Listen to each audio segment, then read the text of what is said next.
Hello, everybody, and welcome to the Heskett Center on the campus of Wichita State University for the Herm Wilson Invitational, the indoor track meet here. And just so everybody knows, if you're following along on your schedules at home, we're about 40 minutes behind. So right now, as you join us, we are about to start the boys high school mile run. I'm joined alongside Tucker Davis and Scott Ufford. And fellas, welcome. Thank you. We're really excited to be here. I'm Jacob Albrocht. So while we have a minute, because we do, while the boys run their mile, let's take just a second and introduce you guys. Tucker, you'll be expertise sprint area, Wichita State former athlete. Tell us about yourself. All right, so I actually ran at Cowley for my first couple years of my collegiate career. After that, I transferred up to Wichita State, and I was here from about 2014 through about 2016. While I was here, I ran the 200, the 400, and just a couple relays here and there. Throughout that time, I ended up running and got a couple top 10 lists here in the 200 meters, both indoors and outdoors, as well as making the regional meet for the 200 as well. So throughout that time, I was under Coach Wise, and it was a good time for me to be here. So I'm really excited to be back and share what I know for all the sprints today. This will be fun for you. Our area of expertise for Scott will be up first, as we will eventually here in just a couple of minutes get to the men's mile. Scott, distance, Wichita State? That's correct. Yeah, I came in 2008 and ran here until 2012. I did not make any top 10 lists of my time here. I was a walk-on the whole time, but gosh, it was a great time running for the Shockers. Yeah, and here we are. Yes. Back with Wichita State, paying attention. These guys have been taking notes all day. They'll be our experts. We've also got Jenny Pinkston down on the track and roaming around. She'll have some interviews for us throughout the evening as well. All right, so we've got some time here, and there were a bunch of field events earlier today. Check out our competition here, the junior college division. We've got Cowley, Butler, Dodge, and Garden City. And then on the university standpoint, it's Wichita State, Emporia State, and UMKC. We've talked a little bit before we got out here, and Wichita State holding their own. You guys, from what you've seen so far, everything going as you'd hope, or how's it gone for the Shockers? From what I've seen in the sprints, I watched a lot of the 60 hurdle prelims as well as the 60-meter prelims, and there were a lot of great performances. Especially on the guys' side. There were some good unattached athletes on the women's side as well. Everybody really holding their own. Nothing super spectacular, but nothing where we really need to have any concern. So we're really excited to see how everybody does in the finals. Distance-wise, Scott, what do you think? We just got through the women's mile. Shockers with a pretty strong showing throughout. Of course, Rebecca Topham, who is redshirting this year, just killed the field out there. Phenomenal performance, as we come to expect from her. So she's unattached today. She's running unattached today. That's correct. What was that? Now, we were doing some other things here, but by about lap 2, she was 40 meters out. How far ahead did she finish there? I didn't see exactly how far ahead she was as the next person to come through, but she was out there. Opened that lead up a bit more from there. Excellent. Yeah. Okay, well, we've got, again, like we said, a couple minutes, and all these field events we want to take while we have this race to do it. We'll take you through some of the field events. Jenny's out there working hard, and let's take a look at the men's weight throw results first, and then we'll get a recap from Jenny as we make our way through. Again, this is the boys high school mile you see right now. Here are those results from the weight throw. We've got Isaiah Evans winning that event. So good to see Wichita State up there at the top, and 3 fellas in the top 5. Yeah, it definitely looks like Isaiah had a really good showing, crushing the field by about 10 feet. All right, Jenny has that event covered for us. Let's go there.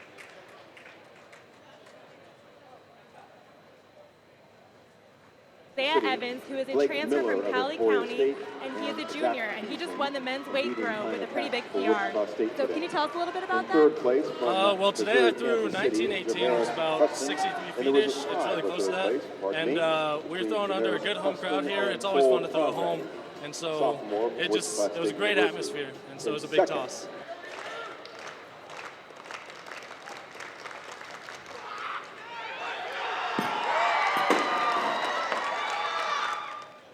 Awesome. So with that big throw, what does that now put you in conference? In conference, I think I'm around third. I'm not really sure right now, but I think it is. That audio play now. Awesome. All right, back to you guys. All right, thank you, Jenny, very much. We're still making our way through the boys' mile here. Let's take another one here as we've got the women's weight throw that I think we'll have time to get in before the college men get up there. So we'll take a look at the results. Again, on this will be the women's weight throw, and then we'll get back out to Jenny. You've got unattached Alexandria Adams there, but Wichita State all over that leaderboard as well. We talk a lot about the red shirting of some of these women. You guys were talking about it. That's maybe a theme we'll see. Interesting strategy. Yeah, the redshirting strategy here, especially on the women's side, is when we have a couple good athletes competing, but then we also have other athletes that maybe are dealing with some injuries or maybe aren't creating as much points as they were looking for. Then we were hoping to use that to score more points in the future. All right, let's get back out to Jenny about this event. All right, I'm here with Megan Williams and Alex Adams, who just finished up the weight throw. So Megan Williams got second today. So how did you feel like you did? I don't feel like I did that great, even though I got second.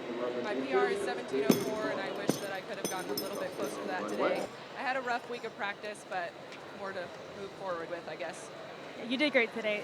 Alex, you got first, and you're redshirting this season. So how did you feel like you did this competition? Last week I did 17:04, so it's kind of going down to 15:98 from meet to meet, but still have plenty of time to recover from it, so hoping good things coming.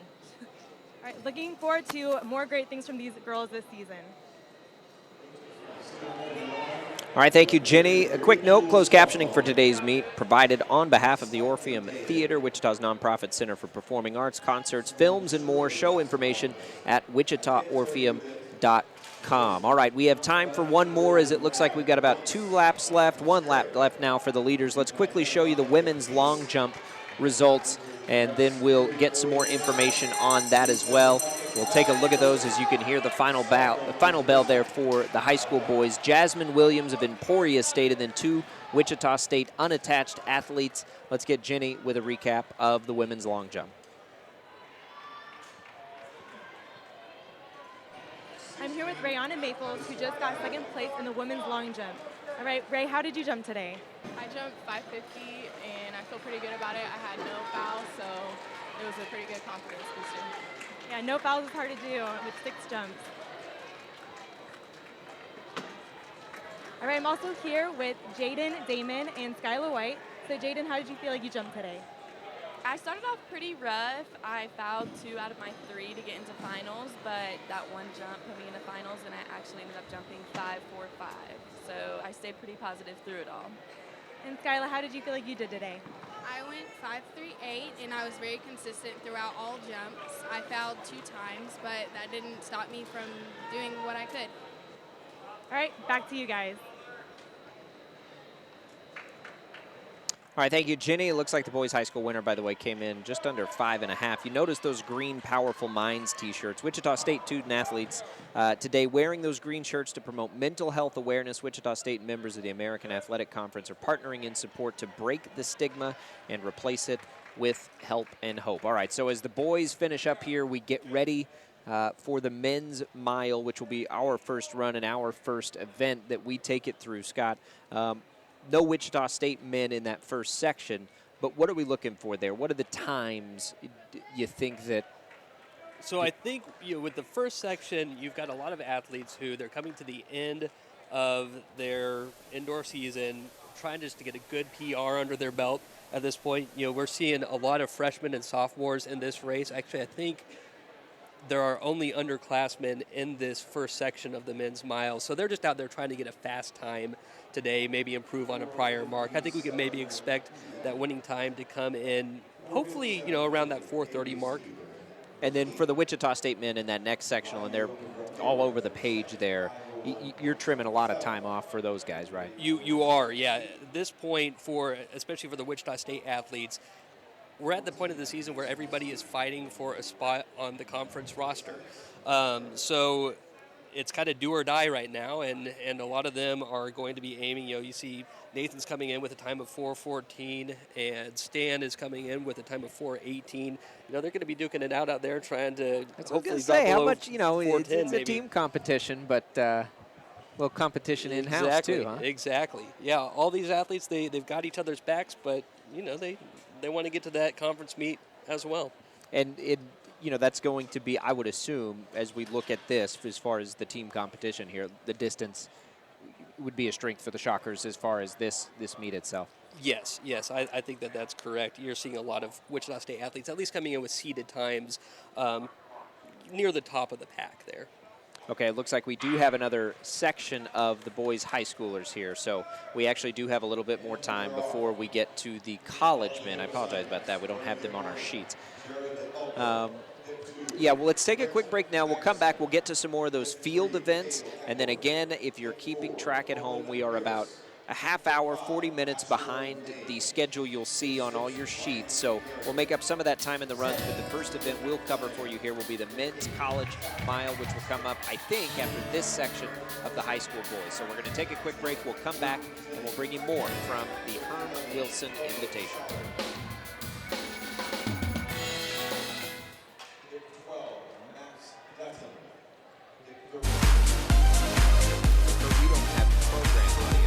You guys are obviously getting that on the packages.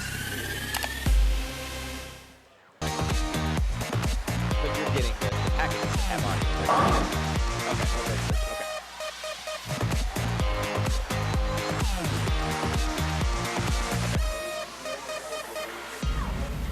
And then how long did this break? Okay.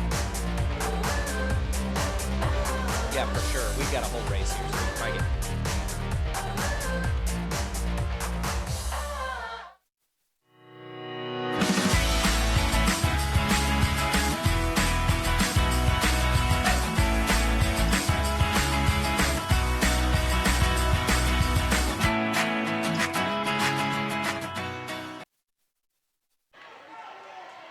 Welcome back here to the Heskett Center. You're looking at the high school boys, the second sectional of their mile run. We are behind schedule here. If you are watching that schedule at home, we will get to the men's college 1600. That sort of works to our advantage, Scott. We get to see that race now. We didn't think we were going to. We thought we'd be all sprints here for Tucker, but we're going to get that mile in there.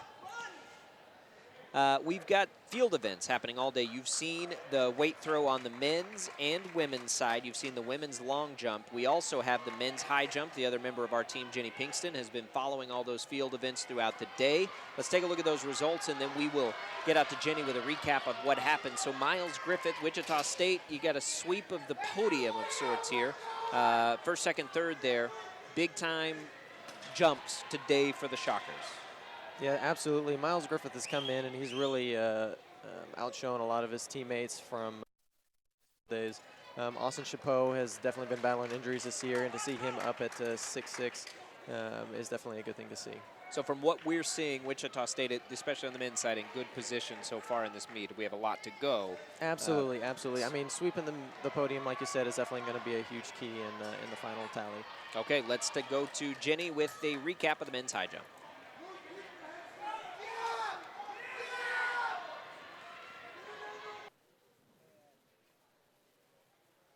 Thanks, guys.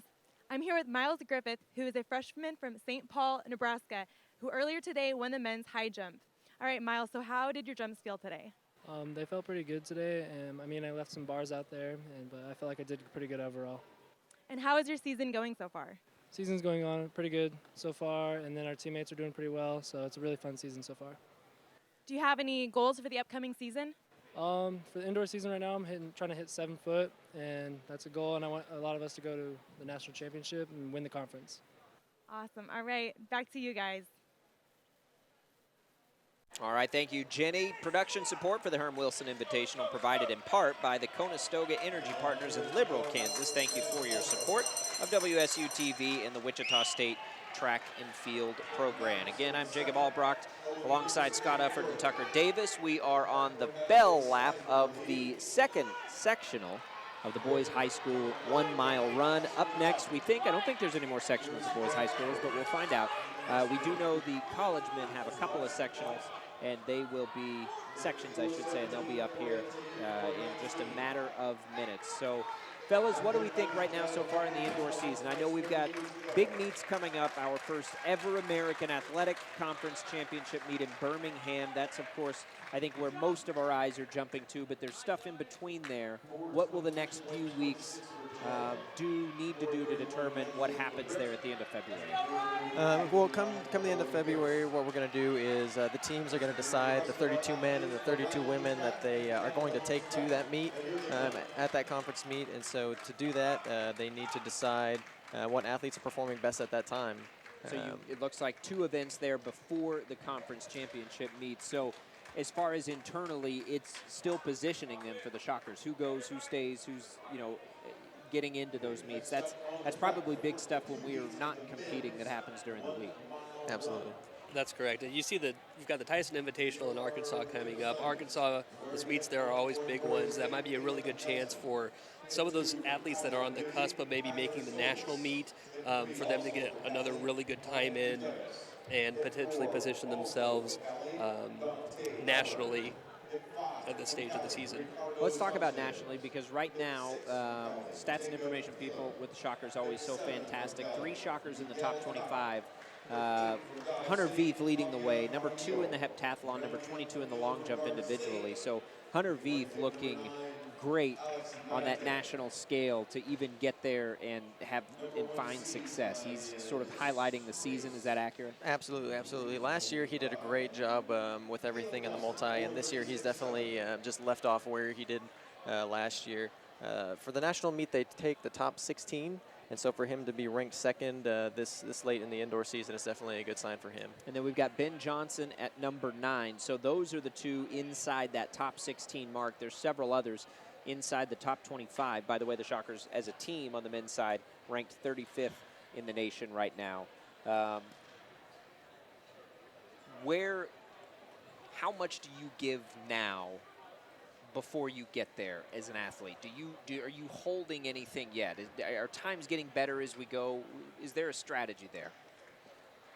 I think it kind of depends on where you are. So take an athlete like Hunter, who started off the season with a huge mark. He bought himself a little bit of a luxury right there. He was able to kind of take a step back, just work on his fitness, not have to worry about going all out every single meet to get himself there, whereas a lot of these other athletes, they have to absolutely give it their all every meet in order to give themselves the opportunity to compete at that level. I mean, his point total at number 2 is going to hold, right? Don't we think? Exactly. Yeah, absolutely. Yeah, so he's really just honing in on that national meet. And then in everything he would obviously do for the team as well, though. So you can't just mail it in. You've still got to try and win these events for the team, but individually, as far as that national meet, that's a good position to be in. What about number 9 for Ben Johnson? Is that, that may be in a little more danger, right, to that top 16 spot? Yeah, when we get to the conference meets, there's going to be a lot of teams and a lot of athletes that are going to be putting up big marks for their conference meet. And so being number 9 is not a bad thing.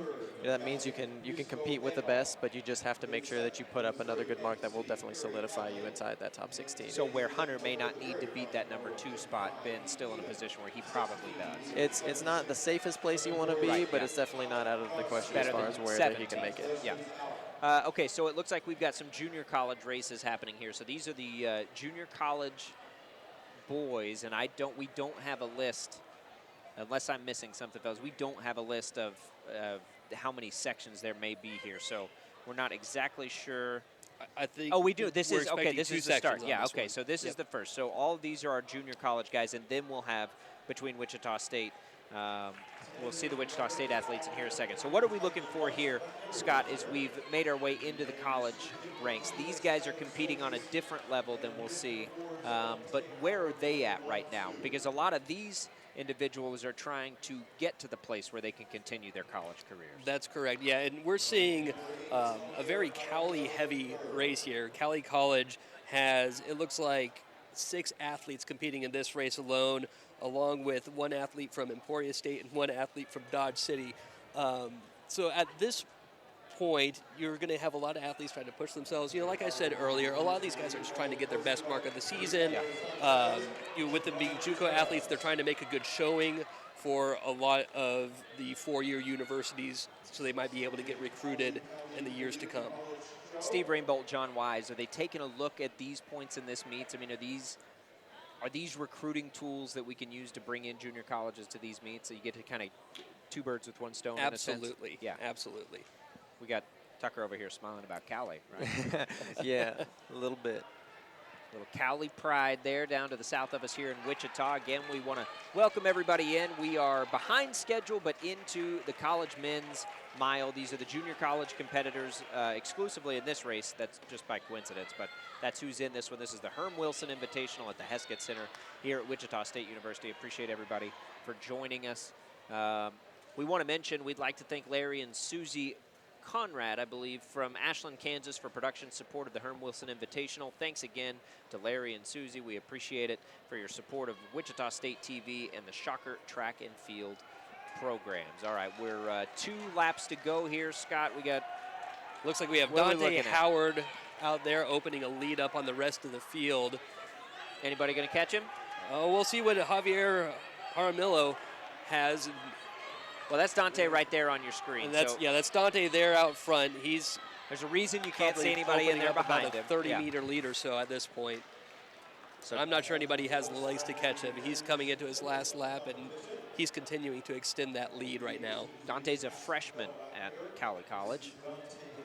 And, yeah, he will finish well ahead of the field in front of one of his teammates. Unless something crazy happens here. You've got a Butler College athlete, that's Javier Jaramillo, coming in. Everybody else is Cowley. There's a lot of orange out there. There's an Emporia State runner as well, Caleb Nelson. A couple other guys coming in here as we welcome everybody in. Dante's continuing to hold on to that lead coming down the home stretch here. Looks like he's closing pretty well. We'll have to see if we can catch that time as he comes down to the finish line. About 4:35-ish. 4:35. Yeah. Which that was... So that looks to be a PR for Dante there. It looks like about a 6-second or so personal best. We'll wait and see what the official time is. But it looks like a good run for Dante. Yeah, in the indoor game, a 6-second improvement's pretty significant, I would assume. It is. I think we were discussing earlier the amount of curves that you have on this track. It's a 200-meter track, unlike outdoors where you're running 400 meters. So those curves do add a little bit to your times, especially in these longer races. Sure. Want to let everybody know, coming up after this mile run, we will get into some more of the sprints. We'll go to the 60-meter hurdles, high school girls, college women, high school boys, and college men. So that's what's coming up immediately following this event here on the schedule. So you've got, it looks like some other athletes getting down there, getting warmed up. You've got a couple of Cowley guys mixed in here, sprinkled in with a bunch of Shockers, and that's it. And one unattached, Pedro Montoya running unattached. So this is going to be an opportunity then for Wichita State to accrue points. Where do points line up here? How far down in a standing will points be accrued? See, I believe it's 3. Let's see, 7, 6. I think it's the top 6 positions, I believe. Okay, top 6. I think it's the top 6 positions. And if I'm Wichita not State mistaken. is running seven athletes in the race. So a chance there. Well, they'll get it. I mean, right, it's already determined. They've swept the mile, if I'm looking at this right, because Yeah, we'll have to see how the race goes, but if we're looking at their seat times, it's definitely going to look like they're going to sweep this without any problem. okay. Well, here they are. They're at the start line. Again, this is the college men's. Here's where our Shockers are running. There's a gob of them out there. What do you think here, Scott? What do you expect to see? Is Nathan Wickerin, who's got the best PR, the favorite here? Yeah, I think the race to watch here will be between Nathan Wickerin and Stan Squarlow. Nathan, again, coming in with a time of 4:14 on the year, and Stan coming in with a time of 4:18. 4 seconds is a significant amount, but just about anything can happen on a given day, especially in an indoor track meet. But I really think that that's where the race will lie out here in the men's mile. So what do we know about those two athletes? How are their seasons going? Tell us a little bit about Nathan and Stan as we're going to see them here, we assume, make their way up to the lead in short order. Well, again, these two have been running pretty well all year long.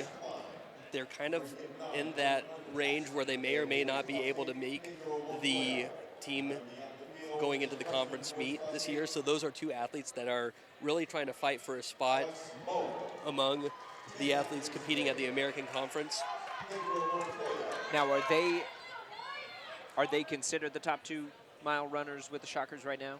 Well, On the men's side, we'll have a few athletes who are at the top, but they'll be racing other races. That's what I was asking. Okay, Yeah. so Yep. they're not here. So these guys, we think will does the 1600 have a good chance of making it in as meets or like to the conference meet? Do you think we're going to bring mile runners to the conference meet? I think the athlete that the athletes, I should say, that you're most likely to see racing the mile at the conference meet will be Zach Penrod and Reno Law. Zach ran a 4:06 up at Washington earlier this year, so he's probably got the best chance of any of these guys to make the conference meet. That's a strong run that he ran just a couple weeks back. So, again, these guys may be on that borderline that we're watching out here today, but they certainly have a shot. So Nathan and Stan get down to 4:06, and you'll be exactly. You'll be in good shape here. No pressure. All right, here we go. We are making our way through the race here at about 2:15. That's a pretty good spot. A Where little we are right slower now, little than slow. where they would want to be at this point. You see Stan there trying to open up, push the rest of the pack there for hopefully a faster second half of this race.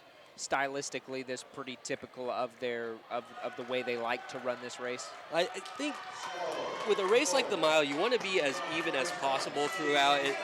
It's a fast race. You can't really afford to try to get out there and negative split that drastically in order to hit a fast time. Well, we see Nathan not towards the front now. Do we think something's going on, or is he typically turning it on late in a race? I think he's not where he wants to be. Something's at this happening. point, Okay. Yeah. So right now, Stan Squarlow, who has the second best personal time of these racers, is out in the lead, followed by a couple of his teammates there. Closest would be Connor Stein. And we'll see how they finish here, but some work to do, but certainly some points going to be accrued here for the Shockers in this team meet at the Herm Wilson. Yeah, you can see that Stan, he really tried to pour it on there after the half mile. We'll see if that serves him well or if his legs give out here in the latter part of this race. But he's definitely pushing right now. So right now you've got Stan Squarlow and Connor Stein out there in the lead. A couple other Shockers coming in behind them, Dre Carson and Alex Moen.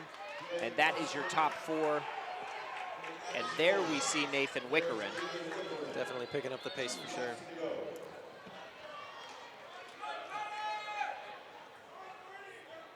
About 300 meters to go here for Stan. Still holding on. Yeah, Stan's out there.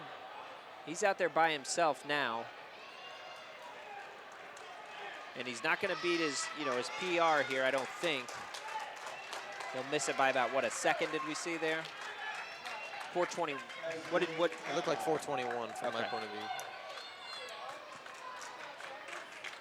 So probably not exactly where he wanted to be, but not a bad race overall. Yeah, individually, but as a team, the Shockers obviously faring well there. Yes. It looks like the top 6 finishers were Shockers, so definitely going to collect some points there and definitely help the team total. All right, so this is the men's 1 mile run. Just to remind everybody, we are a little bit behind schedule. Looks like still about 35 minutes behind schedule, and we'll probably pick up the pace here. They've been setting out the hurdles as they were racing, which you may have seen on your screen there. So we're going to start with the high school girls on the 60-meter hurdles, and you can see them warming up, and we'll start to scoot through some of these events here a little bit. Want to mention the University Bookstore sweatshirt sale. Come in handy tomorrow on Super Bowl Sunday. It's supposed to be pretty chilly. The University Bookstore will be having a one-day-only special next Saturday, February 10th, featuring this quarter-zip sweatshirt right there on your screen, $17. The University Bookstore, located in the Radigan Student Center, will be open extended hours from 10 a.m. to 5 p.m. The sale is in-store only while supplies last and is not valid with any other discounts, so don't miss your chance to pick up this pretty nice little sweatshirt. Available $17, University Bookstore. That is next Saturday. Who are you guys picking in the Super Bowl? You got to pick Patriots, don't you? Unfortunately, I think you do. I'm a Cowboys fan, so I'll actually be rooting for the Patriots. Men's long jump. We talked about all the field events happening. We've made our way through some of those. Let's transition a little bit to the men's long jump and show you what happened. Rayvon Allen, Wichita State, takes the top honors, and then Wichita State down there again at number 5. So still some points in there, but a nice jump for Rayvon Allen. Jenny Pinkston caught up with him and has more on the event. The men's long jump with a jump of 7:42. So Rayvon, that was a pretty big PR for you. So how was the competition today? It was good. The guy that got second behind me, he was beating me the first 3 jumps, so I know I had to PR in order to win, which is what I did. So I'm happy with that. I've been PRing for the last 2 weeks, so going up higher and higher every meet, so that's good. That's awesome. All right, back to you guys. All right, and we're back. Thank you, Jenny, very much. Herm Wilson Invitational here at the Heskett Center on the campus of Wichita State University as we're making our way into some of the sprinting events now. And we've got the 60-meter hurdles final. And Tucker, this will be where you take off here. You've got the finalist list. So what are, as we've got some high school races first here, and then we'll get to the college. But on the college side, what are we looking for? All right, so on the college side, it looks like we've got 2 Wichita State athletes competing unattached in these finals. The 6 lanes that we're going to be filling, a couple from Emporia State, one from the Shocker Track Club, Gavin Yetter. She did really well her senior year, making that national meet in the multi. So it's nice to see her coming back and making these finals in the hurdles. So we've got Gavin Yetter, Sarah Hines running unattached for Wichita State, as well as Maria Romero also running unattached for Wichita State. Any of those on the red shirt, as we talked about a lot of the red-shirted women? Yes, both of those Okay. unattached Wichita State ladies will be redshirting this So year. they're obviously competing at a high level now.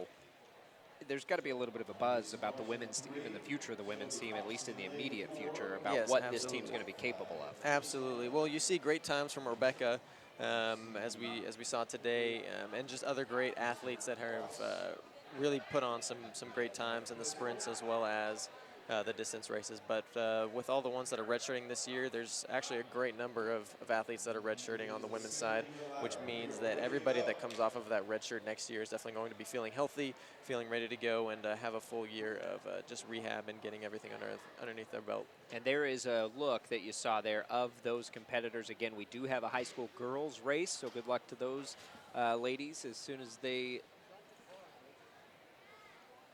take off. I'm not sure where. Yeah, I think they're just getting into the blocks. It looks like we have 2 ladies here. In lane 3, we have Abby Smarsh. In lane 4, we have Shelby Cox, both competing unattached from Andale. These were the only 2 athletes that competed in the prelims. All right, so this will be easy to figure out here. Let's see if we've got Smarsh and Cox here. Looks like Smarsh is going well over that last hurdle. Finishing strong, Abby Smarsh with the victory. The unattachment on the high school level probably works in a similar manner. Yeah, absolutely. They can't run here without being unattached because of their high school eligibility and whatnot. So they just compete with their high school uniforms on, but they can compete for the school or have any times count for the school. In high school, did you guys have opportunities to come to these kind of meets, and what does it mean for them? Actually, I did not. Scott, did you? I did a couple. I never raced any here at Wichita State, but I do recall going to Pittsburgh State a couple of times. It's a great opportunity to get a time in the middle of winter. Otherwise, you're waiting until end of March, beginning of April before you can see where you are. Yeah. So it's a great way to gauge your training at this point of the year. Boy, that outdoor track season in high school, I'm not from the area and came in the first time I saw the state track meet, blown away. It's a phenomenal meet here in Wichita. It's one of the rare meets across the country where all of the classes compete at the same location. Yep. It's phenomenal. I think it's one of Kansas's greatest high school sports achievements, certainly. It's very, very cool. So now we are getting them in the blocks there, is that right? Yeah, it Down looks there, like what you we've see, Tucker? got the 60 hurdles for the college women. In lane 1, we have Lindsay from Emporia State. Lane 2, Gavin Yetter from the Shocker Track Club. Lane 3, we've got Sarah Hines competing as a redshirt from Wichita State, as well as lane 5, we have another redshirt from Wichita State, Maria Romero. So Wichita State on a team level not going to accrue any points here, but certainly you'd like to see good races from their 2 unattached runners here. Absolutely. And we'll let them get in the blocks.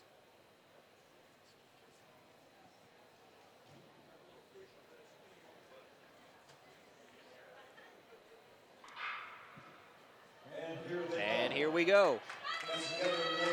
What are we looking for, Tucker? It looks like Sarah's dropping a little bit.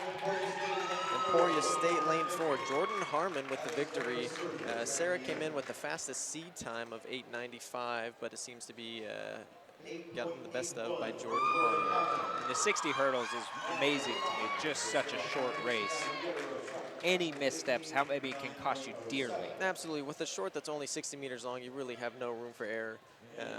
With the 600 or with any distance races, if you don't get out as fast as you want to, you can probably make up some time as though you prefer not to. Right, But right. in the 60, if you fall out of the blocks, your race is basically over. You don't have a chance of scoring very high. All right, I'm going to take a drop here as here's a replay of the race. Can you see it there? As we had just a little bit down for our shocker racers from Yeah, absolutely, times absolutely. to get in. What did you see anything there? I didn't see anything that was too telling as far as finishing the race. Obviously, I Not mean, that we'd there's like a to lot of see wiggle them. room. Yeah, obviously you'd like to see them in the front, but for this being late in the season, at least in the indoor season, and seeing their seed times coming in, they obviously ran a good prelim, but practicing having back-to-back races on the same day. With the 60 hurdles and possibly other relays and later in the day could definitely set you up for a better conference meet later. I want to tell everybody about the Shocker Sports Grill and Lanes as we get the high school boys ready here. Stop by the Shocker Sports Grill and Lanes 2 hours prior to all Wichita State men's basketball games and enjoy great game day specials on fruit and drinks.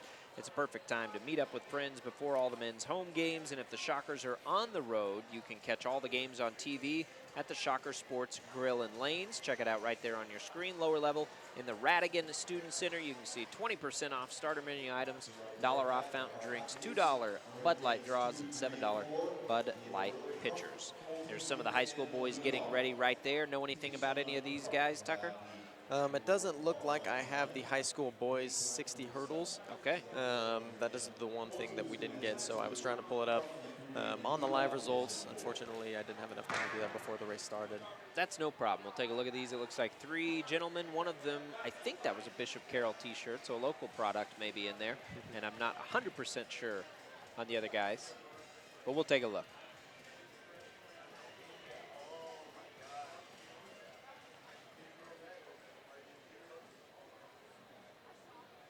And they're not quite ready.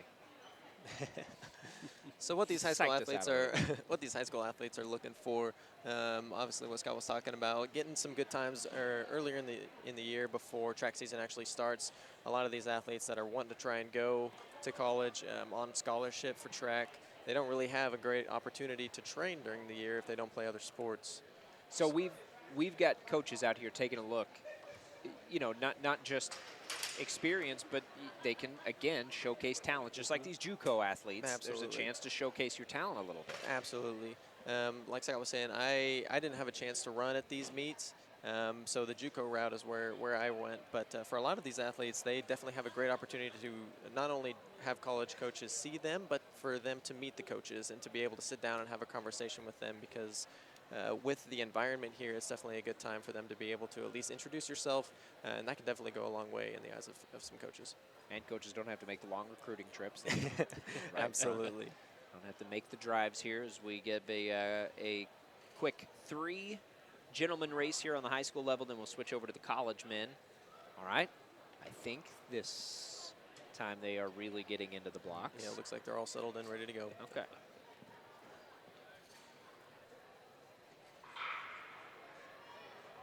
And here we go. And we'll take a look. It looks like the center lane there is in the lead. Looks like lane 3. And gets the win. 8:26. What do you think about that time for a high schooler, Tucker? Not too shabby, not too shabby. We had Hunter Veith run an 8.04, I believe. Granted, those were over a little bit taller hurdles than these high school guys. Yeah. But when these college kids get going and start rolling around, a lot of these high school athletes will be able to see what they're looking forward to. All right, so we've got the men, the college men coming up, and I would imagine we can put those participants on your screen, and we'll do that as Tucker takes a look as well. And Tucker, what's coming, what's jumping out at you as you look at this finalist list? All right, so for these men's 60 hurdles, we have 2 actual Wichita State athletes. We have Lewis Rivers. He ran an 8:42 in the prelim, and then Hunter Veith, it looks like, he ran an 8:06. So Hunter has the top seed time right now in these finals. He ran a 7:9. Out at Air Force a couple weeks ago. Is that a PR? That was a big PR for him, I believe. Okay. Lewis, with these hurdles, Lewis isn't the tallest guy, if you haven't noticed. And so with these hurdles being, I believe that they're 36 inches. I think that's right, but don't Yeah, quote me on it. 36 inches. And so with that being said, I mean, Lewis, his hips aren't even that tall, so he has to actually run up and over these hurdles when A little more of a jump than a yeah. normal. And when you have hurdlers, you want to find hurdlers that have higher hip height because it's easier for them to get over and back down onto the track. And so for Lewis to be able to run the times that he's running with the mechanical disadvantage that he's at is definitely something that's really spectacular. We'll see if those guys, and where did he stand in the heat times? It looks like his heat time was 8:42 in the prelim. Which is about... It's going to be the 5th out of 6th. Okay. So he's number 5 out of 6 runners here. So we'll see if Lewis can. That'll be interesting to watch very quickly as you're talking about less than 10 seconds here as those guys get ready. So Hunter's time was tops, right? Yep. In the heats. Hunter's going to be 8:06. He's going to be in lane 3, and then Lewis at 8:42 in lane 1. So we hope to see Hunter win and get those top points coming in first place, and Lewis being 5th out of 6th. We hope to see him moving a little bit higher in the rankings and score a few more points and steal some. Is Hunter competing heptathlon here also? Not today. Okay. I don't believe he competed in the hep today. So That's the nice thing about having he's those got that top times. time. Yeah, okay. He doesn't have to put together a whole multi during the year other than just to train and to practice. So And he can practice these individual events and on his contribute own. to the team, right? Absolutely, in a different way exactly, than he would absolutely. maybe be able to. That's interesting. And handy to have in your back pocket if you're this coaching staff. Oh, absolutely. With the skill set that Veith has, it's nice to see what he can do not only in the multi but in the sprints themselves. So let's go ahead and watch here. They're settled into the blocks. And they're off. Here we go. What are we seeing? Looks like Veith has a healthy lead. Lewis is coming on strong near the end. So Veith won by a nice margin there. 7:96. Ooh, he almost got for it. Hunter Veith. Wow. That is a big time for him. It's definitely nice to see him running those nice times when he's got a little bit more rest on his shoulders. It looks like Lewis moved up 1 place into 4th, so got a couple more projected points, or a couple more than our projected points there. So it's nice to see both of those athletes running well and getting points for the team. Hunter Veith continues to have an amazing season. That's almost his PR, and you would assume then the PR is in danger then it's still throughout this season. Oh, absolutely. I mean, he has a couple weeks to get everything still finalized and then put it all together at the conference meet and then again at the national meet. So he definitely has time to get Are we things talking together. PRs at 7.9? Is that over his entire career or just for this season? Look at the replay of that race. Obviously a good race. Beat his heat time, 7.96. What's going well for Hunter there? It looks like, other than that third hurdle, it's nice for him to just get right over and get back down on the ground. You can tell great hurdlers, they try and get over that hurdle as fast as they can and get back down on the ground so they can keep running. Hunter with a nice race there. He liked his time. You can see Absolutely. the emotion for Hunter as he continues his amazing season, and a good race for the Shockers as they picked up points in a couple places. All right, so up next we will have now just the 60. We'll get those hurdles out of the way. 60-meter finals, same order: high school girls, then the college women, high school boys, and then the college men. We're going to take a quick break as the high school girls get ready. We'll come back here from the Herm Wilson Invitational at the Heskett Center in Wichita State.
right, welcome back to the Heskett Center. High school girls getting ready to go for their 60-meter final.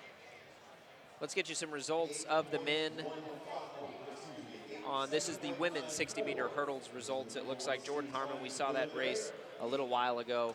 We'll get that in just a minute. Want to tell you about closed captioning today, which has been provided for today's meet on behalf of the Orpheum Theater, Wichita's nonprofit center for performing arts, concerts, films, and more. Show information, you can find it at wichitaorpheum.com. There's those results we were talking about. Hunter Veet there with a 7.96. And Lewis Rivers, we were talking about. Tucker, is that time's good, the points are good, everything? That's a good race for Rivers too, isn't it? Absolutely, yeah. Lewis came in with that seat time of 8:42 from the prelims, and so for him to drop that about 15 hundredths of a second is definitely big for him coming back from those prelims there. We got the high school girls, and they're not quite ready, so we'll continue to chat with you here as we're making our way through the Herm Edwards Invitational. If you're Herm Wilson Invitational, not Herm Edwards. It looks like they're starting to get into the blocks. Herm Edwards, he went out to Arizona State, right, to coach a little football. He's back in the saddle after a long time.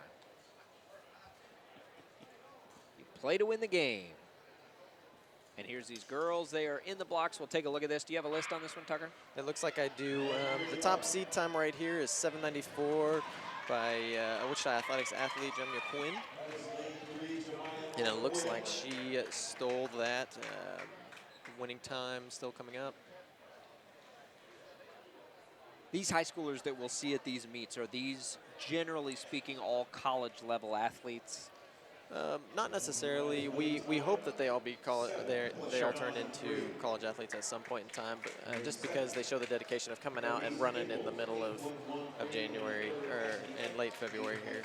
So they're making the decision to come on their own. Yeah, this isn't something that is necessarily normal. We would be running a high school meet. So for them to come out and to run unattached like this, it definitely shows some dedication on their part, and that's something that the coaches definitely like to see. All right, so this next race, which would be the college women, was originally scheduled.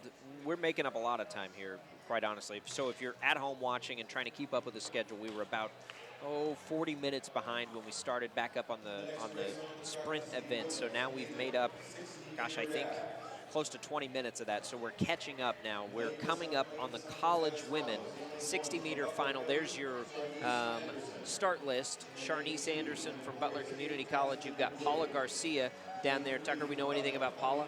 Yes, Paula actually had a really good race. She came in with, it looks like, the second fastest seat time here for the finals. However, she's not going to be running today in the finals. Apparently, she's having a little bit of tightness. Nothing to be concerned about. We're just playing it safe for this meet. Wanted to make sure that she can hopefully get some better times laid out in the future and get ready for that conference meet. And you can see that would be the spot, the empty spot there that she was running in. So with Paula not running in the race, it seems like the top three athletes are lane 4. We have Latiera from Emporia State at a 7:61. Next we have a freshman from Butler at 7:69 in lane 3. And then it looks like a 7:70 would be the next mark in lane 2. So 2, 3, and 4 are definitely going to be the lanes to watch here. And these points will be accrued differently for everybody at home. The junior college athletes are not competing against the university athletes. They're competing amongst each other, and Wichita State, Emporia State, and UMKC are having their own meet here. So if you're wondering why they're put in together, when you see the points results come up, it'll look a little different than the race results. Yeah, so you see the referee there holding up the red card. That false start was without a question. So it looks like that athlete in lane 3 was disqualified, which is unfortunate to see. You hate to see something like that. Oh, no chances. One shot. Yeah.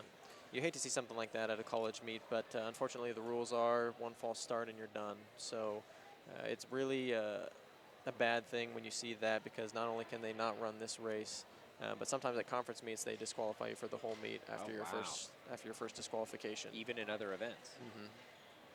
Scott, you ever have to worry about false starts in the distance runs? It's rare. It's very rare. You do see that happen more often in the distance events. What people are looking out for as far as a penalty goes would be stepping on the line. All right, here's the race. Pretty straightforward. Wow, that was close.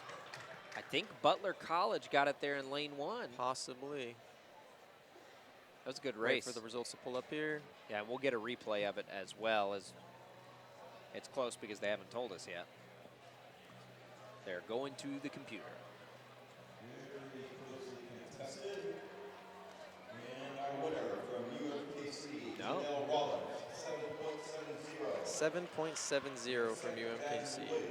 So it looks like that athlete was in lane 6. Miss Rollins, the senior. That a pretty good time, pretty competitive time. It's not too bad. It's definitely good for this track, but we hope to see some faster ones, hopefully later in the year for this level of an athlete. All right, so that takes care of the college women. We will have high school boys up next. Did you get a list of that one, Tucker? It looks like I did. Okay, so what do we have locally here? We got any locals running? So everybody As far here, as it we looks know. like my list says unattached for everybody. A couple Wichita Athletics kids in Okay. lanes 4 and 5, but I'm sure everybody is from around the area. When you look at those times on the list, and it looks like 7:16. 7:16 looks like the top seed time for Markel Coleman. He's going to be in lane 4. That's actually not too bad from a high school athlete. The collegiate athletes, if you're running under 7 seconds, you're pretty competitive around the area. And once you get to the national meets, you have guys running under 7.7, under 7.6, and that's going to be those top tier times that are making it to nationals. So And to these see, these aren't really times we can equate right at the high school level because they're just running outdoor. We don't really know right, yeah. There are conversions that you can make to guesstimate what your 100 time would be, but these are definitely going to be a great sign and a test to see what you would run in an indoor 60 if you were to move on to that college level. I'm going to guesstimate none of us can do that in our head. I'm going to guesstimate you were right. Okay. All right, so these are the high school boys here getting ready. After this, immediately following will be the college men. And we'll dive into that race in just a minute as we let these guys take their places and get ready for another quick race. We're scooting along right now at the Herm Wilson Invitational, making up some time that we lost a little bit earlier in the day.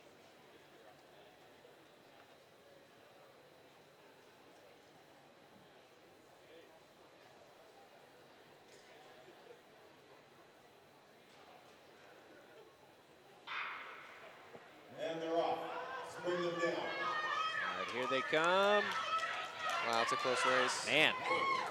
4 athletes all within probably a 1/10 of a second of each other. It looked like lane 4, but we're waiting for the results. That's a pretty big-bodied sprinter, too, there in lane 4. More like a defensive lineman. He definitely got up and moving for sure. Yeah, we're still waiting on that result, so we'll get it to you as soon as we hear it.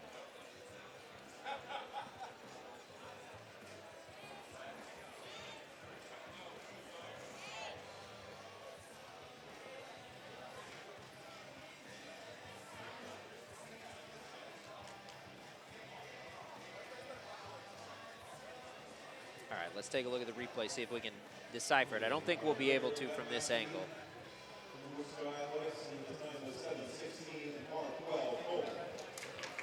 So it looks like Markel Coleman definitely pulled out that race with another 7:16, so perfectly repeated performance from the prelims. Definitely nice to see some consistency on his part. You would hope that at the college level you would be able to do that consistently, and that's something that coaches definitely want to see. I want to tell everybody about some Conestoga support credit. They provide production support for us here at the Herm Wilson Invitational, and again, that's Conestoga Energy Partners in Liberal, Kansas. Thank you for your support of the Wichita State TV program and the Wichita State Track and Field program. I appreciate you guys having me in here. We're having a good time here at the meet, getting our feet wet a little bit. Scott, Tucker, what do we think on the men's? This is a pretty, Yeah, I this assume, is highly pretty- anticipated event. This is a pretty stacked final. For this meet, being a little bit smaller and only a triangular, it's hard to find times that are this quality. So we have 3 Wichita State athletes in here, only one of them not competing. Denver Griffin, actually the school record holder in the 60, is not going to be competing. But you look up on the screen there, And it looks like Austin Corley made it into the final with a 6.99. Austin Corley, kind of funny story, is actually a 400 hurdler. That was the first, the prelims was the first 60-meter race I of remember his you career. were hooting and hollering a little bit about that when they were running those. Yeah, so to see him up there at a 6.99 running under 7 seconds is definitely a big thing. And then Jared Bellardo out in lane 2, they're running a 6.90. Both of those guys very, very fast with top end speed. So hopefully they get a good start and can finish with even a better mark than they ran. Yeah, in the not the top prelims. seed time. So if this is going to be a Wichita State win in the event, there needs to clearly be a little bit of improvement here. Yeah, absolutely. All right, so Looks like they're about ready to get started, climbing back into the block. So we want to draw our attention to lane 2 and lane 7 with Jared Bellardo in lane 2 and Austin Corley out in 7. and then the top times came, I believe, in 5 and 6. Is that right? It looks like lanes 4 and 5. 4 and 5. With an unattached Butler runner and then UMKC.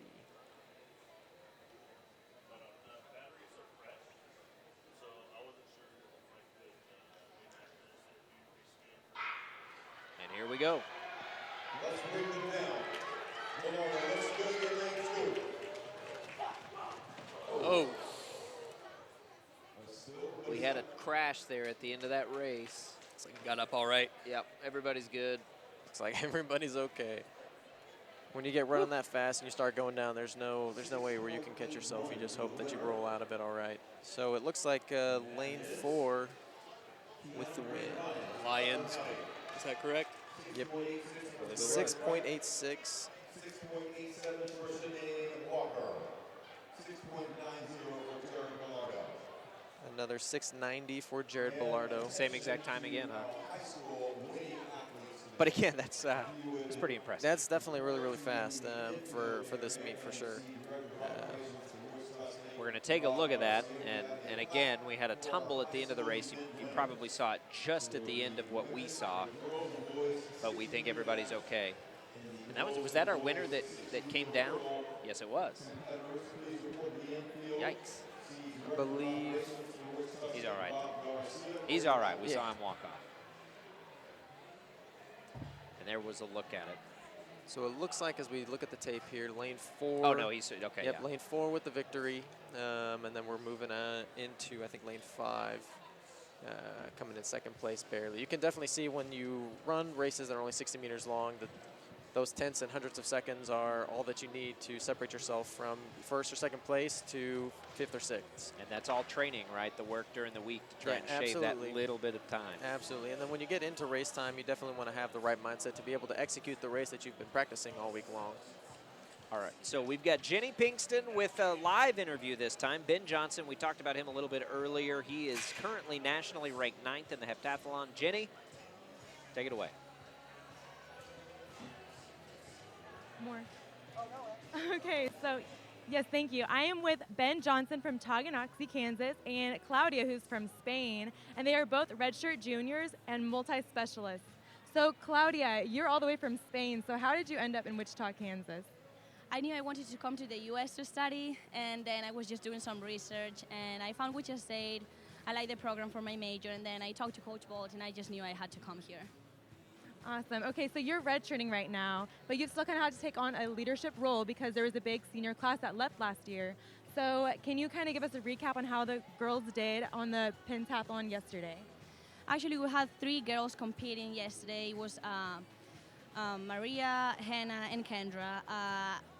Hannah did a PR in the 800. I think Maria too, and Kendra too. Kendra is actually now standing as 4th in the conference with her overall PR that she did yesterday. So I think they did a pretty good job. I love the multi-group. I think it's a very nice group. They are all super hard workers, and I just love them.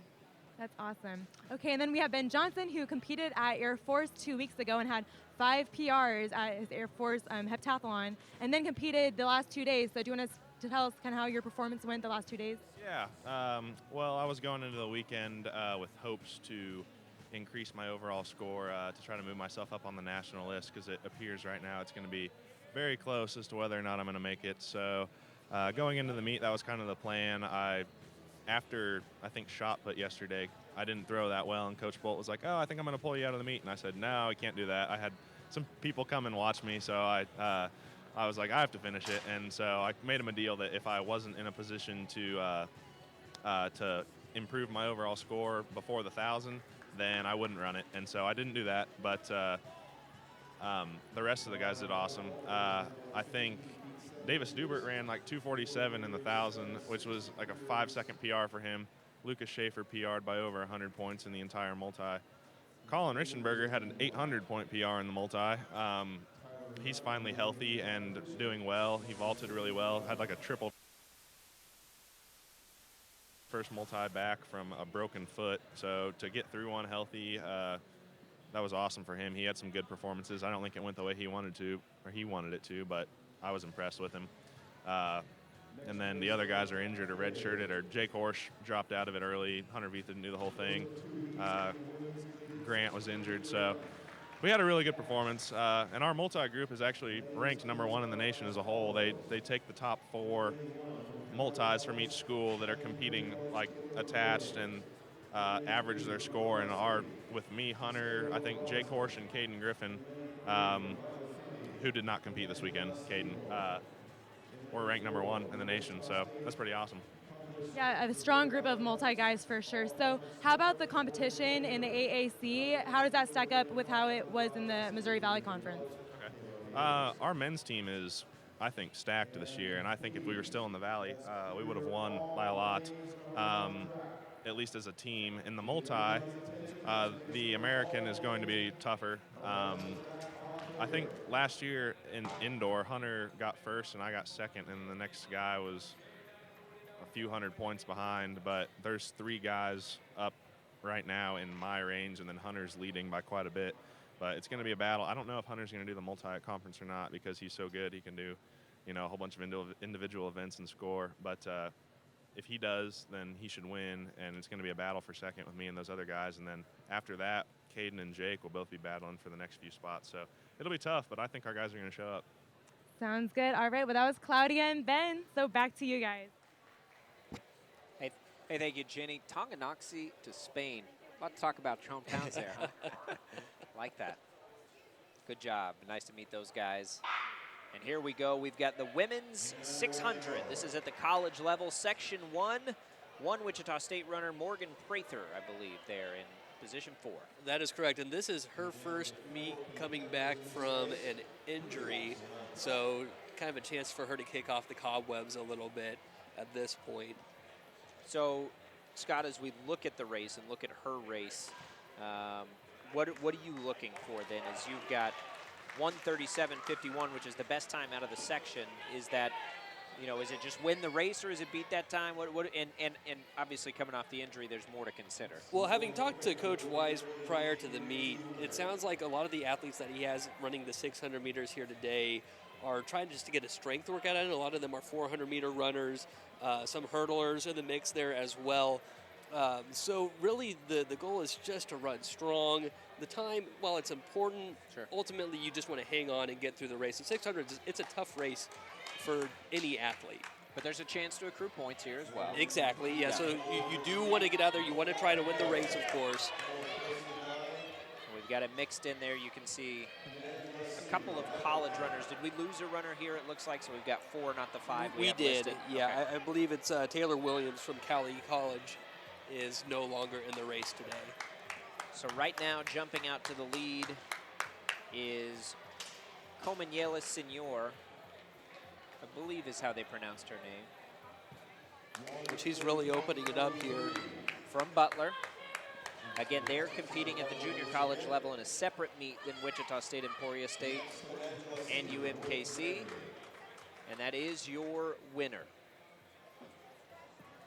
Conan Jela Senor. I may be mispronouncing that, and I apologize if I am.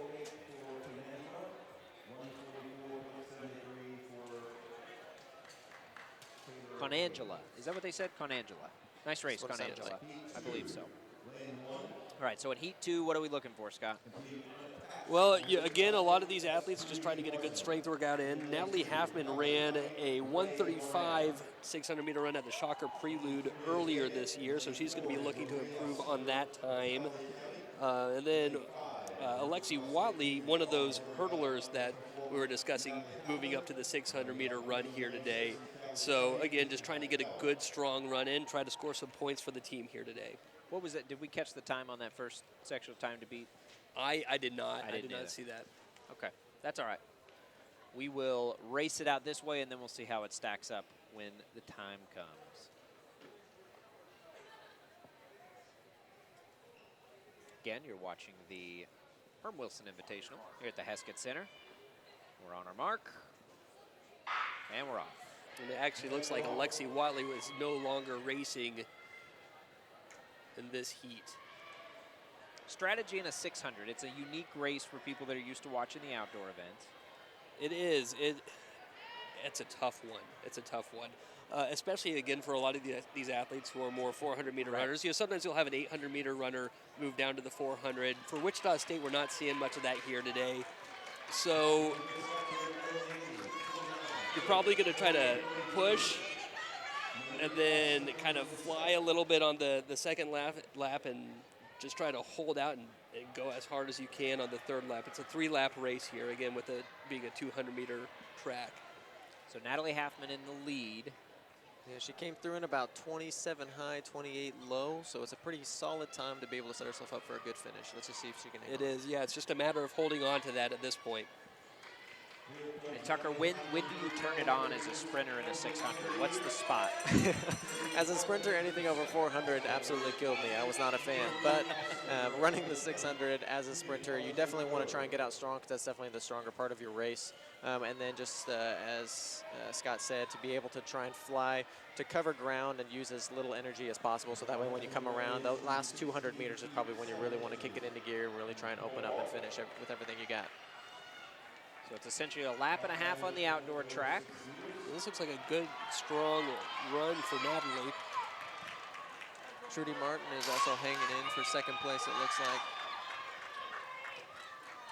And then 2 Cali runners and a third. So good race there for Wichita State, and the program gets a win and then something to hang your hat on with an unattached. And if I caught that time correctly, it looks like Natalie came in right around her seed time of 1:35. We'll wait for the official result on that. And while we wait, we'd like to thank Larry and Susie Conrad from Ashland, Kansas for production support of the Herm Wilson Invitational. Thanks again, Larry and Susie. We appreciate it. The support of WSU TV and the Shocker Track and Field program. We'll get the results up there for you in just a second. Here's a replay of that finish.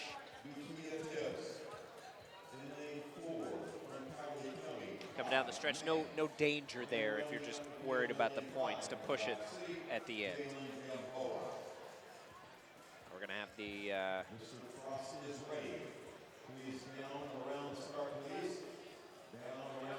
college men first section coming up. And they'll be ready to go. We really are picking up the pace here. So in the first section, we've got Adam Mudge, fellas. Anything? What can you tell us about Adam? So Adam, who we see there on the screen, he is one of those athletes who outdoors is a 400-meter hurdler stepping into the 600-meter run. So a little bit of a different race for him. But I tell you, with the strength that you need to be able to get through a 400-meter race, a run like this can really help him as the season moves forward.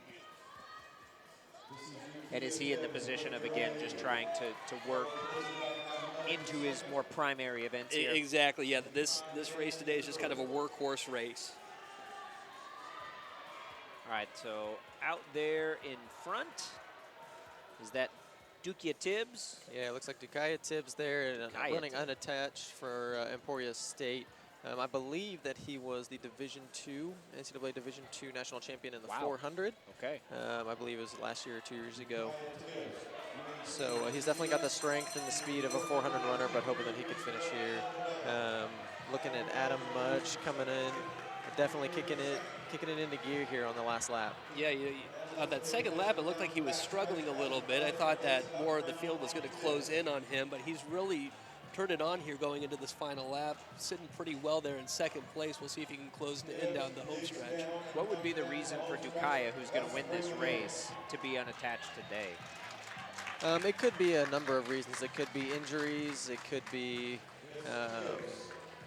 It could be just a bunch of other things, grades. I mean, who knows what it could be. There's a lot of reasons. Yeah. Not so much just like we talked about red shirts, but injury. Okay. All right. So what do we think? How did that go there for Adam? Well, I didn't catch his final time, but I thought that he ran well.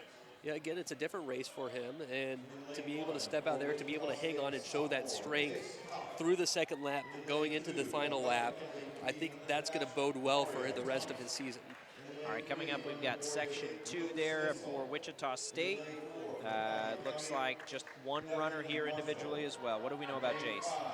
So Jace, he's another 400-meter guy primarily. He's run a 49.78. That's his PR in the 400, coming in here today with a seed time of 1:25.07. So he's kind of sitting right around the middle of the field. I think he'll be hoping to move up a little bit in this race, maybe try to score some points for Wichita State here. Luke Stenzel of Emporia State with the top time there. Any chance for Jace to run him down here? Is that pretty tall order? I think that's a pretty high task for him today, but it's a short enough race that just about anything can happen. Yeah. And same goes for being a long enough race that just about anything can happen. A lot of changes can occur over the course of 600 meters.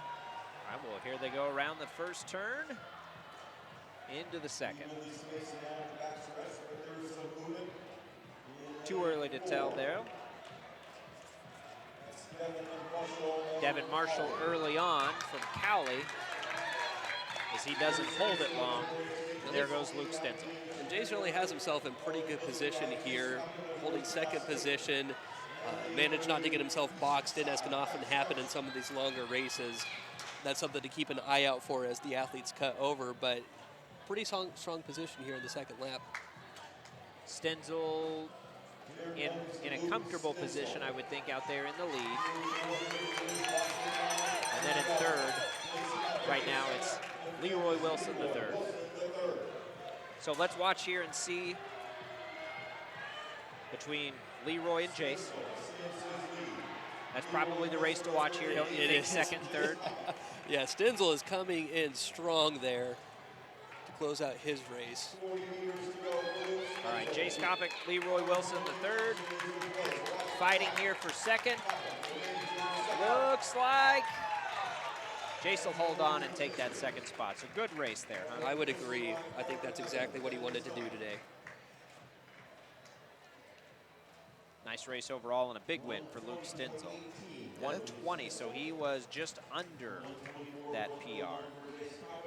Yeah, this 600 is definitely an interesting race to watch because it pulls in a bunch of different athletes ranging from 400 meters, those who are more sprint heavy, to 800 meters who are a little bit more strength and finishing heavy. So when you see the different types of athletes that are trying to run this race, you can get a lot of different type of race plans and the race strategies that really can throw the race into quite a exciting one. Here's a replay of it. And again, Stenzel really no question there that he was going to win it, but that second and third battle between Jace Kopic and Leroy Wilson did get a little tight there at the end, but Jace was able to hold on down the final stretch. Might be able to see it at the top of your screen. Well, you did. All right, we're going to take a break. Up after the break, the high school girls, we enter the 400, one of the more exciting races in track and field, and then we'll get to the colleges. A lot of sections here, a lot of races, so we'll see plenty of 400-meter competition. As considered Wichita State University, we'll be right back.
All right, welcome back to the Heskett Center, the Herm Wilson Invitational on the campus of Wichita State University. I'm Jacob Albrocht alongside Tucker Davis and Scott Ufford, and we are bringing you all the action as we make our way back towards the normal scheduled time. We got behind just before the running continued, but we are making up that time. I want to tell you that this, right now, you're seeing Section 1 of the high school girls 400. So if you're following along your schedule, we are still about 28 or so minutes behind, but certainly a lot better than almost 40 minutes we were a little bit earlier. So that's where we are now. We want to take a minute to tell you about some of the field events earlier. We've made our way through them throughout the broadcast here. So as you archive this broadcast, know that the men's weight throw, women's weight throw, women's long jump, men's high jump, and men's long jump, we had special packages out there from Jenny Pinkston, who followed those events. She was also at the women's high jump.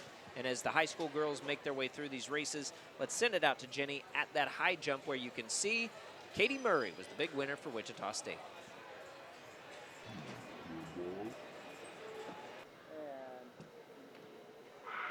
All right, thanks, guys. So I'm here with Katie Murray, who is from Rolla, Kansas, a junior who just won the women's high jump. All right, so Katie, how did your jumps feel today? It actually felt really good. I had PR'd 2 weeks ago at Air Force Academy, and I had really good attempts at 172 today, which would have been a centimeter over my PR, so I'm really excited for the rest of the season. We're really having a good start leading into conference, so I'm really looking forward to continuing to develop the next couple weeks and taking it into conference. All right, so do you have any big goals for this season? Ultimately, my next big goal is 5'9", and then kind of go up from there. I'd like to hit 5'11" by the end of the outdoor season. So. Very cool. Okay, well, thanks, Katie. All right, back to you guys. All right, thank you, Jenny, working hard out there following all those events for us. She's also bringing us some interviews throughout the meet here as we're making, our way through the high school girls 400. This is the first section that you're seeing coming up to a close. Hey, the University Bookstore's got a sweatshirt sale going on right now. It's a one-day only special next Saturday, February 10th. It features the quarter zip sweatshirt you're looking at right there, $17. University Bookstore located in the Radigan Student Center. It'll be open extended hours from 10 a.m. to 5 p.m. The sale in-store only while supplies last. Not valid with any other discounts you may have, so don't miss your chance to pick up this pretty neat sweatshirt available for $17 at the University Bookstore. And also want to tell you about the Shocker Sports Grill and Lanes. Stop by the Shocker Sports Grill and Lanes 2 hours prior to all Wichita State men's basketball games. Enjoy great game day specials on food and drinks. It's the perfect place to meet up with friends before all the men's home games. If the Shockers are on the road, you can catch all the games on TV at the Shocker Sports Grill and Lanes, lower level in the Radigan Center. You heard the gun there. As they are starting now the second section of the high school girls. Anything stand out to you guys in that first finish we saw? I didn't see anything that was necessarily anything to be concerned about. No overwhelming time where we may be challenging some of these college athletes. Yeah, not yet. It's really tough as a high school athlete to come into this collegiate environment, especially on this 200-meter track, and run a solid 400. I mean, there's a decent chance some of these high school athletes have never seen a track this size, right? Absolutely, absolutely. When I started running, I had never even seen an indoor track, and it's great practice for these athletes to be able to get out here and do this. However, that's what it is most of the time, is a good practice run, and something that they can use to better themselves in the future if they want to continue on to their collegiate careers. If not, then it's definitely a time where they can use to build strength and stamina getting ready for the high school season. Great facility here, of course, at the Heskett Center to see if you're going to see one for your first time. And just to kind of jump off of that as well, the atmosphere here for a high school athlete to be able to come into is wonderful. You know, again, talking about some of the indoor meets that I ran in when I was in high school, it was usually just kind of a dead atmosphere, not a whole lot of people in the stands. Here we have a full packed out crowd sitting here watching this meet, and it's a fun event. Well, listen, I'll tell you guys again, as an outsider to Kansas, I've been here a handful of years now, but the level of involvement in the track and field sport is high, and it's cool, and it's really fun to see. It is a lot of places, but people love track and field here. It's one of the first things I was told when I came into work in the sports scene at that point was be ready for track and field because it's a monster. And it is, in a good way. We may see a lot of these ladies out at the Outdoor State Championship at Cessna not too long from now. What are we, about 4 months away from that? Yeah, a little bit. 3.5, I guess. Just a little bit. All right, this will be our third section of the high school girls, and then we'll get back into the college women, that first section. As we look forward to the 400 on the women's side, for the Shockers, what do we want to see there? And that's an event where we're not talking about just working people out, right? This is an event where we've got big-time competition. Yeah, we definitely have some good competitions on the women's side as well as on the men's side. It's really stacked as far as a lot of these Wichita State runners. A couple of them on the women's side are going to be redshirting, like we had talked about earlier. But we should have, it looks like 3 athletes in 2 of 4 sections. So with that being said, Leah is going to be the first one coming up here in the first section of the Women's College 400 after this last section of the girls 400. And she is actually a 400 hurdler. And so to see her getting out here and to run an indoor 400, it's definitely a good chance for her to be able to work on her speed. Leah is somebody who is definitely a hard worker, and her finishing strength is not something that she has to work on as much, but the speed is definitely something where she can benefit from. So to get her out here on an indoor track and to run a fast 400 instead of one of those grinding 600s, it's definitely going to be something where she can use to her advantage once the outdoor season comes around. We're getting a look at Leah getting ready right now, and I'm going to ask you guys to help me out a little bit. Reichenberger? Richenberger. Richenberger. Yeah, Richenberger. Yeah, so Leah comes in with without a seed time for the indoor 400. She's definitely run plenty of races in her collegiate career. So what time are you looking for? I mean, you guys know times. If we don't have a seed time, but what is the time that Leah's running against then? If we can come around a minute, these seed times for the rest of the heat is around a minute, around 60 seconds or so. So if she can drop underneath that, especially as a 400 hurdler, the more she is, the deeper she is underneath a minute, then the better her 400 hurdle time is going to be in the coming year. Leah Richenberger, the Wichita State athlete here. We've got a couple JUCO athletes in there as well as Chesney Walker of UMKC, Carolyn Ross of UMKC. That's who's coming in. All sophomores here in the first section of 4 sections of the women's 400 meter.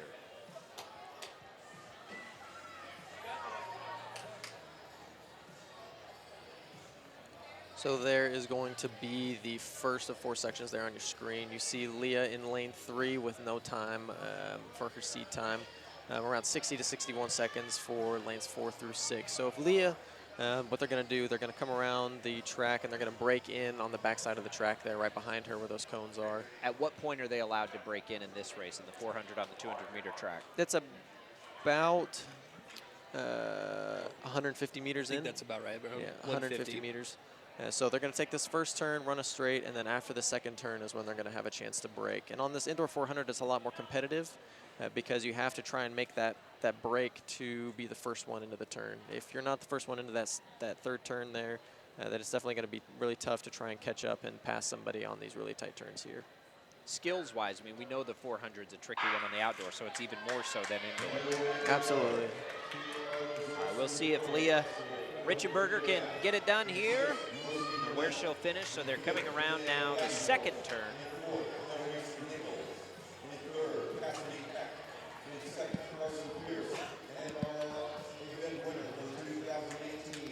So all right, coming in lap 1, so now they're breaking. What do we think so far from Leah? So Leah definitely did not get out as fast as she probably would have hoped to. However, Leah is definitely one of the stronger athletes, so we hope to see her coming on and finishing strong and overtaking a couple athletes here near the end. Where's the juice come for you guys in a 400? Final 100? The juice, you want to definitely have a fast 400 all the way around. I mean, there should never be any point where you're not running very fast. It's an exhausting race. It really is. The workouts that you do to prepare for this race are to run yourself to the point of having a lot of lactic acid and then running more, just so you build up that tolerance to lactic acid. And we see Leah here coming in, finishing strong, looking like she came in 5th there in that heat. 59.98 wins the heat. Was that Carolyn Ross, I believe, that got that? It looks like it. Carolyn Ross out of lane 6 from UMKC.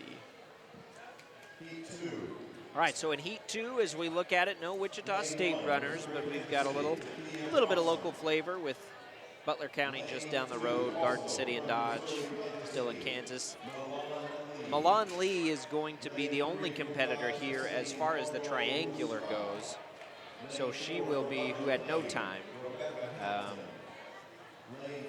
just racing a time, I suppose. In that, Yeah, and that's all it's going to be. scenario. She's going to be competing against the clock. It's going to be nice to have other athletes in the race with her so that she can get pushed by those athletes. However, coming out of lane 2 for a 400 is definitely going to be pretty tough. What is the lane of choice? The lane of choice indoors is around 5 or 6 for the sprint races, just because of how fast you're running around these turns. The more inside you are on the track, the tougher it is to be able to get around the track just because of different forces that are at play.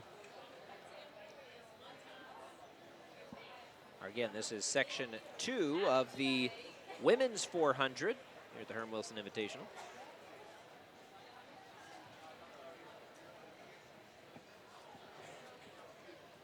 Ladies are in the blocks. And they're off.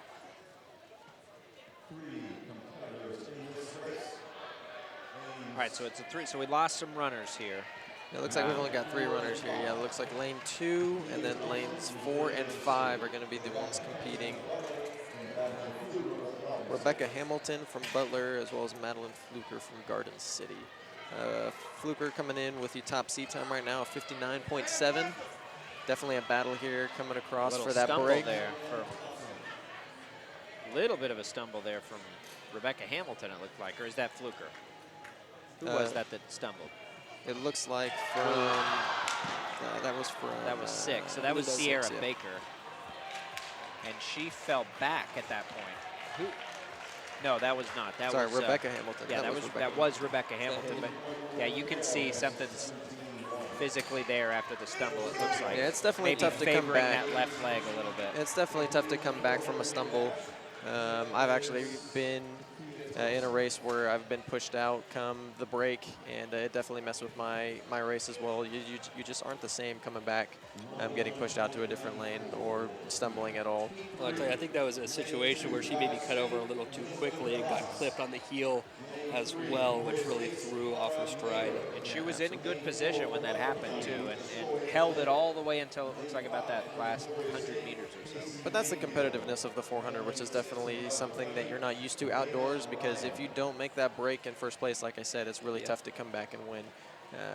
However, if you put in too much energy to make that break and you either get tripped up or you run way too fast of a split, then it's really hard for you to come back as well. So finding that balance of making the break first or second place and still having enough energy to come back and finish if you need to. All right, so we've got the third heat coming up. Elizabeth Terrazas of Dodge City, Kara Mater of Emporia State, Tashoy Blake of Butler Community College, Casey Mayfield of Emporia State, and Raina Ryan of Butler Community College. They are in the blocks.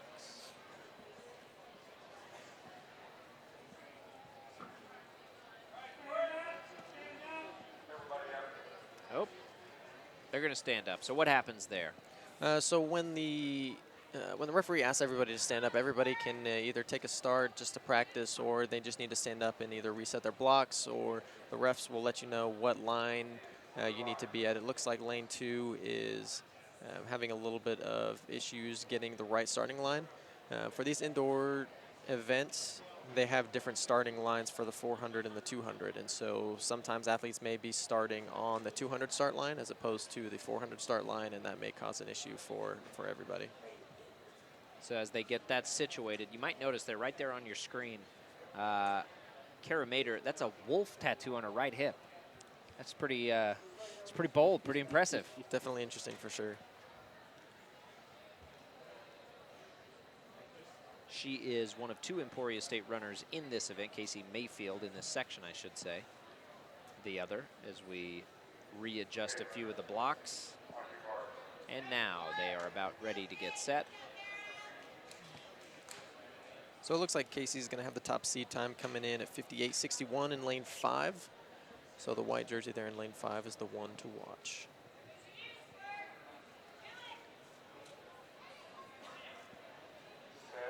There are their marks, and they're off. All right, so 5, you've got the best time and the best position then. for Casey Mayfield. The advantage to lane 5 is you can see the pace out in lane 6, engage from there without having to run blind, but also know that you have people pushing you on your inside lanes. It looks like lane 5 is definitely struggling a little bit to come out and get a good time through that first 200. Right, so right now it's looking like Raina Ryan of Butler Community College out in the lead. So cut when over too far. Yeah, when they cut in, they need to cut into the cones there because that's a circular track. We have different lanes for the 60 meters, and so that's definitely going to be interesting to see how the refs call that. She definitely took more than one step inside of that line. And that was Raina we're talking about? Yes. That's out in the lead now? Out in the lead, yep. So if anything is compromised there, you're looking at her teammate Tashoy Blake right now in second. So we'll wait on that final call. Interesting there that Casey Mayfield in good position and with the best time in the finale there of the section to be spoken for, as we've got one more coming back in from Dodge City here. So what do we think there? I heard going wide. Yeah, you can see here as she's cutting over, there's those cones, and she cuts inside of lane 1 for several steps there and had to jump back out.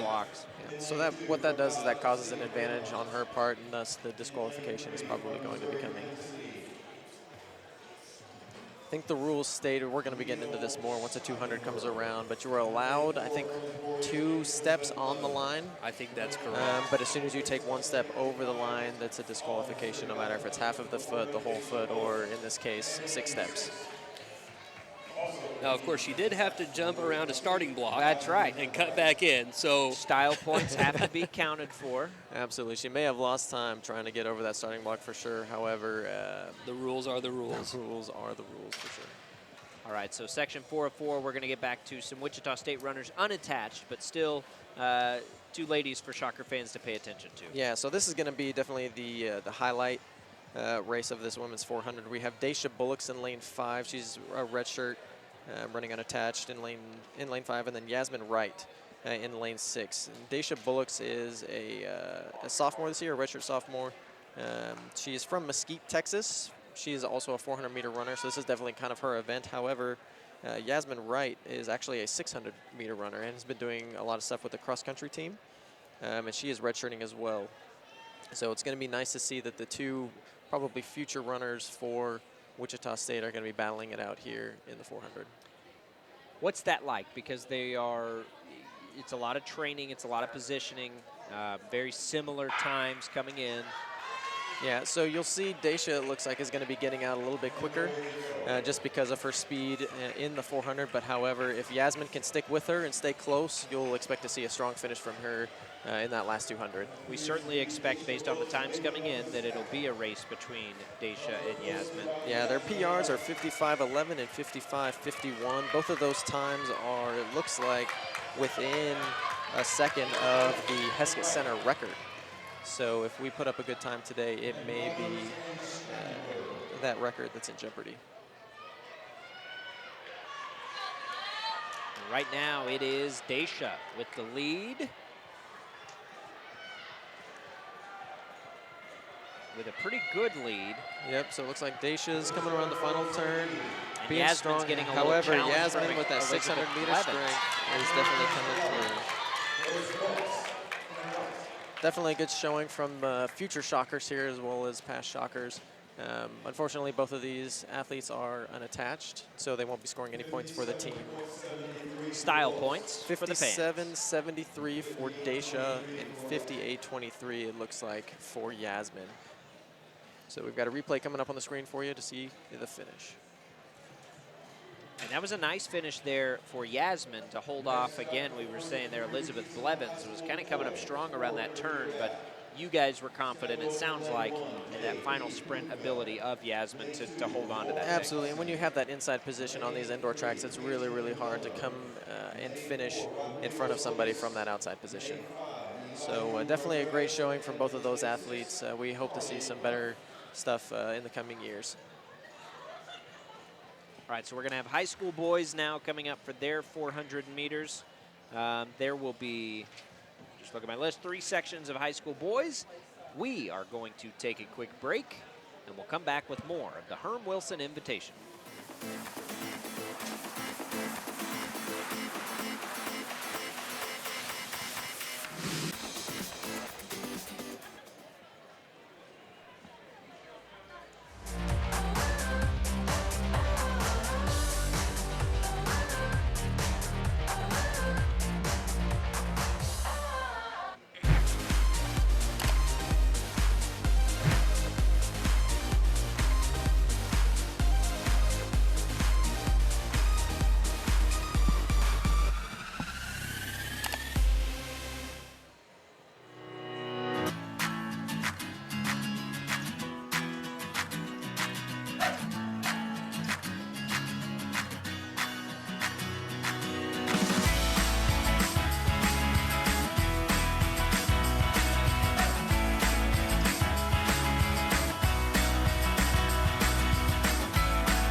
Wichita State University is preparing today's students to become tomorrow's leaders. The Shock the World campaign is raising $25 million in private funds for a new home for the W. Frank Barton School on the Innovation Campus. Invest today in tomorrow's business leaders by calling 316-978-4076 or visit www.wichita.edu/shocktheworld. I caught that. I caught just the tail end of that curve. What were you saying? So they're updating team scores. Yeah, they don't have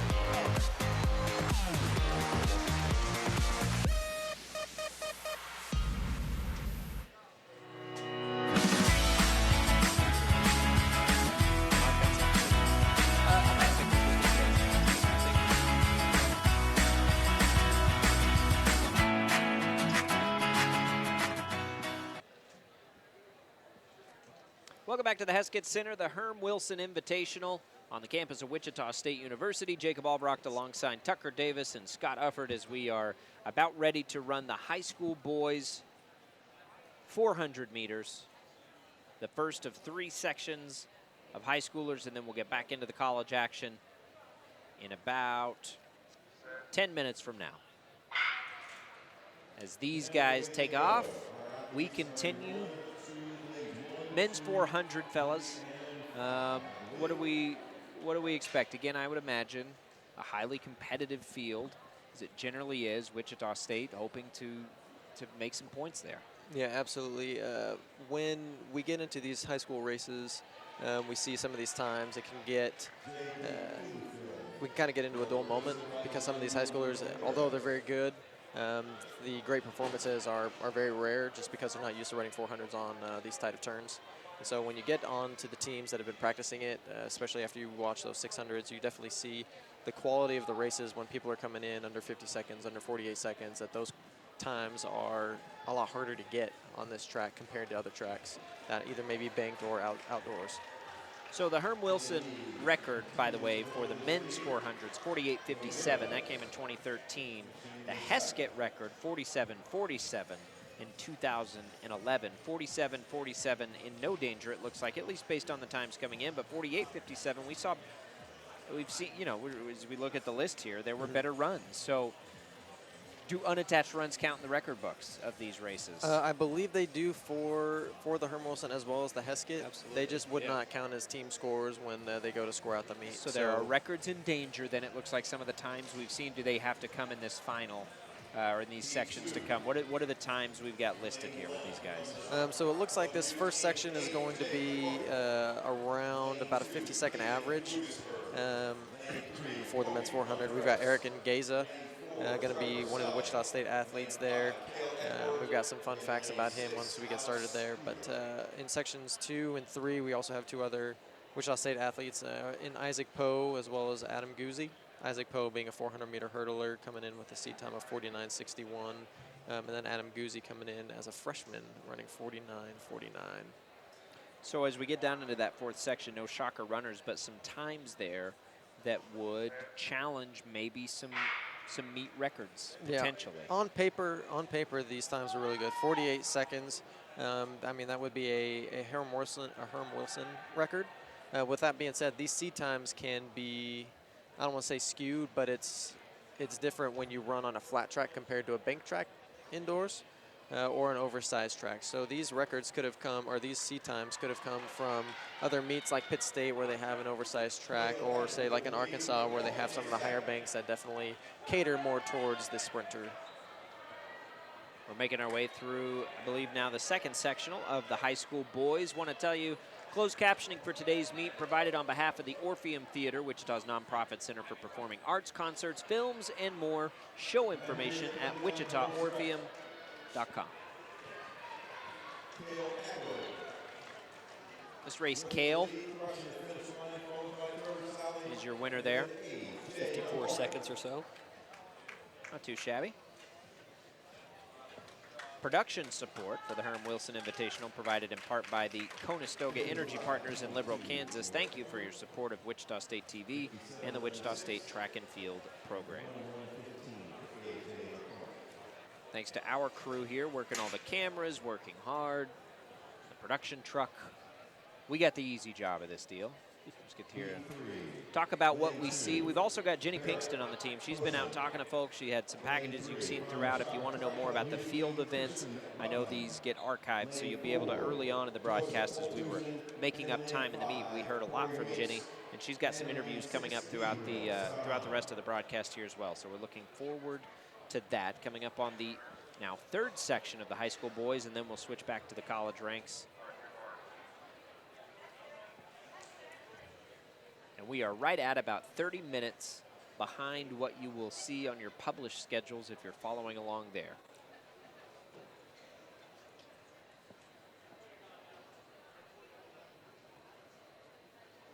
What were the big questions for Wichita State coming in, and have we had any answers for them as far as the program's concerned? You guys are both closely connected to it. One of the biggest questions, at least as far as the sprint group is concerned, I come in and I help with the sprint group 2 to 3 days a week, which is definitely nice because I get to interact and work with the athletes and share what I've learned from my time here. On the sprint side, it looks like the men's side is definitely doing really, really well. No performances that have definitely been over the top. Nothing that seems to be nationally qualifying. However, on this indoor track, that's not a surprise. So definitely some good workout runs for a lot of other athletes. And then on the women's side with the unattached athletes, it's definitely a testament to see what is going to be coming here in the future with a lot of those top tier runs, especially in that 400 with Daisha and Yasmin.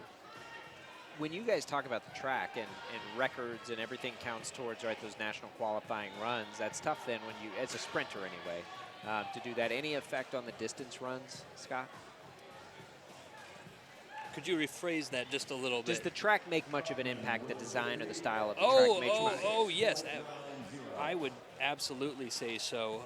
We were talking a little bit about how some tracks are oversized, some tracks have banks, so the curves are a little higher. That will play into the distance races, arguably as much, if not even more, for a distance race since you're covering a lot more ground. So that tight curve, that's seconds right there. Yeah. And especially for a younger athlete who's maybe not used to that, it can take a little bit of time to adjust. Is there an advantage there for Wichita State having the experience then of what some of those quirks are? Yes, absolutely. When Wichita State trains here, we actually have a training line that we run on just to kind of save the legs of a lot of the athletes. But when we do get later in the year, when we run those faster speed endurances, they do get to run in lanes, and it's basically a chance for the athlete to use that track and to plan out the race from maybe even the lane that they know that they would be running in. So it's definitely a great tool that we have here to be able to use that during the practice week when it's too cold outside to run, and then to come out to the meet on the same track and try and perform and execute what they did in practice. All right, so we're getting ready for section 1 of 4 sections of the college men. So we're back to the action here, and we do have the Shockers represented here. Senior, what do we see? It looks like Eric Ngeza. He's actually from Big Bend, Swaziland. He's a senior. He came in when I was actually a runner. His PR right now is 51 seconds. I know that he's capable of more. I've been working with him as a sprinter. He runs a lot of 1s and 2s, but he's definitely got the strength. So we've been working on a lot of turn stuff with him One fun fact about him is he can speak 7 different languages. He's also, his major, I believe, is in aerospace engineering. So just a really, really smart guy and somebody who really knows what he's doing. What are we doing outside with of our the track. lives? Yeah, I know, right? We're talking about that guy, I'll tell you that. I know one language. That's impressive. Really, really cool. Aerospace engineering. Well, this is the spot for it. Pretty sweet shoes, too. Yeah. So as we get out, it looks like And Eric's they're off. got off to a pretty quick start. Eric has come in with a seed time that's about a full second slower than the leader in lane 5. However, he's sticking right on him, and Yeah, so if he he's can moving stick there, right now.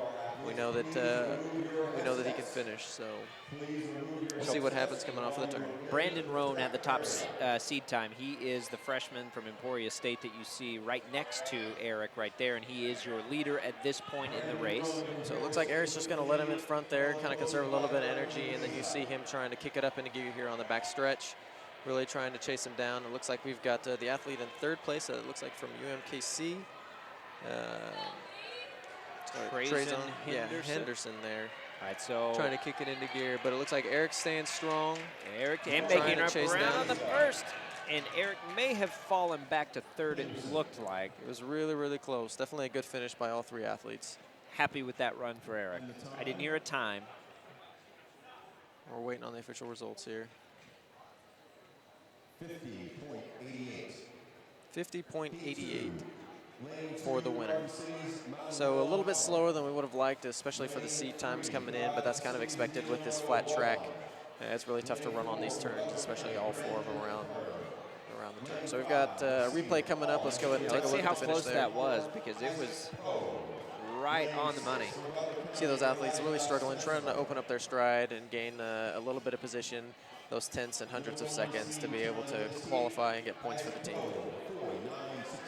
It is tight on these inside tracks. This has been really interesting to watch. So in the second heat, we have Isaac Poe of Wichita State. And again, as far as the triangular is concerned, it'll be all about the time here for Isaac. The rest of the runners in this section are JUCO runners, so they are not competing team-wise directly against each other. Yeah, so it looks like with Isaac Poe, he's coming in with a top seed time in this heat of 49.61. A couple unattached Butler runners on either side of him running 49s as well. So if Isaac can stay out front through this first 200, then I know that he's got the strength to finish as a 400-meter hurdler. So this will be a good training run for him, and definitely a good chance for him to be able to work on his speed around the first 200, and then knowing he's got the strength to finish. What do you think the points times will be range-wise here? Like what time range are we going to look at probably winning this thing? Well, we've got 4 sections, and it's really tough to score out of lane 3. And so as we look, we've probably got the last 2 sections being the scoring sections, unless you can get a really good draw in lanes or in sections 1 and 2. So Isaac definitely has a chance here, being in a preferred lane of lane 5, but he's definitely got to beat everybody and by a margin for sure. They're going to take him off the blocks here.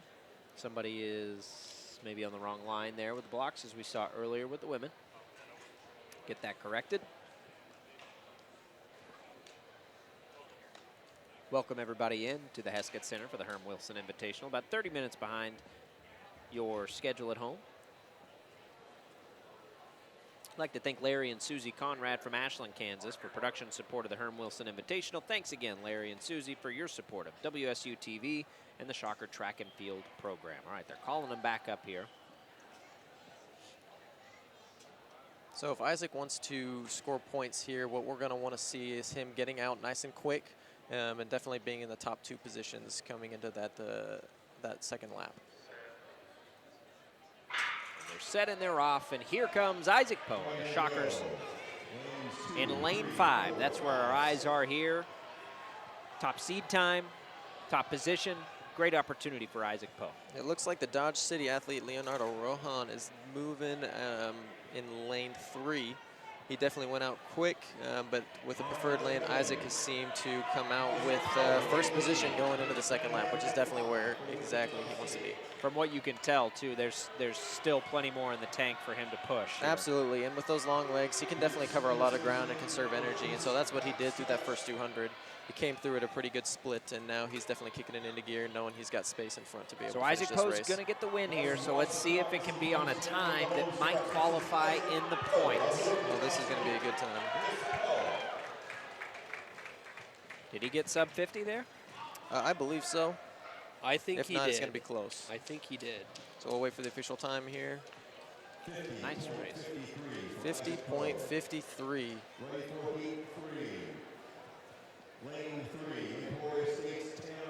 So good enough to win there. We'll see how that holds point-wise. So through long legs on Isaac Poe. Through the first 2 heats, it looks like Isaac has the lead in the points total. So there's going to be, it looks like 8 more runners that are vying for the last, I think, 5 or 6 positions there in the points. So coming up in section 3, Adam Ghazi of Wichita State, the freshman. What do we know? Adam in his young Shocker career. So Adam is a freshman. He's actually from Washington, Missouri. All right. Right. So with him coming in, he's definitely a strong athlete for sure. He's definitely picked up a lot of things that we've been working on him with, form being one of the utmost things that we try and do to help conserve a lot of energy with him. Being a strong runner, we want him to be able to get around the track really, really fast. But also conserve enough energy to know that he's got enough strength to finish there. So he's going to be out in lane 6. He's going to be running blind, which can be a good or a bad thing depending on on your mental Freshman, capacity maybe for a the little race. harder for a freshman. Yeah, just a little bit. I know Adam's going to be a strong guy, and he's going to get out well. We're just going to see how fast he gets out here in the first 200. And you'll notice just 4 runners here. Emporia State, Wichita State represented on their triangular. And a lot of close times. Expect, I would assume, this race to be pretty tight. Hard to pick a winner. Yeah, so it looks like the top seed time is not running. Lane 5 from Butler is not going to be in here, so it's going to be between Adam Guzzi and Keandre Lyons running unattached from Butler in lane 4. Adam Guzzi, apologize about that, Adam. That's a good start, though. Yeah, it looks like Adam's definitely covering a lot of ground. We're going to see what his split is coming around the first 200. With how much gap he's got here, he's got to be careful not to slow down too much as he wants to try and get a good time to be able to score points for the team. All right, so Adam Guzzi's out to a very comfortable lead, should hold on in the race. Now it's a race against the clock. And we know the top time right now is from his teammate Isaac Poe at 50:53, so that's the time to beat. 50:53.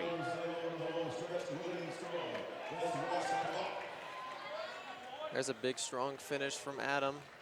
We'll see what the time is here once they bring up the official results. And that is good enough. 50.27, so that's going to be good enough to take the lead here with 4 runners left.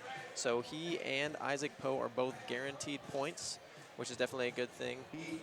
We've got a replay coming up here, so we're going to go ahead and check out the finish. Adam, it looks like did a great job coming off the turn, really picking up those knees, a lot of lactic acid buildup there, and for him to be able to finish covering as much ground as he does, it's definitely going to be a good sign for his future. When you're racing at that point, and it is a race against the clock, do you even have time to pay attention to the clock, or are you just trying to feel your body? You can. It depends on how comfortable you are with your race. For me, when I was running, we definitely had a lot of time to work on things here. So while we're running and while we're racing, we definitely want to make sure that we are focused on our race and we execute our race before we start looking at times and stuff. But if you're comfortable enough with how your race is being executed, then you definitely have time to look up and see kind of how your splits are going. All right, so no Wichita State runners here in this last section of the men's 400. However, the top time coming in belongs to Shaquan Woods, but he's unattached for Butler. So the 2 gentlemen that will be competing against the 50:27 for Adam Guzzi are Warren Graves of, just Kyle Evans there of Emporia State.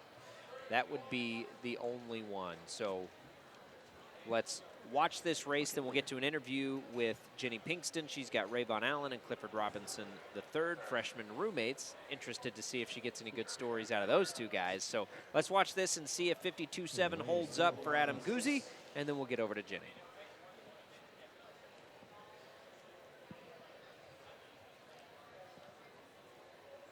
So as I'm looking at the track here, I only see 3 runners So who's out? So lane then? 3, Warren Graves is not going to be running for Cowley College. Okay. So with that being said, Adam is guaranteed at least 4th, and Isaac is guaranteed at least 5th.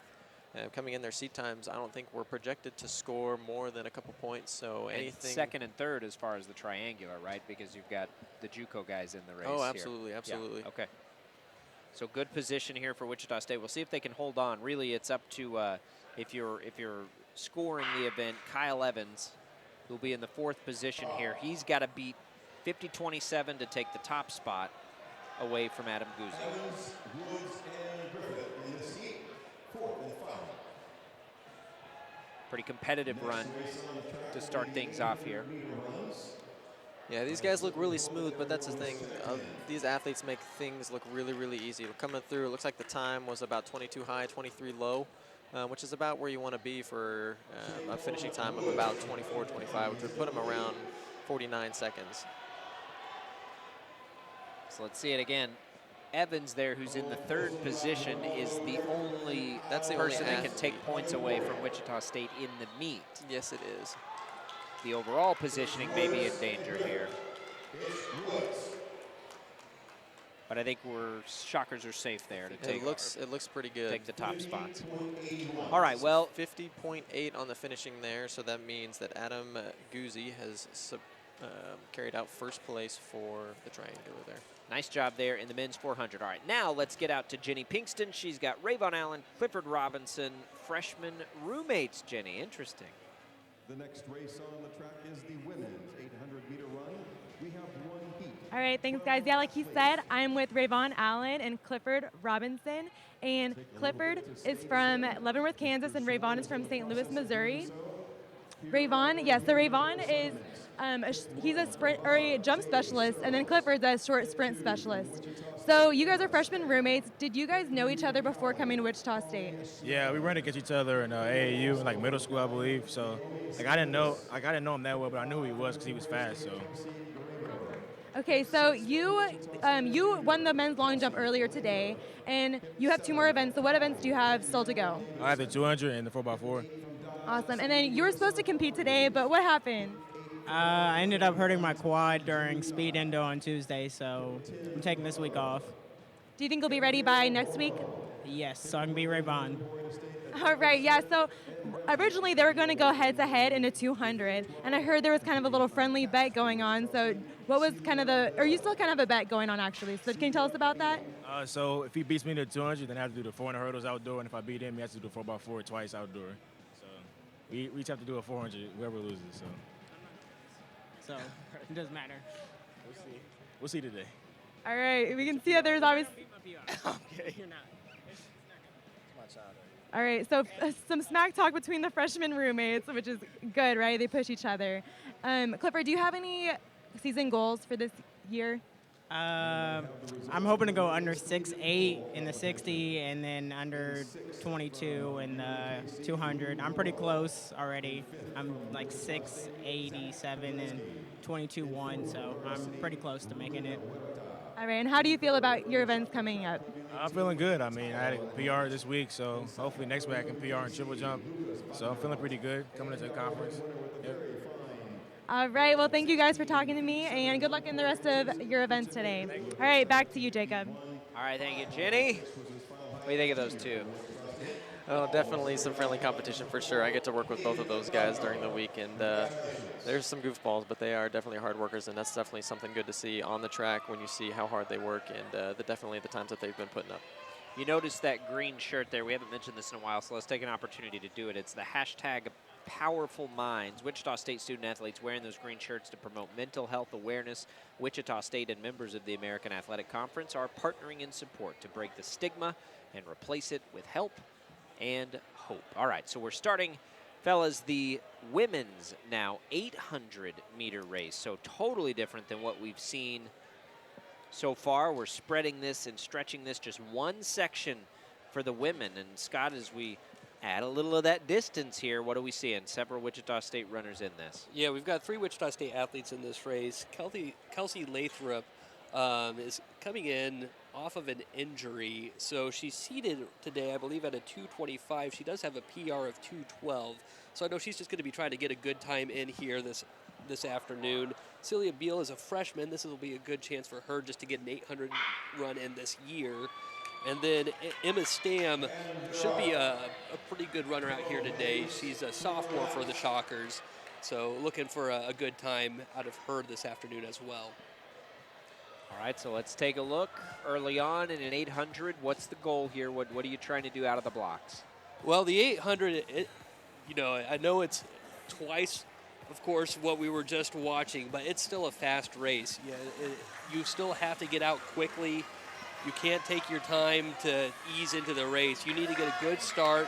We're seeing the Shockers here coming in a little bit in the back to start this race. So they're going to need to really work hard to use their strength to push up. There's a little stumble there. I think that was Kelsey that got pushed out a little bit on the outside. Somebody's shaking their hand up there. Yeah, that looks like Kelsey. But she's also taking the lead as she's doing it, so it must not be hurting too bad. Probably just wants to get out of that big group. Yeah, that is that uncommon? That's a pretty big group of runners there. It is. For an 800-meter race, you usually see groups like this maybe in the mile.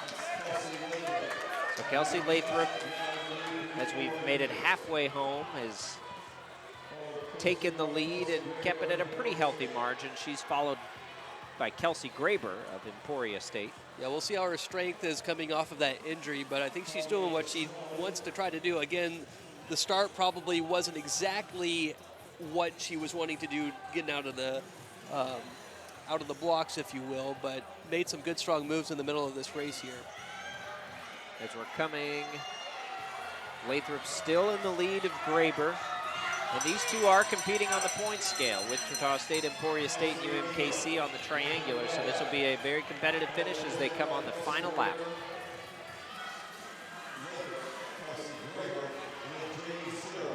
And you've already, is there an extra gear here for the very end of this race, or have you already put it in on a distance? Usually you're going to have a bit of a push here. You want to have a little left in the tank, but gosh, it's similar to the 400 where you're going just about all out all the way through. We're seeing it from Graber, who's come up on Lathrop now around the outside, and she is going to take it there. The final 60 meters or so, Graber passing Lathrop for the win. We didn't get a time on that race, but I think Kelsey ran well, again, coming off of that injury. I think that was a strong race for her. And that's a good spot, and you mentioned that, and again, it's worth re-mentioning. There was an injury, and then something happened in the race where she got pushed out a little bit having there, to shake it off a little bit. I think she's trying to figure out what exactly happened with some of the coaches right now. It's hard to tell if that's exhaustion now or something. Hopefully not anything long lingering. But again, the win there going to Emporia State. That was Kelsey Graber.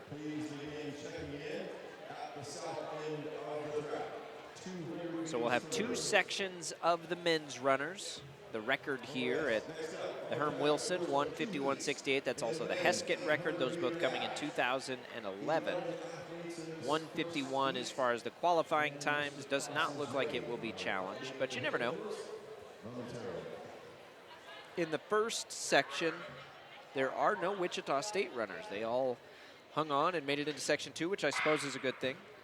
No, and it looks like aside from one athlete out of Emporia State, we're seeing mostly JUCO runners here in this first section. So again, a good opportunity for some of these athletes to make a fine showing for the coaches here today. 3 sets of college coaches here. Checking these guys here. Looks like that's Tanner Blackmore out front for Cali to start this race.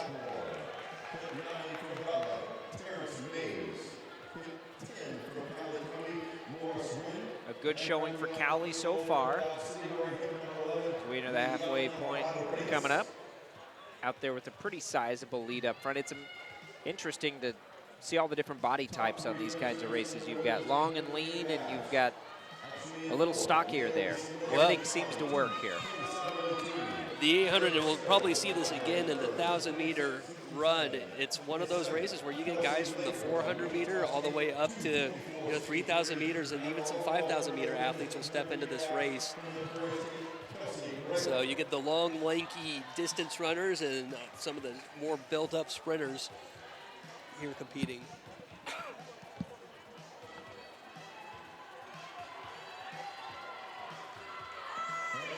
Cowley now in the top 3 positions as we enter the final lap.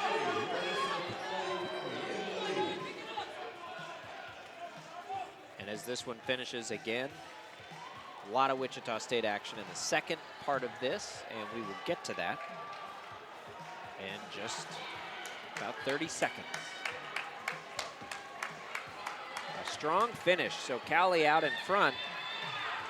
But we'll see here if they're able to hold on to the win, because coming in hot is Clifton Kasura. That was a good finish, fellas. That was. I think that Tanner Blackmore was able to hold on there. It looked like the time was right around 2 minutes. That's right, Tanner Blackmore with the winner. But a highly challenged, much more than he looked. 3/4 of the way. Yes. Well, it's definitely tough to go out and lead that race from the beginning and then come back and have somebody really challenge you for that last little bit. It's definitely nice to have that inside position, but when you've been leading the whole race, it's really tough to really kick it back into gear if somebody's really coming strong from the back. We'll check a replay here of that finish, show you how close it was.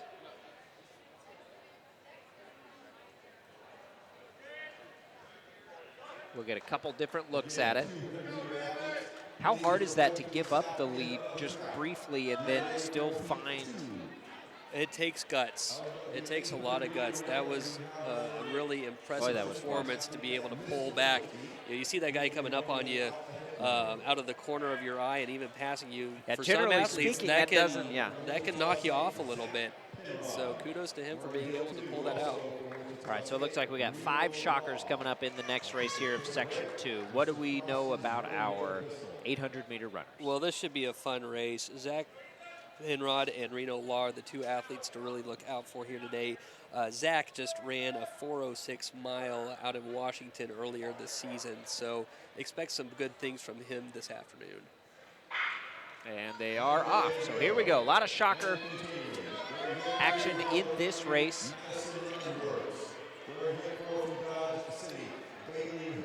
Another athlete we want to bring into consideration here is Austin Corley.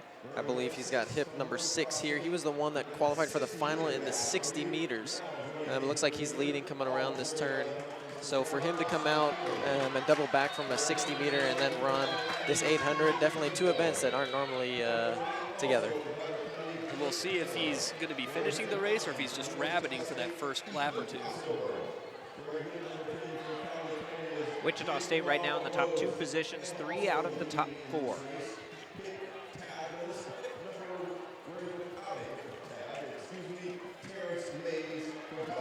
Zach Penrod out in the lead. The other runner you see there that's not Wichita State is Derek Reed. He is unattached out of Butler County. So points-wise, Wichita State is in fantastic position right now. Top 3 spots as far as what will go toward the meet they're competing in. Now this is an important lap for Zach. You see him opening up that lead there to be able to maintain the pace that he's been running while pulling away from the other athletes if he wants to be able to hit a big time today. I don't really doubt the closing speed on the last 200 meters, but that 3rd lap is really where the strength comes in. And then the big group of runners there towards the end, but this is all Zach Penrod right now. There is one runner in green coming up, starting to make a little ground on Zach, and he just bailed out. Was he? I believe that was Rayvon. He was that not was competing Rayvon. in the race. Yeah. He was fooling us. That's what I was saying. So where did he doing come a warm up from? on the back stretch there. All right, here we go. Now it's Zach and Reno Law. Zach with a big time finish. Yeah. And it looked like Zach finished maybe around 153, give or take a little bit there. So no course records here, but big points for the Shockers as far as the meet goes. Yeah, it looks like they cut the top 2 positions. Corley seemed to have a little bit of trouble finishing that race. It's really hard to come back after a sprint like that and really put 800 meters out on the line. So good finish for the Shockers there. We are getting ready to toss it out to Jenny Pinkston, but we're going to take another look at the finish. as it was Zach Penrod against everybody except Rayvon, who snuck into the race somehow.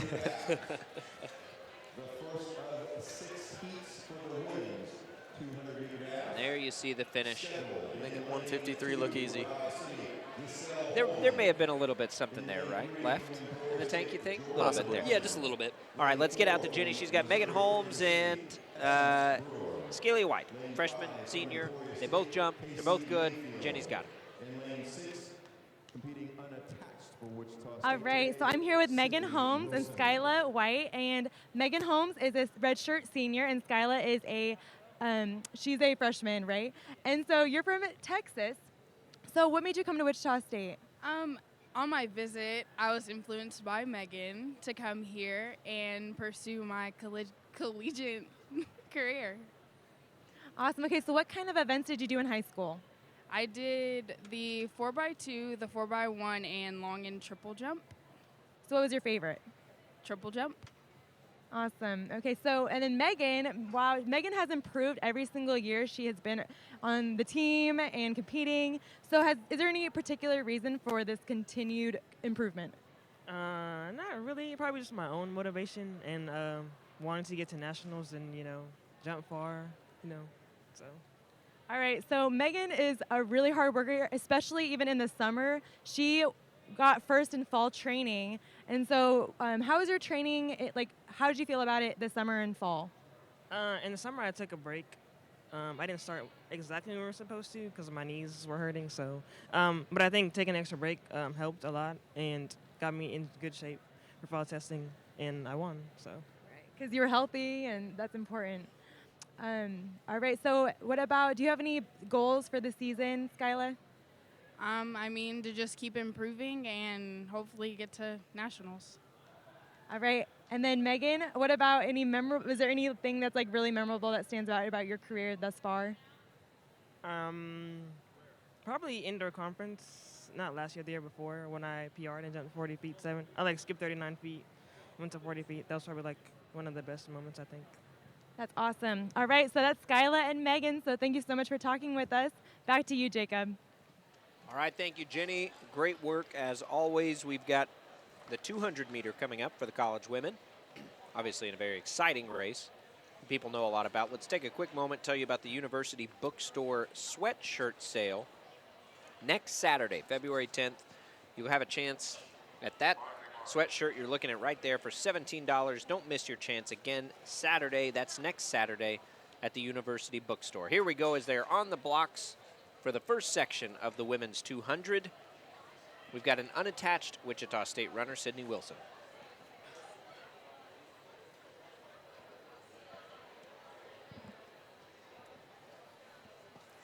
The record, by the way, 24:30 at this meet. That came in 2011. A lot of records from 2011. So 200 meters here is just going to be one lap around the track. Everybody's going to stay in lanes the whole time. Once they finish off that second turn here, they're just going to try and sprint through the finish and make sure that they finish strong. What do we know about Sydney? So Sydney, I believe, is a multi here at Wichita State. She's running unattached, meaning she's redshirting this year. So she's going to be one of those athletes that is going to be coming back next year off of a full year of training and hoping to put some more points and add some more points onto the team. Learning experience in the win coming from Casey Mayfield, who we saw a little bit earlier. She did not perform as well as we thought she would have in that 400, but getting that section win there, and we'll hear the time and we'll see what the bar is for these other ladies coming up.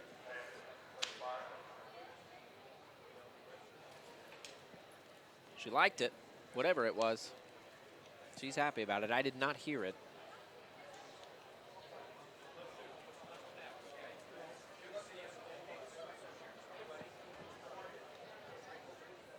How hard is that, the disappointing race she had earlier to come back? It's definitely tough to be able to double back from a 4 back to a 200. Already getting tired from that 400 because you're putting everything out on the line to be able to get a good 400 time, and then to only have maybe an hour, hour and a half to come back and run a really, really fast 200 is definitely something tough to do.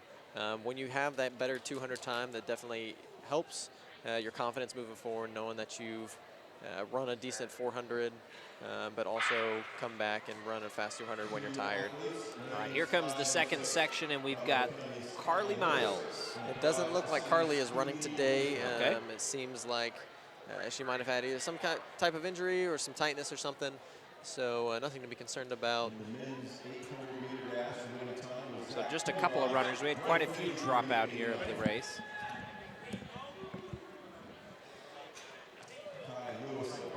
That's it, a couple of the JUCO runners.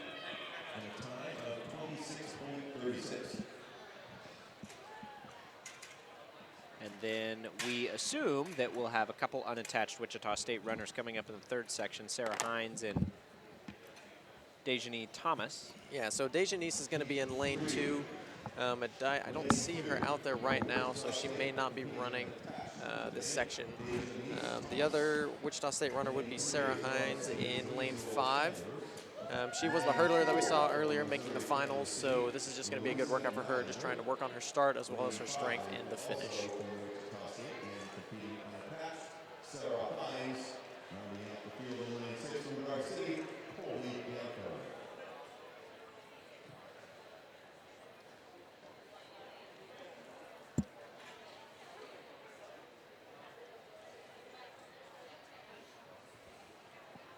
All right, let's get ready then as we make our way through.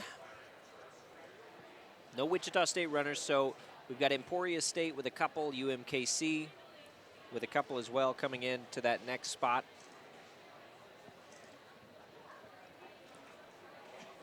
You guys ready Are we ready me? for you? Yeah, you bet. Right, Absolutely. All right, what have you seen out here so far?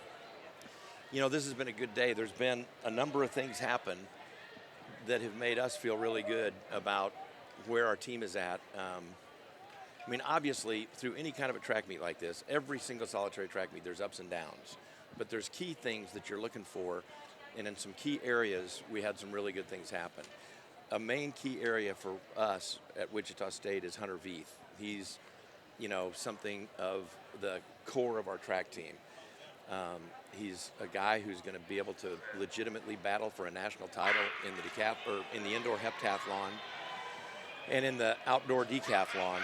And he's been struggling in the pole vault lately, and today he pole vaulted really well.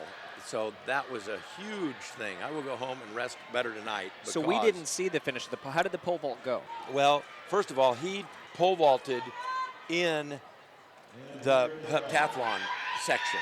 He pole vaulted in the heptathlon. And so you didn't see him in the open pole vault because he pole vaulted earlier in the day. But the pole vault went great too. That's another one. Hayden Bugner just came within a hair of making 17.1 in the pole vault, and he made a good bar, like 16.7, and then the bar went up, I don't know, 16.7 or 16.8. I don't think there was a bar in between there. I think he was, oh, there we are. Yeah, so he made 16.7, and then the next bar was 17.1, and he had a spectacular attempt at it. So that was good. I'm looking down the way there at some of the other guys, and, you know, for other guys like Zach Kudlinski and on down the line there, Bryce Bearden, those are, you know, guys that are developing. So a lot of things happen at a track meet like this, some good, some not as good, but the key issue is there's Hayden at the top of the list with a nice solid mark that is clear evidence that he's getting ready beautifully for the American Athletic Championship. Tell us about that, because we're coming up on our first, and we talked, you know, it's down the road there, and you guys have to figure, you know, how you're going to strategically go at it.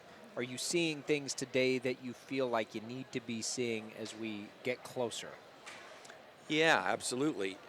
So I don't know how much conversation you guys have, I've just joined you here. I don't know how much conversation you all have had about the fact that we are, you know, in the hunt for the men's championship. We think we're in the hunt. If you score out the conference championship right now off of the conference performance list, UConn wins the meet. I think that if you just score it with no bias whatsoever, no predictions whatsoever, just score it the way it currently falls, UConn scores 145 points. And if I remember correctly, Houston scores 133 and Wichita State scores 130. I think that's the way it played out. It's going to be a pretty close race. Close race. Here's the deal. On UConn, there's a couple of events in there that they like, and we're talking about men's track and field. So to be clear, we're talking about men's track and field. On the men's side. To UConn in a couple of events, like the 3,000 and the 5,000, are like the only people that have competed yet. In other words, Tulsa has some great distance runners that haven't competed yet. We know that they will break those UConn guys up. They'll take some of those points away. So we don't think that UConn is a 145-point team. They're good. Don't misunderstand. They could be a 135-point team, but they're not a 130 or a 45-point team. So that makes it look like there are 3 teams that are like neck and neck: UConn, Houston, and Wichita State. Well, we heard some unbelievable results today. A Houston guy ran the 3rd fastest time in the history of collegiate track in the 200 meters down at Texas A&M, 20.50 something. That's mean, just unbelievable. That is fast. But he's already on that list for a fast time. Right. So that's not a surprise. It's not like all of a sudden their team just went like that. Yeah. They were already like that, you know. And so on the one hand, it's impressive and it's a bit mind-boggling, but we already knew that guy was really, really good, and he's already up there real high in both the 60 and the 200. He's first. So that's why I mentioned Hunter Veith. Hunter Veith is the best heptathlon guy in the conference, but I think we're not going to compete him in the conference championship in the heptathlon. We're going to compete him in the hurdles. You saw him run beautifully in the hurdles today. We're going to compete him in the open pole vault. We're going to compete him in the long jump. He's a really good long jumper. He'd have a chance to battle for the win in the long jump.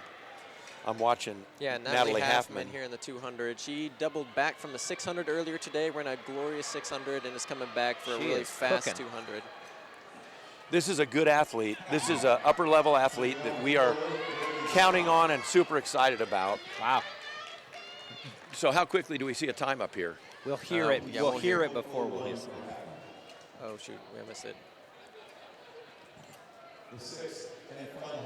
They'll give us the results. Okay, no problem. But anyway, that was a nice run, it looked like to me, for Natalie Halfman. I was really happy with her 600. And we have Deja Young coming up in the final section here for the Shocker fans watching. So you guys are in a good position, and that's an interesting strategy on Veith. You've got him. Okay, so I was saying a tool belt. The hurdles, the long jump, the triple jump, the pole vault. The guy could conceivably high jump, but he's got a bit of an ankle issue at the takeoff and the high jump, and we may not have him do the high jump. So then he doesn't have to go through an entire heptathlon 2 weeks out from the national meet. And only scored 10 points at the conference meet. That's right. So and Ben Johnson helps there too, right? Where does he stack up conference-wise? Is he going right now he's first, I think, although I didn't see the finish of a meet that we had today, or they had today down at Texas A&M, and there was a guy from Houston, actually, who was competing and may go ahead of Ben. But anyway, Ben Johnson, Caden Griffin, Jake Horsch, and Grant Downs, and Davis Bonner. We've got 5 strong entries in that heptathlon. And so I'm trying to think if I forgot somebody in there. I don't think I did. I think the 6th guy is Hunter Veith. So anyhow, we're going to be well represented in the heptathlon. Now, we'd score more points if Hunter Veith was in it. But if you follow what I'm saying, if Hunter Veith did it, he'd get first. Yeah. How many points is first? 10 It's points. still 10 points as opposed to over 3 or 4. But here's the other thing. It's not 10 points because he knocks his own guys down. Right. So somebody else may be able to slide without him in there, our guys score, let's say our guys score 20 points without him, but with him, we only score 25. He's really only worth 4 or 5 points because he knocks 4 other guys down that are shockers. So in addition to doing, scoring better points in other events, long jump, triple jump, hurdles, pole vault, he helps our other guys move up by getting out of the way in the heptathlon. So it's a strategy. it worked beautifully at the outdoor championship last year. Hunter did not do the decathlon. He scored points in the hurdles, the long jump, the triple jump, the pole vault, and the javelin. Now, the javelin's not an not an indoor event, so he can't help us there. But what a heck of an athlete, man. Jiminy Christmas, that guy is a good athlete. We'll hopefully get to see him go for a little while, and it's good to hear that you guys are optimistic on some of the individual things you saw out of him here. So he was a big part of it. And then, our guys are being pretty darn careful. Like Denver Griffin runs the 60 meters, feels a little bit of a tweak, and we're cautious, and we're going to not have him run the final, things like that, because he's a guy that could be up in that final, in a super tough final of the 60 meters at the American.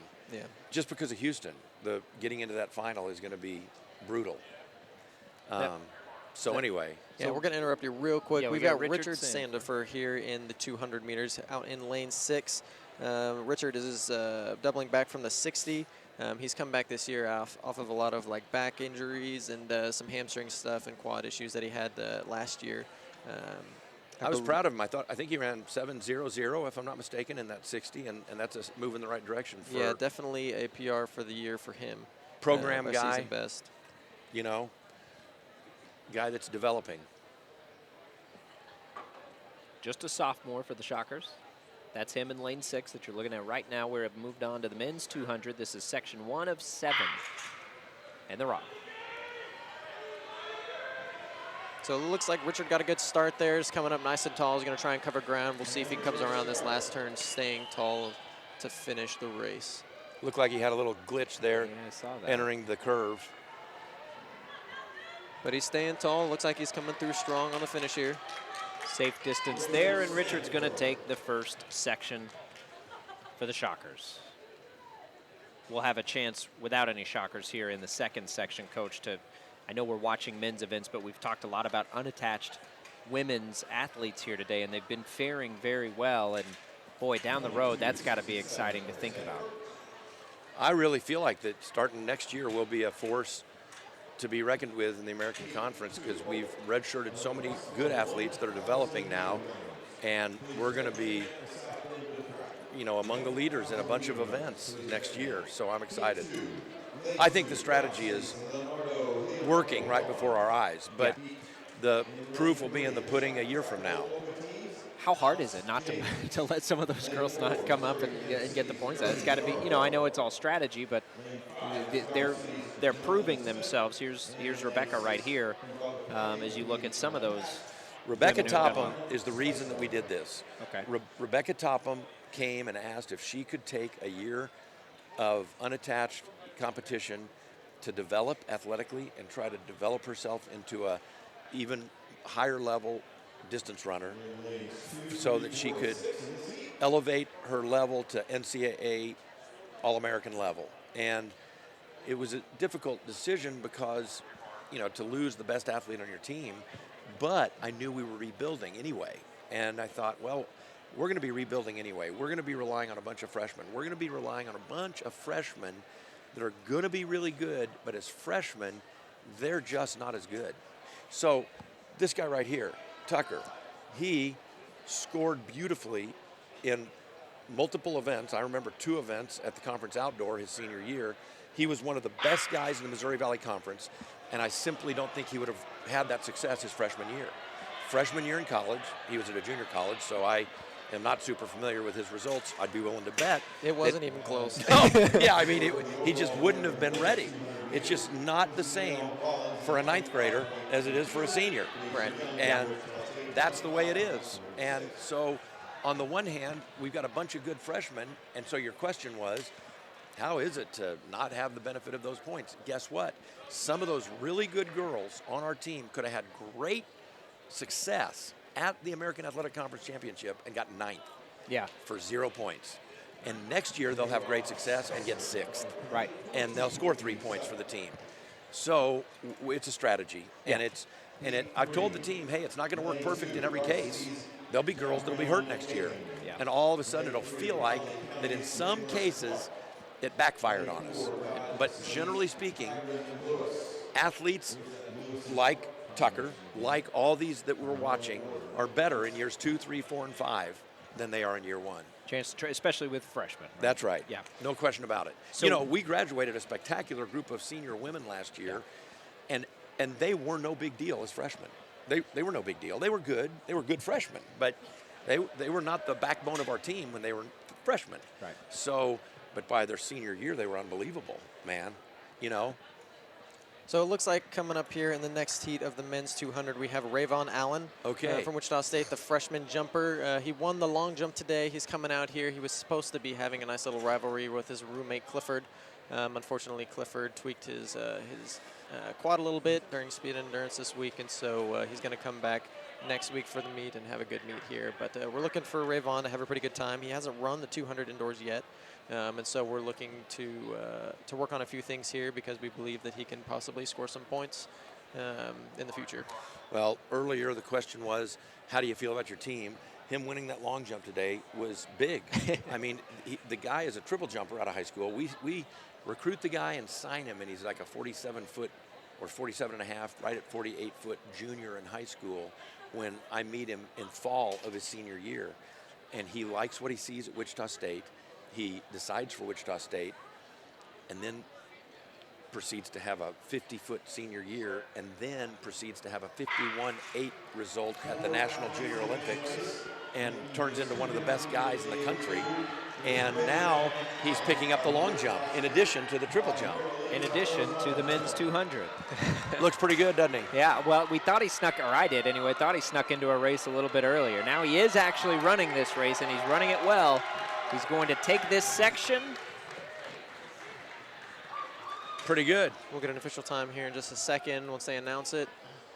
22.27 Pretty darn good. 22.27. What do you think of that time, sprint expert? Yeah, tell us, Not Tucker, too where's shabby, that? not too shabby. So 22.27 is going to convert to about a 21.8 with Up the in here. conversion here, yeah, up on this flat track. And so that's not too bad for a jumper. If Yeah. you look at him coming out of high school, being in the triple jump, it's not something that you necessarily see him doing at the collegiate level. If we take a look at the replay here coming off the turn, he's a very tall, very strong athlete. You can see him covering a lot of ground with each of those steps, really diving through the line there to try and eke out every tenth of a second that he can get. Sometimes an athlete's an athlete. That guy's an athlete. That's a studly dude, I'll tell you. I'm really impressed with him. When you have jumpers that can cover a lot of ground with minimal time, making contact on the ground, like long jump and triple jump, they really can turn into really great sprinters, especially in the last few meters of the 1 and 200. No question. That guy, I told him this in the recruiting process. He might not have ever had spectacular results in sprints as a high school athlete, but I said, you can't long jump and triple jump, or you can't triple jump that far without some explosive, dynamic speed. I call it latent speed. It's in there, but you don't know it's in there until you kind of teach them how to sprint. And guess what? Same kind of speed that was in Tucker Davis when he was a freshman.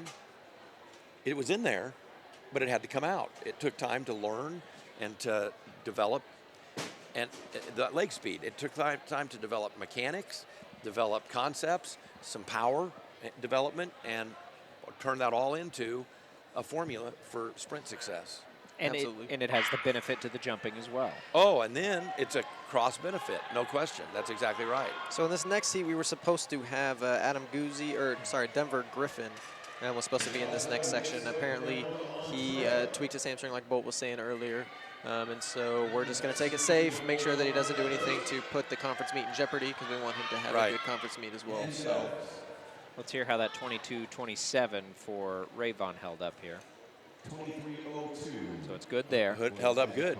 Held up just fine. By quite a margin. Yeah, that's a good run, that 22.27, I think.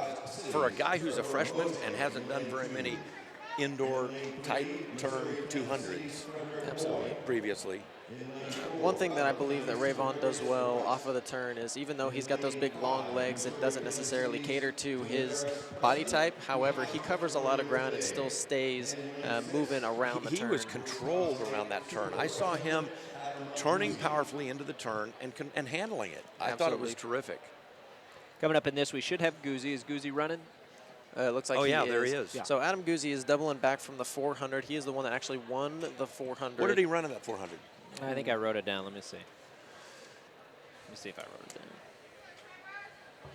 I never did see the result. 49.5. That's a guess. I'm sorry. 50:27 is what he 50:27? ran, and that was the top time, yeah. Correct. 50:27 is a solid run. So there's fans out there. I guarantee you there could be people watching that would think, well, that's not a very fast time. I've got a high school kid on our team that ran 49.8 last year. Yeah, I'm telling you, it's different. It's different running on this tight 200-meter track. It's different running in, early February than it is running at the state track meet in May. It's just different, and people don't understand. Anytime someone can challenge 50 seconds on this indoor track, that's a pretty solid. Well, this is a freshman on our team, for one thing. That's a pretty darn good college 400-meter runner. He was state champion in Missouri, so really good. In this event? In the 400 meters. In the 400. We were, he ran 48 flat or something like that as a high school kid. Pretty darn good high school 400-meter runner.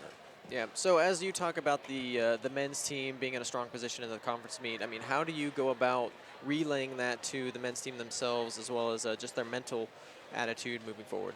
So we went up to K-State for the triangular, KU, K-State, Wichita State, the 3 Division I teams in Kansas. We have been to some outdoor meets where we have beat both KU and K-State. Heck, you might have been on the team, I don't remember. But anyway, we had a series of dual meets against KU, K-State, and Air Force one year, and we won them all. We won all 3 dual meets on the men, and we won all 3 dual meets on the women. Oh, shoot. Uh-oh. That's not good. So it looks like Adam pulled up, might be having some issues with his hamstring there. Is that a new issue, or is that? As far as I know, I'm not aware of it. I've not been aware of it. I don't coach him, but I'm not aware of it. Yeah, I work with him during the week, and I haven't heard anything of any tightness, so that's probably going to be something new. Looks like he's jogging it a little bit there. Yeah, he's trying. Anyway, I was talking about our meet that we had up there at K-State against KU and K-State. So on the men's side, both of our 200-meter guys, Denver Griffin and Clifford Robinson, get DQ'd from the meet for running on the line in the 200 meters, and we lose the meet by 3 points, 111 for KU, 108 for Wichita State. K-State scored 104. So I'm like, son of a gun. That's pretty darn good. Our team is there battling, ready to win. We thought we were going to win the meet, and then our 2 guys get DQ'd. We go out to Air Force Academy, and we've gone out there multiple times over the years, many times over my 17 years. Now this is my 18th year going out there. We haven't gone every single year, but we've gone many times. And you can't imagine how many times I've walked out of that building feeling dejected and feeling like, son of a gun, we're not any good. We're just not going to be any good. And we'd usually get it together and end up being pretty good at our conference meet and very good at the outdoor championship. You guys are in good position here on both the men's and women's side as we want to show everybody the point totals real quick. Yeah, it looks Wichita good. State commanding these leads against these guys, and we talked about it at the beginning, and Tucker and Scott had those expectations for you. So that's good. I'm pleased. But anyway, so we're out there, and we see the national dual meet rankings, and I can talk about the national dual meet rankings if you want me to, but we see the national dual meet rankings, and I believe it was Brigham Young was ranked 7th nationally. At that time, because of our good performance up at K-State, we were ranked 9th. Colorado State was ranked 12th, and Air Force Academy was ranked 18th. So I'm thinking, shoot, man, this is a heck of a group of teams, and it's not going to be easy. We're up here at altitude. These other 3 teams are altitude teams, things like that. And I'm hoping we can hold on. Well, we win the thing going away. It was not unlike what we just looked at. Yeah. I mean, and I'm like, man alive, we must be pretty good. And sure enough, the cool thing is going over to the horizontal jumps and watching Jared Bellardo and Ray Von Allen and Hunter Veith and Caden Griffin get it done in the long jump and triple jump. That's sort of a focus, or whatever you want to call it, a core that feels like an impetus to the rest of the team. And then, of course, It looks like we've got Eric Ngeza coming around the final turn here in his 200. He's got the lead. We'll get an official time for you here in just a second.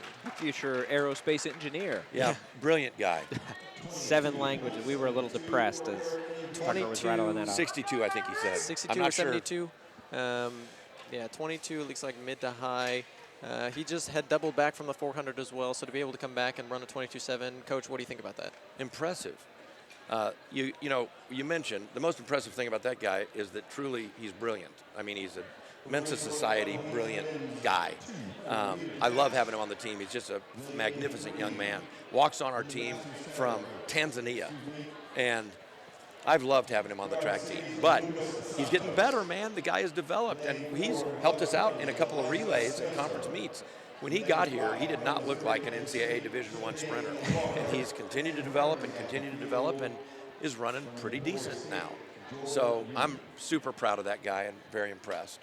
No shockers here in the final section, the 7th of 7 here in the men's 200, and then comes the women's 1,000. So, Coach, as we look ahead, you've got the conference championships at the end of the month. We've got the national competition later on in March. What's now and then? What's critical to this team being where you need to be by conference? Well, I mean, things like that injury for Adam Guzzi, that's frightening. I mean, that's the critical issue. Yeah. Is that we stay healthy between now and then. And Adam Guzzi is a good freshman who it would not shock me for him to. He's so competitive and tough that it would not shock me for him to sneak up into that final in the 400 at the conference meet. Obviously, this is going to hurt his chances if he's. Yeah. It looked to me like this is not a small thing. He's going to be dealing with this pain and tightness for some time. Even if it's 10 days, that takes him right up to the edge of the conference championship. So, if that happened to too many people on our team, that would devastate our team, especially the top guys. Right. So you could take Austin Corley and Adam Guzzi, and we can't lose Austin Corley if we want to win that championship. Adam Guzzi is difficult to lose because he might help us with a point, but it would be a major celebration if Adam Guzzi were to sneak up in there and get in that final. If we got the same injury for Austin Corley, well, that would hurt us. Yeah. So that's an answer to your question. So take it, be cautious. Yeah, in the next smart. few weeks. We be saw smart the schedule. 2.5 weeks. All right, so that's it on the men's 200. Now we still need to compile all the times together of our tally of the Wichita State guys. I believe Rayvon might have won it. Had the top time. Isn't that great? Of Wichita State. Hey, my goodness. So let me tell you something. Out of an early heat, why was he in an early heat? He was in an early heat because he didn't have a seed time. I mean, he was not one of the guys that you would have thought was going to win that meet. Goes from slow to fast, so to speak. He was in there because he didn't have a seed time. And he may well end up winning the event. So I'm proud of it. Yeah, and that's the thing. Working with him at practice, I mean, you see what he's capable of with the jumps, and I've worked with him with the sprints and around the turns and stuff, and so he's capable of a lot. So we had high expectations coming in, and he definitely came through on a lot of those expectations. Coach, anything else? We got Jenny waiting for us over there. There he is. Look at the shades. Taking it home. Good run. Really Final good. thoughts before we send it out to Jenny with another interview? Hey. Oh, looks like it's happening. No, we got you. Oh. Thank you guys for doing this. This is awesome. Yeah, it's fun. I feel like that I really love it that folks are able to follow our program on this. And so, great job. All right, good luck, Coach, as we head down to the conference meet. Jenny, all yours. All right, thanks, guys. So I'm here with Reno Law, who is a redshirt sophomore from Omaha, Nebraska, and Yasmin Wright, who is a freshman from Hutchinson, Kansas. So Yasmin just ran the 400 today, so how did you feel that your race went? It wasn't bad. It was pretty much what I was expecting, and I'm hoping it's going to get a lot better through speed training, but for now I think it's okay. Awesome. Okay, and Reno, you ran the 800 today, so how did you feel about that? It wasn't the best. We haven't done any speed work all year, so Hunter just threw us in the 800 and 4x4 later today, so he's like, might as well try it. So we'll improve later in the year, so no big deal. All right, so Yasmin is going to be, she's a really unique athlete because, so tell everybody what your events were in high school. I did cross country in the fall, and then during outdoor season I did the 4 and the 8. Okay, so you do both the 400 and the 800. So what does your training look like? Do you train with the sprinters, or do you train with the distance, or how does that work? Lately, I've just been training with the distance people, but I will do a lot less than they do. So it's kind of like long sprint training or like short distance training. It's just kind of like a mix of the two. Okay, and so last week you ran at Pittsburgh and you ran a 2:14 in the 800, and that was your first collegiate 800. So do you like the 400 better or the 800 better? In high school, I probably would have said the 400, but I don't know. Ever since the 800 at Pitt, I've really liked it, and I've just been more excited for it, I think. Awesome. Okay, and then Reno, so, you have cross country, indoor, and outdoor track. So what are the pros and the cons of, like, indoor and outdoor track? Indoor, it's tighter curves. It's hard to breathe in here, but outdoor, there's also bad weather, but it's a 400-meter track, so I think it's a lot better for outdoor. And out of all of those, cross country, indoor, and outdoor, which one is your favorite? I'm a track person, but I have to say cross country. All right, is there a reason for that, or? Pretty much just a bunch of wacky distance runners on one big team. It's one big happy family. We just have a good time every day. That's awesome. Okay, so I'm noticing your shirts. They say Powerful Minds. So what's that about? The reason that we're wearing these shirts is for like mental health awareness, and the mental health awareness color is green. And every week we do like this mind training thing, and it's kind of like where students just take time to relax and like take time from the stress of school, and they gave us these shirts to kind of like spread the word about like taking time and not letting all the stress get to you.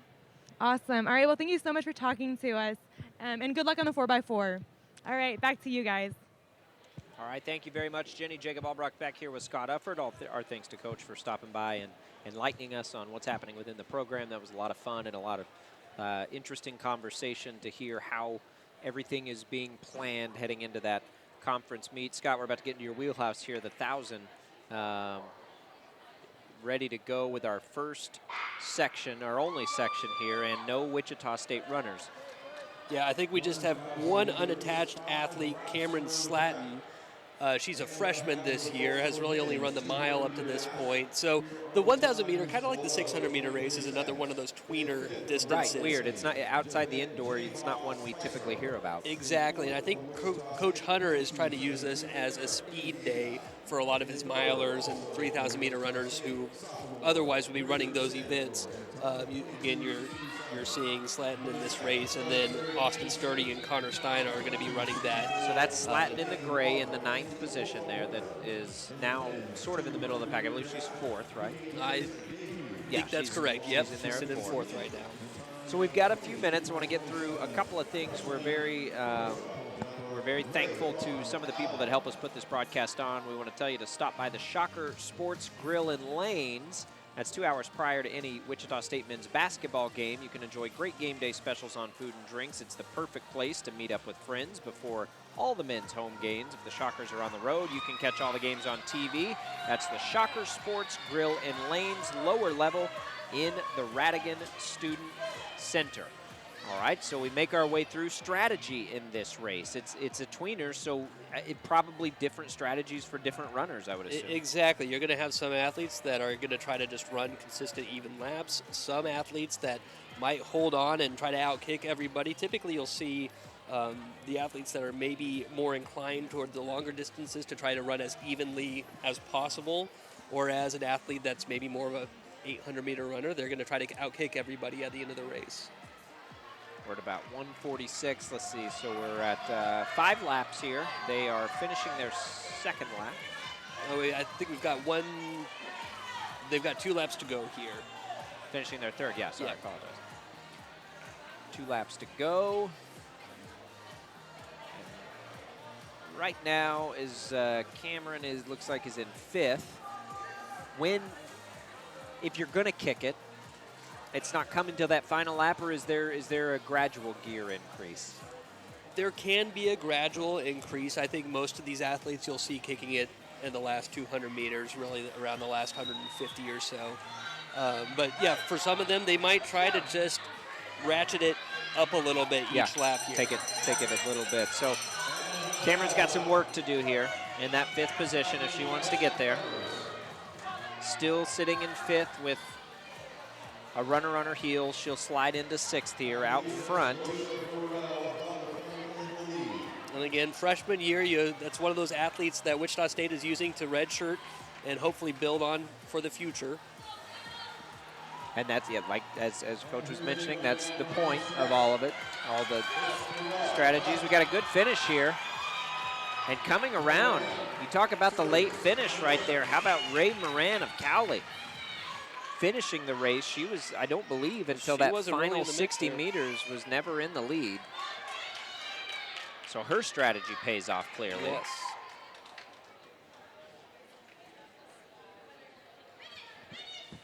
They're finishing the race there. A couple more here to go.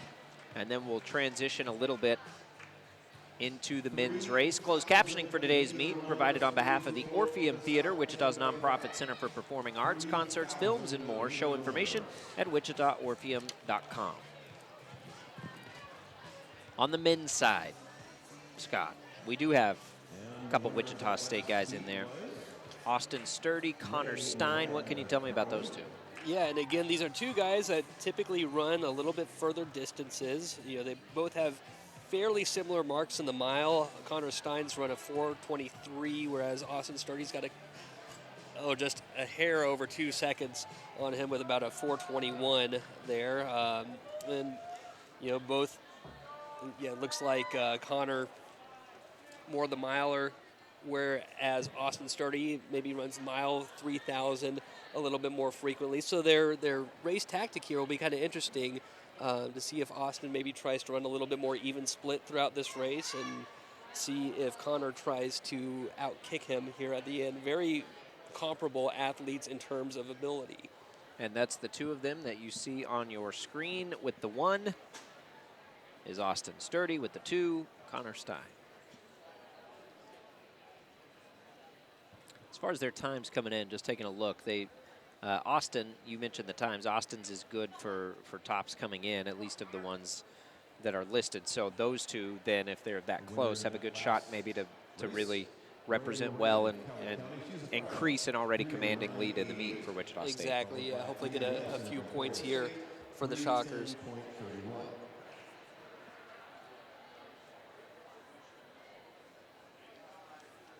They are not running against anybody in the triangular here, I don't believe. So it'll be all Shocker points now that we say that. So maybe just a little friendly competition then. Well, there we go, yes. I believe they're both juniors this year, so a couple juniors getting after it against each other. Got some time. How excited are these guys right now for that conference meet? It's the first in the American, a chance to show something. Nobody really knows what's coming for them on either side of it, from the competition or from within, because we've never done it before. Well, it's going to be interesting. You know, the travel's going to be a completely different thing. Right. You know, they're used to going up to UNI, going up to the Unidome up there.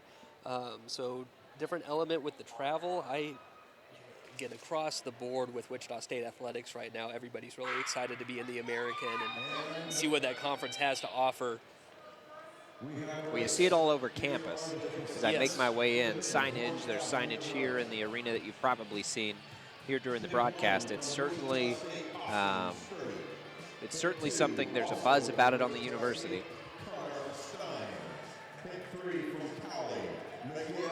All right, so right now of the two Wichita State runners, we've got Austin in the lead of Connor, not by much, maybe about 5-10 meters. Yeah, Austin's trying to take the pace, and I think that's a fair strategy for him with his time coming in here. 8 seconds or so faster than the next best time.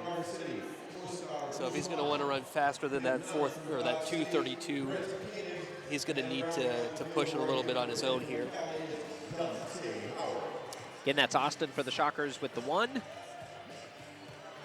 Connor with the 2. Connor's in the 3rd. In between them is Dante Howard of Cowley College. Long way to go, though.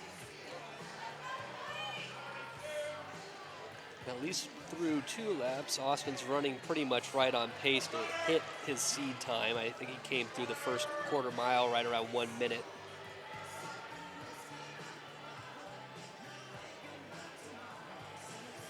All right, so we're seeing those 3 separate themselves quite a bit here.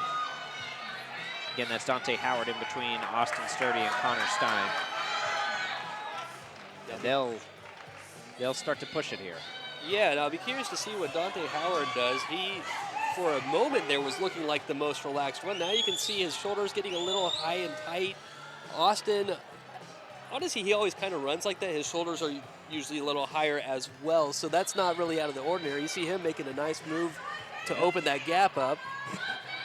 All right, so now it's Wichita State out in the first 2 positions. The big question, does Connor have enough to catch Austin? Boy, don't you know he's going to give it a shot. He really is. He's certainly opening up his stride a bit there. On that final lap, he is making up ground by just the naked eye here. And we'll see if Austin has anything left this last 100 meters. I'll be interested to see if Austin has kicked it yet, because Connor certainly has. I think we did see it just a little bit extra there at the very end, and it was a good race between Honor and Costa. It's exactly what we thought would happen. As far as those two battling it out, it is what happened. And Austin sturdy with the win over Connor Stein. How do you feel about those? Well, Austin ran pretty much right where he was seated, and really they ran the race almost as expected, with Austin taking it out, running as evenly as he could, and Connor really pouring it on at the end there. So yeah, I think those two athletes did exactly what they were expected to do today, at least. We welcome Tucker Davis back in, by the way. For everybody Hi, at home. everybody. Jacob Albrecht alongside Scott Ufford, Tucker Davis. We've been here, we got a little trouble down on the track from a Cali athlete below us, right down in that area, so we'll let that, there it is right there, we'll let that get taken care of. Looks like maybe some cramping. Yeah, possibly. He's holding his side, so that's probably going to be one of the main causes. If there's anything more, then it's going to be a little bit more serious, but that shouldn't be too much of an issue. This is good to see. That's me after about a 50-meter run. Or climbing up the stairs on the way to get up to the riser we're sitting on. Hopefully that young man is all right. It looks like he is. He's starting to walk it off. All right, we're going to take a quick break. Coming up, we've got the long ones, the 3,000 for both the men and the women. The women are up first when we return here from the Herm Wilson Invitational at the Heskett Center at Wichita State.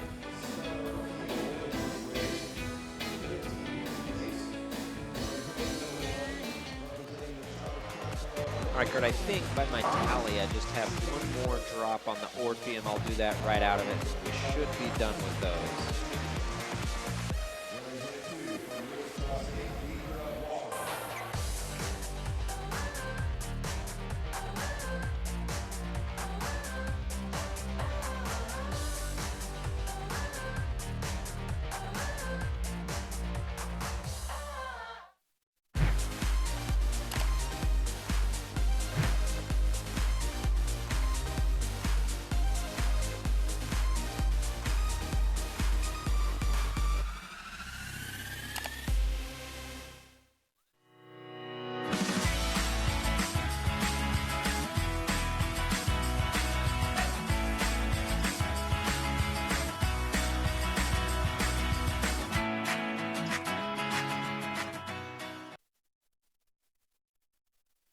Welcome back to the Heskett Center, the Herm Wilson Invitational. Thank you for joining us here on the broadcast throughout the afternoon. We've been with you for about the last 3 hours, and we are on the 3,000 meters, and we've got Scott Ufford to the far end here. Tucker Davis. Scott was a distance runner. The 3,000 made even Scott cringe a little bit. I mean, I just can't imagine a time in my life where I would have been able to cover this distance. 15 laps. Again, this is a 200-meter track. And these ladies are going to give it a go. So in the outdoor scene, are we seeing more, would any of this translate to cross country, any of these young ladies for Wichita State? And tell us, because we have some time, a little bit about what we'll see out of the Shockers here. Oh yeah, most of these women, in fact, I believe all of them ran cross country for the Shockers.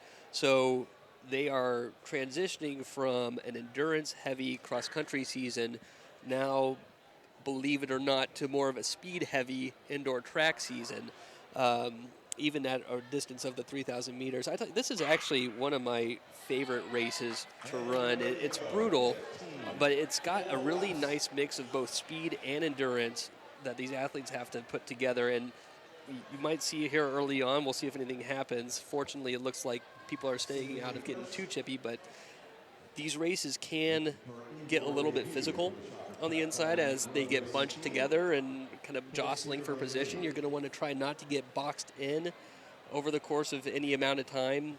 It's a really strategic, fun race to run. Which is, for most of us, and I know this may not be for you because you train that way, for most of us it just seems like you just got to last for however long you need to last before you can turn it on. And there, an early strategy when you got 15 laps to go seems interesting. Well, and that's honestly a fair statement. You really are just trying to hold on as best as you can. You don't want to, of course, go out too quickly and kill your legs, but you want to get out there. You want to get out to a good start, good position early. And you see here out front, Sydney Hirsch. Who's Sydney Hirsch? Is she a high schooler? No, Sydney is a former Shocker standout. She's now running for the Shocker Track Club, running professionally. She's, I think, put together a few good road races over the last year or so. So tell me about the Shocker Track Club. What is that? So the Shocker Track Club is a program that Wichita State has for athletes that have come through the program and maybe looking to train professionally. I think they also have a program for younger athletes as well. Saw that's why that's what made me pause there, is because I saw some of the high schoolers were running under that same name anyway. Yeah, so it's a very broad range of ages competing for the Shocker Track Club, but especially for these athletes that came through the program, want to continue competing, want to compete at a high level, professional level. It's a great opportunity for them to stay local, work with the coaches that they've worked with in the past, and continue competing. Well, Sydney, I missed you while you were here, but you're showing everybody something right now, way out in front, and the times would have dictated that as she's got the best coming in, and everybody finishing their third lap there, I believe, right? So we've got our fourth lap. Sorry, we have 11 more to go. It's hard to keep track. Good thing there's a big number right in front of us. So Sydney's out, way out ahead of everybody, and then coming in on some of the competition. As we look, it's 3 then out of the next 4 Shockers. Yeah, and Coach Hunter was grappling with whether or not to bring on a rabbit for this pack of athletes right here. He decided not to. He's just going to let the ladies race it out and see if they can manage their own pace.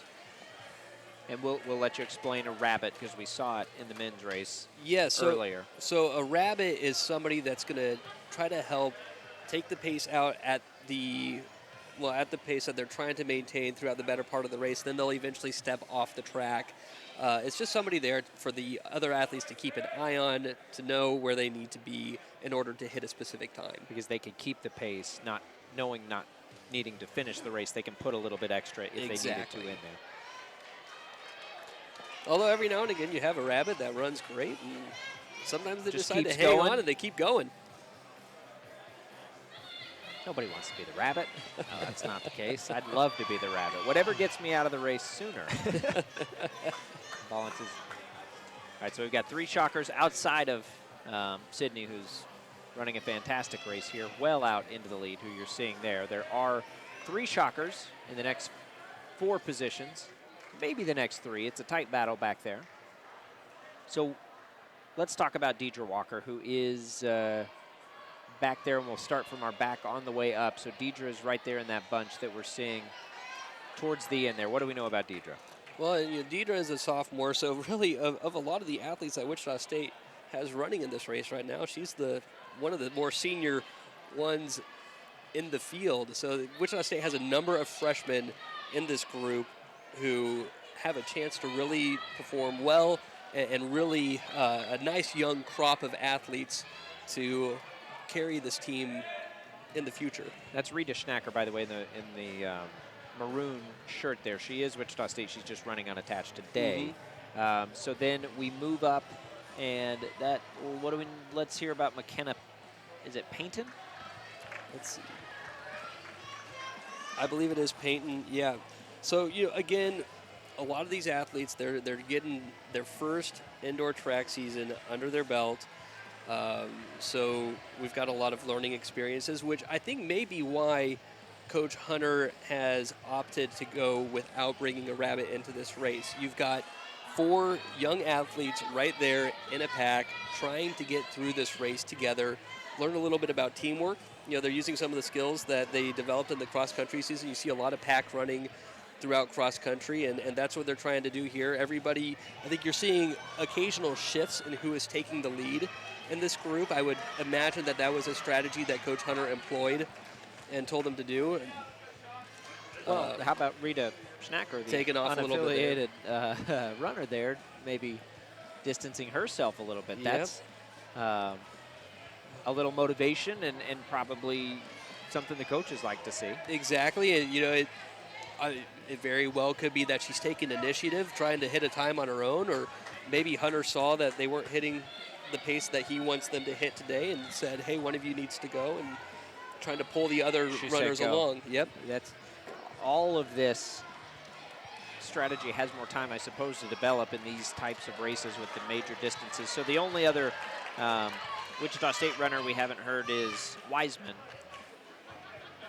So let's give her a little time here as we make our way through with 5 laps to go. Yeah, and Wiseman, she is a junior, so she's coming in with a PR of 10:32 in this run here today. And let's see, I think she's seated right at that time as well. Yep. 32.50. And so she's also a steeplechaser, so she'll be running the 3,000 meters in the outdoor as well, except she's going to have to be hurdling over some barriers. The greatest event of all time. It's a fun one to watch. Did you ever run it? I never did. My legs are a little too short for that one, unfortunately. I know the affliction. Yes. All right, so we are on 4 to go here as we're going to see Sydney Hirsch maybe challenged to lap the competition in some capacity. She is running outstanding. 7:20 this time. I know it's hard to tell on times now, but pretty good spot for the Shocker runners here. Yeah, I think so. At this point, you know, you're expecting Sydney to do what she's going to do. You know, I think they are maybe a little bit behind pace where they wanted to be, but you know, there's been some good moves to try to pull everybody along. So if you were going to find that place to push it, and you have just run 12 laps, is it only the end? It's kind of the same question we just went through. Is there only enough to get it just in that very last little bit? So in my experience with this race, the first mile flies by. You're going to run, maybe not always, but you're going to hit pretty darn close to what you want to hit through the first mile if you're doing everything that you need to do. It is really about the next 3 or so laps that are the most brutal part of the race. You know that the finish is going to be there. You can always find something. You can find something, but it's these laps right here, and then the couple just immediately prior that are the toughest part of this race to get through. And we're just a hair under 2 miles on the race as far as a total distance.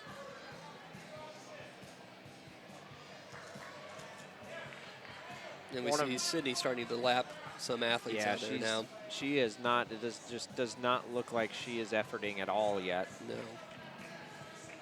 And that's a big, you know, as you sort of look to see where the labor's coming. You see the Shockers here, and it, you know, looks like to my untrained eye that McKenna is in a good place right now. Yes. Yeah. One thing, and I mentioned this in the 1,000 meter runs. Watch the shoulders. The athletes that are running with their shoulders high and tight are typically the ones that are maybe struggling a little bit more. Some athletes do that just naturally, and it's a habit that coaches try to break. But yeah, she is out there running pretty smooth, steady, even. And here comes everybody. Remember, you heard the bell there, but that's for Sydney Hirsch, who's well out ahead. So most of these ladies are just, boy, Sydney almost got the entire field. Wow, that's under 10 minutes. Yeah, Sydney just ran a phenomenal race there. Whoa. Came in with a seat time of about 10:14, and it was 9:51. You know, it was like 9:57-ish. 9:57. Definitely under 10. That's impressive. Well on her way. The training's working, I Yes. think, in the aftermath. So good job and congratulations to Sydney. All right. Let's see. That's a good race there for There's McKenna, too, right? yep. Because she Yep. started, it seemed like, to push it, and then Rita Schnacker comes in, and then the rest of the Shockers with the field. But boy, that was definitely a second gear for McKenna. Yeah, I think we're seeing a number of really strong times coming here.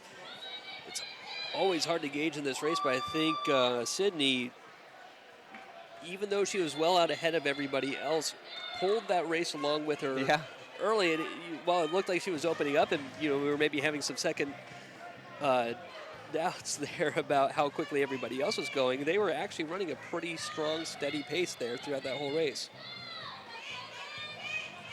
The labors of that race showing themselves here on camera as everybody welcomes the finishers in. Oh, it just, it pains you. The men coming up. Well, I tell you, one thing to keep in mind here, too, is that Rebecca Topham, she ran the mile today, and had she run this race to her full capabilities, she would have smoked even Sydney. Really? Rebecca ran I believe it was a 9:16 in Washington just a couple weeks that's back. right, you mentioned just that. a truly phenomenal effort, competing against some professional athletes out there. So now she doesn't need this for that, though, because will that time hold up nationally? That time will hold up just fine. Today, for her, was just a day to get a good, fast effort in the mile, get a little bit of turnover in her legs. Didn't need to come out here and race a 3,000 at home, but it's worth keeping in mind that she would have done phenomenally well here this afternoon or now evening. Right. We are past the 7 o'clock hour, but we have made up good time. The men will start here pretty quickly as we will, let's take a break, and when we come back, we'll have the men's 3,000. We'll hear about the Shockers on the team and get the long race going. We'll be right back.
Welcome back to the Heskett Center, the Herm Wilson Invitational. Jacob Albrock, Tucker Davis, Scott Ufford. Big day for Wichita State. We've got some team scores for you, and it's all Shockers. They are well out ahead of the field on both the men's and the women's side, so that makes you feel good. Down in the junior colleges, Cowley for the men with a commanding lead, and Cowley for the women with a commanding lead. So Wichita State on one end, Cowley College down on the other. We'll see both of those teams represented in this men's race.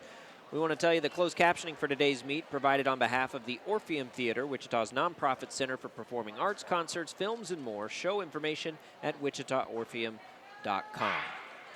And as we begin this race, we wait.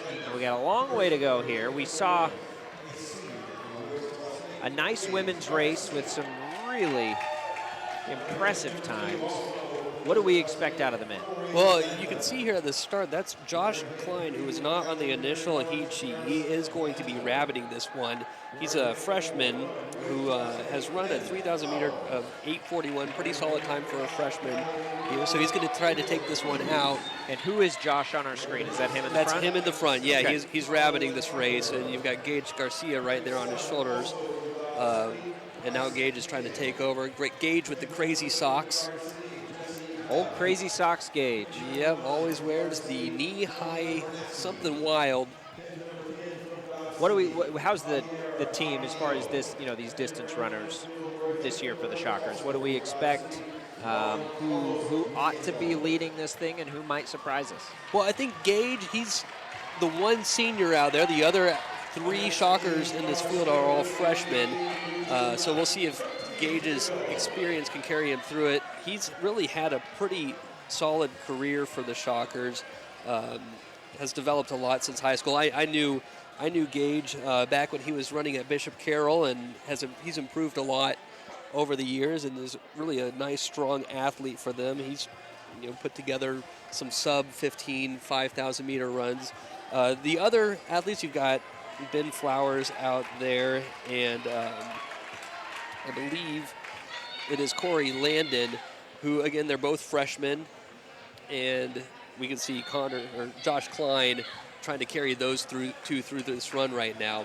Show them sort of what it takes, I guess. Exactly. Yep. So how is he, when we talk about rabbiting, is there a coach out there kind of giving him, up or down, or speed it up, slow it down, and how does that process work? Are they just watching the clock to know where they need to be? I'll need to see. I think he's got a watch on right now. We'll see if he checks it. And he may very well just be watching the time. The thing is when you're doing these runs on a daily basis, you know your pace. Right. You learn it, and you know what that rhythm feels like. Now, of course, we're dealing with seconds or even tenths of seconds in order to get the split just right. So he's got a watch on his wrist. He might be checking it here every couple hundred meters. How often when you practice for this race, how often do you actually run this distance? Is it every day? There's going to be a number of different workouts. Most days you're actually probably going to be running further than 3,000 meters. You're just not going to be running it nearly as hard. So this team probably has some tempo runs mixed in where they'll go 5+ miles at a nice, strong, steady pace. But then they're also going to have days where they're getting in 200-meter repeats, 400-meter repeats, just to build up that speed endurance. But as far Gage come around here, huh? On a possible lap. He looks like he's running a really good race. He is, yeah. Looks pretty relaxed out there, running in first place. They're already starting to lap some other runners out there in the field. I think Gage told himself that he was just going to try to make something happen today. And again, as we talked about the strength of the teams, guys running to try and make their way into the conference championship conversation. A little bit of that. Are we expecting a guy like Gage? Gage is one of those guys that's probably on the borderline, may have a chance to race himself into that spot on the conference team. And that's going to take time, right? Like the time that you see is kind of what helps decide those things. Exactly. Again, earlier today we saw guys like Penrod and the 800 meters who really, they can run up to this distance and potentially force some of these guys out of a spot. Yeah. Just because they can be utilized in so many different. Yep. Exactly. Yep. You really got to make it count. So there with Gage, you've got Corey Landon and Ben Flowers. Like Gage came through that maybe a hair over 4:30 for the first mile.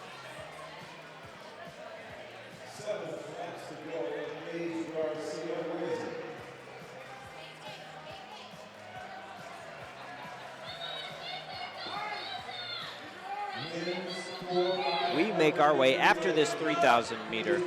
We will have the relays, which are always a lot of fun. Anything can happen in the relays. We know that.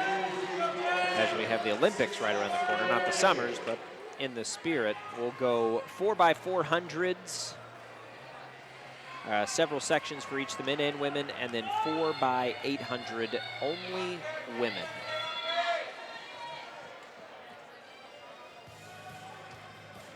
So, Scott, you said that Gage had come in around 4:30 for his first mile. I think just a couple seconds over, yeah. How does that translate through to the rest of the race?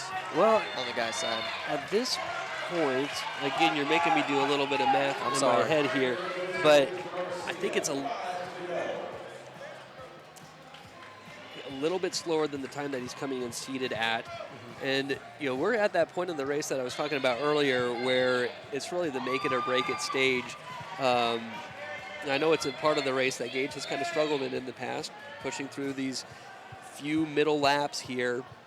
So it'll be interesting to see if he can hang on, and maybe he's trying to save and conserve a little bit of energy for the end and finish on a fast note. We lost our rabbit, by the way. Yes, the rabbit has stepped off.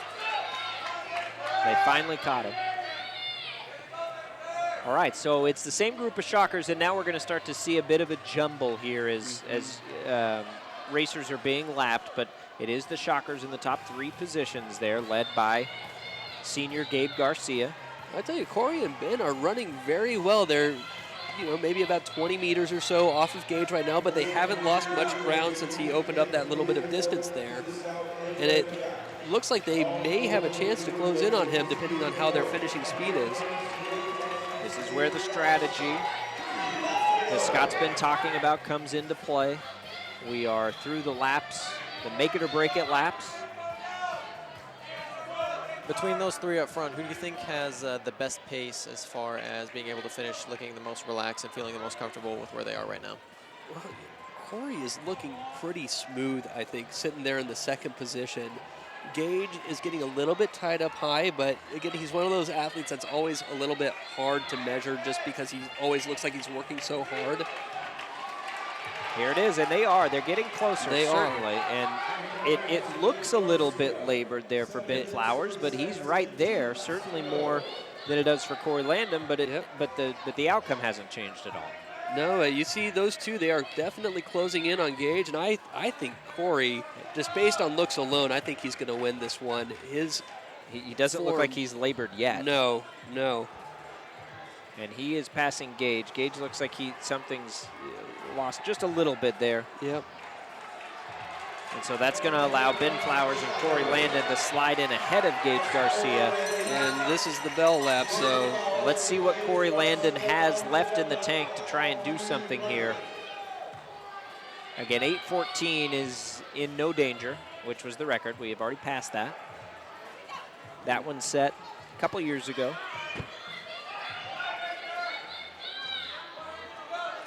I don't know if we're going to see any PRs today. All right, but it is going to be Corey Landon with the win, and he will be followed by Ben Flowers. And Gage Garcia, who led most of the way, will come in that 3rd spot.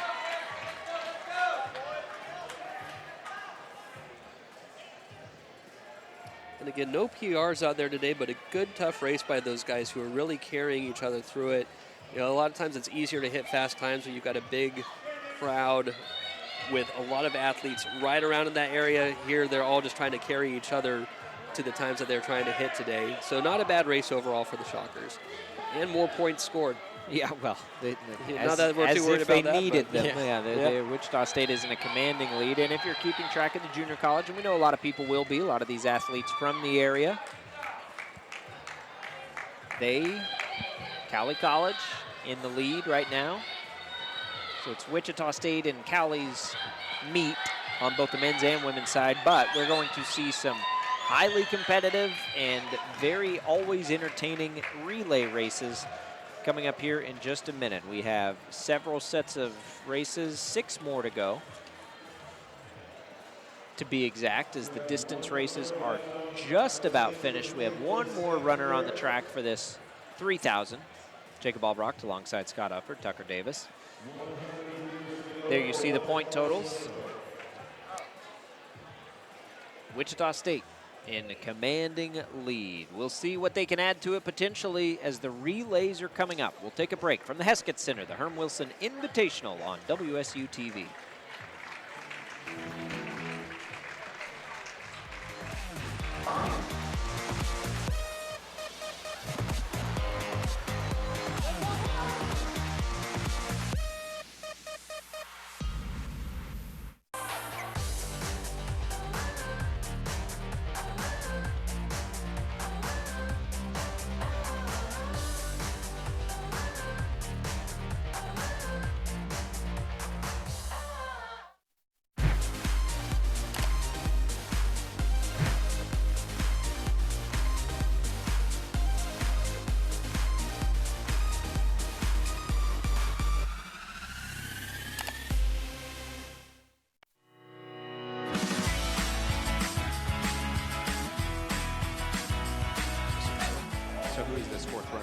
Yeah. They're not going to have one. They're just going to cut off after 3 runners.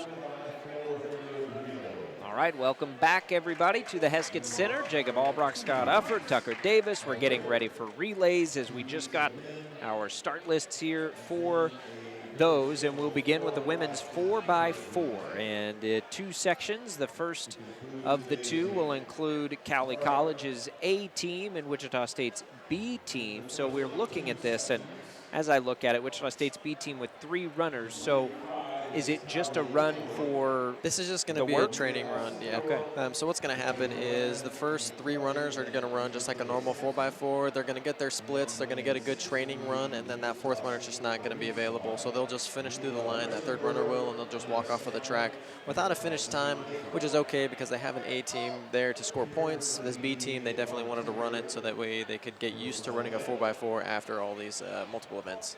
And then we will have in that second section is where you will see Wichita State's A team and then several others. The unattached Wichita State team will also be a team of 3 runners, but we'll see them in that second heat. This first section, though, is just a couple of sections and really one that's going to complete the race. So for Cowley College, this is a race against the clock. And for Wichita State's B, as Tucker mentioned, training exercise. Coming down to the end of it, Wichita State in business here today. Commanding leads on both the men's and women's side of the Herm Wilson Invitational. Cowley College in the junior college area. We've been finished with the high school events for a little while. Coach Bolt coming in telling us about the expectations for the teams. Tucker, you were here. It's high for the men. I mean, that was genuine excitement, I think. Yeah, he really is excited about this men's team. He definitely sees a lot of potential moving forward, especially with all the performances that have happened in the last couple of weeks, as well as some today. I mean, Ray Vaughn put up some big numbers in the long jump, as well as coming back and running a fast 200. Austin Corley ran a fast 60, which is definitely going to translate to a really good 400 indoors. Great performances all over the track on the guys' side, so really something to be excited about moving forward into the conference meet. And then as far as the women go, definitely great performances still, some in a Wichita State jersey, others are not, but looking forward into the next years to be able to compete for a title at the AAC. There's a lot of people looking at every first American everything this year, and that will be a lot of fun to see. We're still got them lined up right out in front here. Again, Wichita State in this first section, not going to finish it. They'll run the first 3 legs, and then they'll be finished. And for Cowley, it will be a race against the clock. But neither of these 2 programs in any danger of losing the leads that they've accrued over the rest of the meet here. But you never know in a relay what's going to happen. The fact about the relays is that they're so much fun to watch. There can be a lot of chaos, especially once handoffs start happening and there's more than 2 runners on the track. When you have 6 lanes, 6 teams, and all trying to compete for a position in the first 2 or 3 lanes, you can get upwards of 12 people inside 2 or 3 lanes there trying to hand off a baton. So there can be a lot of jostling around for position, and in some rare cases, a loss of a baton in that case. This is a 4x4, so each runner will take a couple of laps here before handing off that stick. So Leah Richenberger is definitely going to be taking this first lap here, going against Marie from Cowley College here. Marie Alcindor, the sophomore. And again, we want to remind everybody that these JUCO athletes are putting themselves on display for, at least 3 universities, probably more somewhere, paying attention to this thing. A chance maybe to make some teams at the end of their college careers. So this is where the handoffs happen. I don't know if you can see it on the screen, but there is a blue line that those athletes were standing at. They weren't just standing in random space. Oh, I see it now. Yeah. Yep, so at that blue line, that's going to be what's called the exchange zone. That exchange zone runs about 20 meters, and that's where the baton can be handed off, is in between these 2 blue lines here. If there is a baton exchange outside of that zone, then that team is disqualified. And if there's a baton drop, that team, can you pick it up and go? You can pick it up, I believe, to finish, at least in NCAA, I believe you can. I think as long as the baton doesn't go out of bounds. That's correct, yeah. It's all about the bounce of the baton. So the second leg for Wichita State here, we've got Emma Stam. She's a sophomore, I believe she's a distance runner. So she's got the second leg here. all of these athletes have competed in other places today, by the way. It's worth noting that everybody's now, had some tread taken off the tires today. And that's just a testament to the training. When you come through and you try and put up some big times at meets, you can see Emma just kind of walking off the track there. So Wichita State actually only ran out two. It looks like runners only there. 2 runners there for Wichita State. So yeah, when you run sprints and distance races, then when you come back for this 4x4, there's only one team that's going to score, and you definitely want your A team there. But for anybody else who's looking for a good training run, it's definitely a great aspect of training to be able to do a 400, one of the harder races, sprint races at least, in track and field after you've done multiple 100% efforts out on the track. What's the line between sprint and distance? What is the distance that decides it?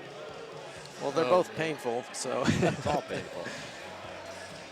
I think, yeah, as far as what the actual What's considered? distance. Yeah, like what is? Where's the 800? Oh, wow. So the 800 is what they would consider generally middle distance. Okay. I tell you what, though, anymore, especially at the professional level, that line is getting more and more extended. Well, what have we seen Usain Bolt's 1, 2, 4, right?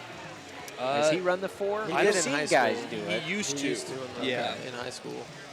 That seems crazy. What did Johnson run? Gold shoes back in the day. Did he run the 4 or just 1 and 2? He did, That's what I he thought. was a 4-2 guy. Yeah, man. But he was on 4x1s and 4x4s as well. Relays and yeah. But I think typically the 400 meter is what the cutoff is for a true sprint. That's Because you're going, the 400 is painful. When you're running past 400 meters, you're starting to use a different energy system than you would typically for some of those other middle distance runs. That doesn't mean the middle distance you aren't sprinting some of the race, but as far as energy systems are concerned, I think that's kind of where they draw the line is between or after the 400. Don't have people out there sprinting 800 meters, at least that we know of. Correct. If we did, there would be a lot of interesting races going on. All right, so here comes the Cali finish. Take it in, it's Keontae Sampson in the final leg for Cali County.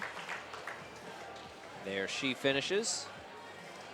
420 is not as good as their seeded time, so a little behind there, but when you're not running against anything, it's kind of hard. All right, so this one should be pretty competitive here. You've got Wichita State's A team, the Wichita State unattached, I should say, team. UMKC is bringing themselves out into this one, Butler and Emporia State. So this is a collective effort here in a nice way to see the group of Wichita State sprinters, Emporia State and UMKC sprinters. And it always seemed to me in watching these events that it was team-wise as competitive and as energetic as anything, because it truly is a track and field. You're actually working on a team in a singular event.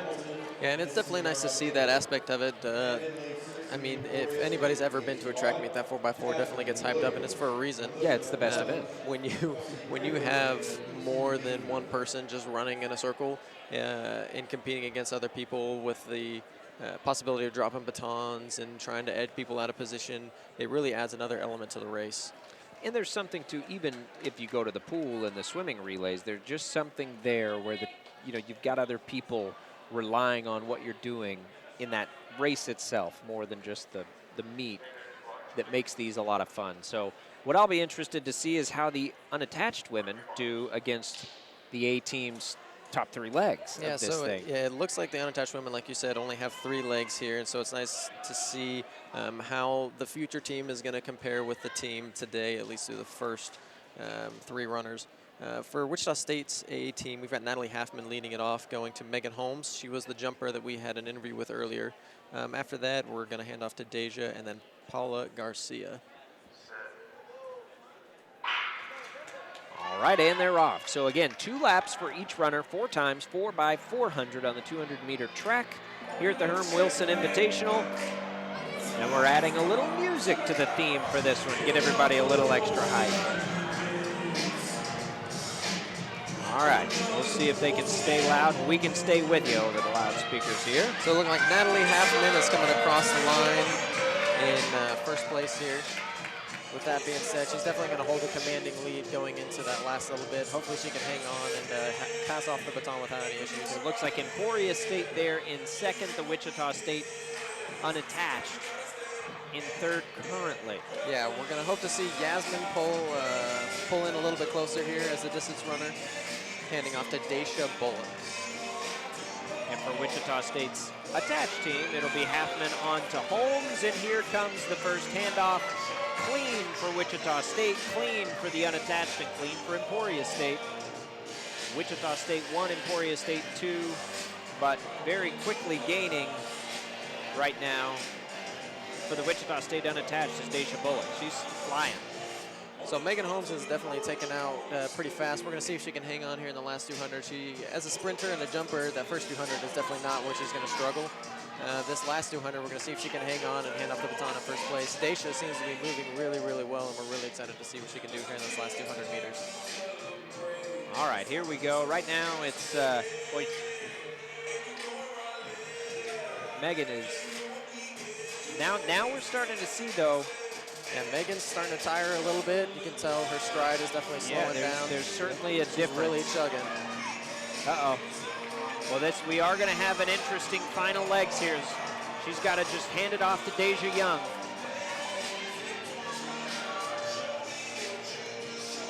So this is why the 4x4 is fun. In that last 50 meters through that exchange, we had a change from third place up to first. The second stayed there. In first place had moved to third. So our Wichita State team now with Deja Young.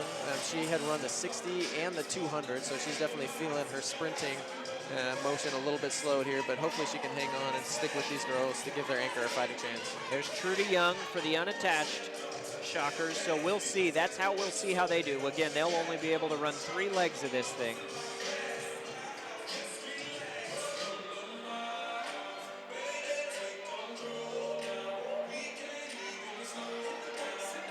Emporia out in the lead right now. Deja struggling a little bit, and she is in danger of being caught back there by Butler. Definitely a good run by Trudy Martin there with a good finish. Deja coming up. Seemed to have slowed a little bit in that last 100, but giving enough to Paula Garcia here. She ran the 60. Prelims did not run the finals. All right, so Paula bringing up the rear for Wichita State. Emporia, though, with a big lead at the moment. That's Casey Mayfield, who we've seen in several events. She looked great in one and struggled in the other. She's looking strong here, though, in this final lap of the 4x4. Paula's got some distance to make up. And right now, you'd certainly like to see her not give anything up to Butler. How much do you guys take in that the unattached Wichita State runners were able to finish out ahead of the Wichita State team? Well, I think that bodes well for the future. No question about that. Absolutely. Nothing to be necessarily scared of or afraid of. When we run these 4x4s here at the end of the day, they take the top 4 runners to run that A team 4x4. Those top 4 runners may be jumpers, they may be high jumpers in some cases. That's happened before in past Wichita State runs. And so having Paula, who didn't run the 60 final just because of a hamstring tweak, come back and be one of the best 4 runners for the team. So that shows testament to how deep the women's team is, even with the unattached runners doing well on their own. All right, so for the women, that's it. We see Emporia finish at the top. Wichita State just behind them. Unattached Wichita State, though, it is worth noting, was up there, but they didn't finish the race. Coming up, we've got the men's 4x4, where Wichita State has 4 teams, 3 3/4.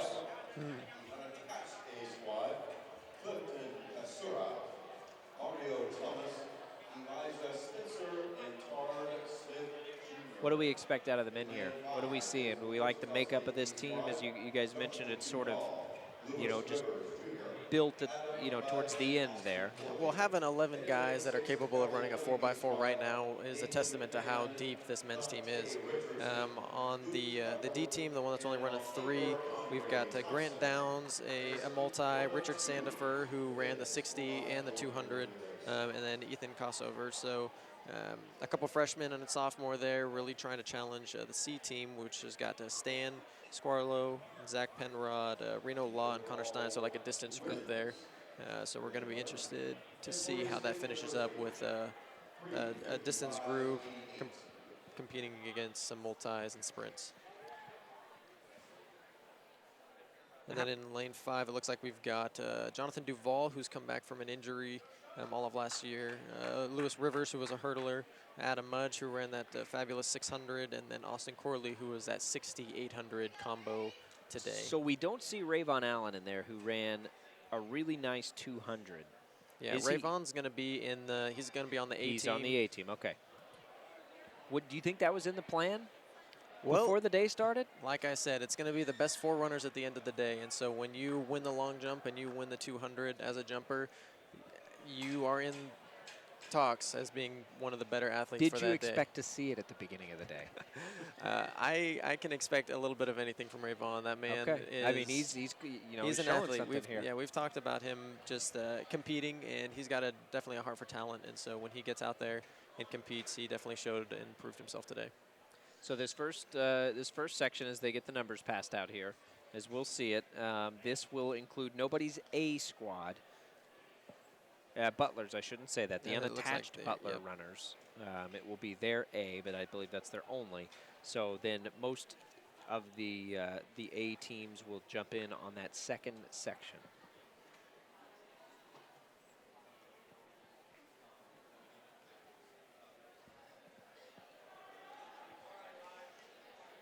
Two freshmen on the Wichita State D, Sanda for the sophomore. And then a group of juniors for the Wichita State C, and a nice mix for the Wichita State B.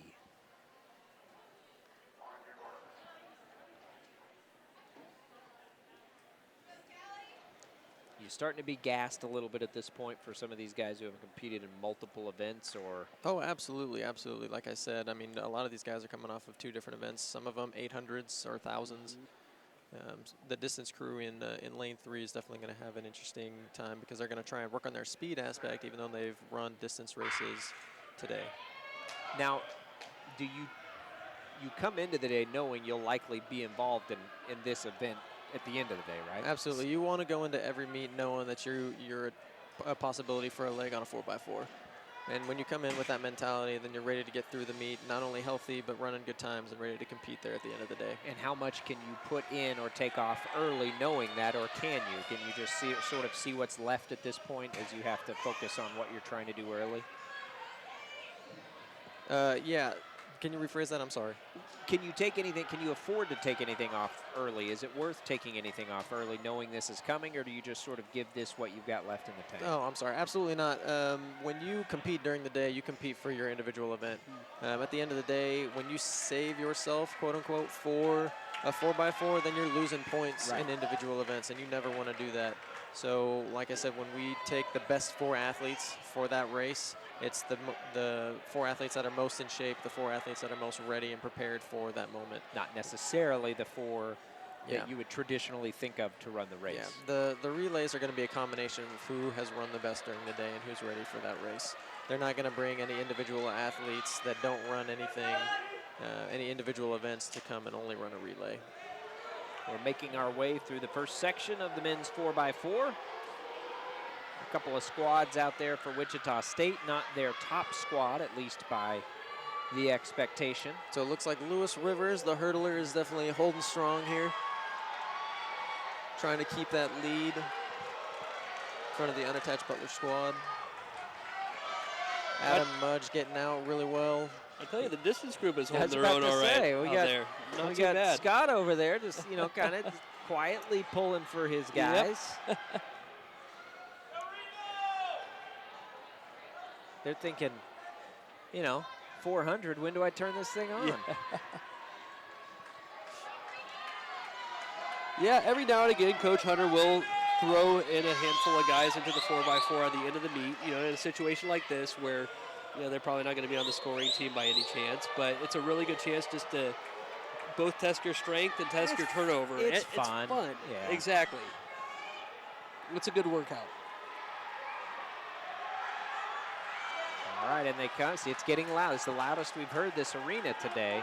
It comes at the end of the day, and this is why the relays are always fun. We haven't seen any trouble with anybody's handoffs, I don't think. No, everybody's handoffs have looked pretty good. We've got the unattached Butler squad in first place right now. Austin Corley is closing that gap pretty quickly. Yeah, he's cooking. Here in the second leg. After coming off that 800, this 400 is probably going to seem like a breeze. And then that distance squad with Connor Stein is definitely moving up here right behind him. So Corley now taking the lead with 200 meters left.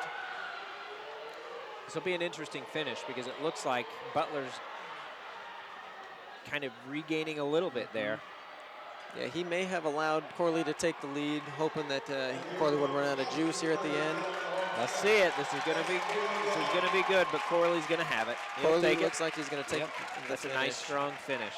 I think you're right. I think there was something extra there, but Corley wasn't going to let him have it. Yeah, when you let somebody by like that, it's really hard, like I told you earlier, to pass on those turns. And so if you are going to give that position up, you better know that you've got enough left in the tank to get it here at the end.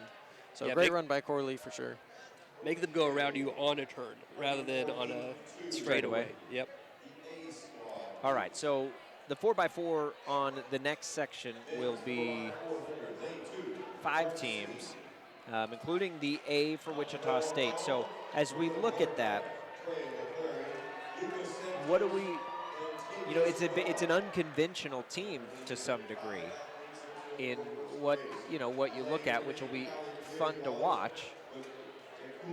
And we heard from Rayvon Allen, that's why, and we heard Coach talk about him, that's why we've talked about him several times here, but a jumper by heart and sort of developing into a bit of a runner. Yeah, absolutely. I mean, to be a great jumper, you have to be a great sprinter first. Right. And that's something that he's had. He's just now learning what he's capable of, and I believe that that's definitely going to carry him a lot farther here in the future. But when we look at this team, I mean, we see Jace leading off here. Jace did really, really well earlier today in the 600, I believe. Yeah, I believe so. Yeah, so he ran a really good 600, and then handing off to Rayvon, who jumped and did the 2. Eric ran the 400 and the 200, as well as Isaac Poe, who's a 400 hurdler. Yeah, But we he haven't seen doubled Isaac with the Poe in 4. a long time. Maybe that's why there's an anchor there, is because he probably has the most. Yeah, he's probably feeling pretty fresh, at least freshest. Comparatively, yeah. Compared to everybody else here on his team, only running 1 race prior that was less than 600 meters. We are 2 hours, second to last race of the day, the 4x4, section 2 of the men. It features everybody's, what they labeled as their A teams anyway. So it's everybody's A team for now. So it looks like Emporia State's coming in with the fastest seed time at 3:09. We'll see how that holds up. yeah, how are those seed times combined? So those seed times are just going to be the best time that they've run this year. But maybe not that specific group of guys, right? Yeah, and you will Could just probably as a not team. run the Yep. same group Yeah. of guys but once or twice during the whole year until you get to the conference meet, and even then it's still up in the air. Yeah. We are at the Herm Wilson Invitational, and we're off. And we're gonna get a little music here on this second section again. Get the danger zone playing. Get this little crowd, not little crowd, get the crowd a little hyped up, I should say. There's a good crowd over here. The bleachers packed. Danger zone probably doesn't come till the 4th leg of this race, but we'll see it. So it looks like UMKC is taking the lead with Emporia just behind him. Jace is sitting in 3rd right now very comfortably, so we'll see if he can pick it up here around the last 200. Not a lot of wins here today for UMKC, so a little bit of a pride factor here perhaps in this final race for the men. UMKC came in with the 2nd fastest seeded time of 3:13. We'll see if that can withstand the 3:09 from Emporia and the possible 3:15 from Wichita State. All right, here's the first handoff for Wichita State. It's on to Rayvon Allen.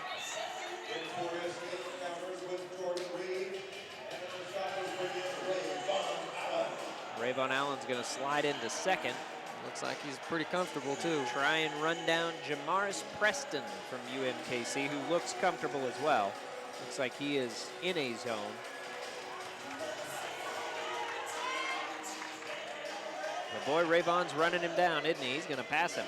Yeah, we'll see if Jamaris Preston will be able to kick it into gear here in the last 150 meters. Rayvon with those long legs. It's just not fair. He doesn't have to run as far. He really doesn't. He really doesn't. That's why Usain Bolt has such a great advantage on the rest of the field. All right, Rayvon's going to hand it off to Eric Ngeza, and he does make it up. That's a virtual tie here as That we was a enter the great- third leg. Wow. Great run by Rayvon. Definitely put the team in a position to get first place here. Cowley has taken third place, and Poria has dropped back to fourth. But you saw a nice move by UMKC there again to force him to try to make the move on the outside of the turn. Yep, that was a very calculated maneuver. And UMKC, again, we mentioned, not a lot of wins since we've been on the air. So trying to bring one home in the final men's event of the day for Wichita State. It's Eric Ngeza, the aerospace engineer, the man of many languages. And the third leg of this 4x4 relay. Here comes Eric, moving around the outside. He's giving it at the end, and again a virtual tie. So Wichita State and UMKC, let's see what Isaac Poe can do. A little bump there. Just a little friendly competition. UMKC got the inside position on it. We haven't seen Poe in a long time. What is his capability in a run like this? Well, he executed his 400 perfectly. I was able to talk to him after the race, and he felt really good about his 400, so I'm sure that he's coming into this 4x4 ready to do the same thing. Yeah, he's made the pass here. Looks comfortable. Another tall, lean runner. Yep, and with that 400 hurdle finishing, I'm sure that he's going to be able to at least hold on. Or He's distancing now. Oh my goodness, there we go. So nice finish. What a last two legs for Wichita State to both make up the ground and then extend the lead out to this much. Wichita State will get the relay win, followed by UMKC. It's Isaac Poe on the final leg of the final men's race here at the Herm Wilson Invitational. So it looks like that winning time was around 3:21, a lot slower than the seed times, but that's kind of expected with as many turns as they're taking around this track. Great runs by all the teams, but especially Wichita State really coming back. And especially in those final two legs. Absolutely, coming back and finishing strong. Final three legs, we should say. It was really... Well, it was a team effort. Ravon Allen, yeah, all Ravon four Allen legs made up did the really, really difference. well. Yeah, you had it, that played out probably about as nicely as you'd want it to.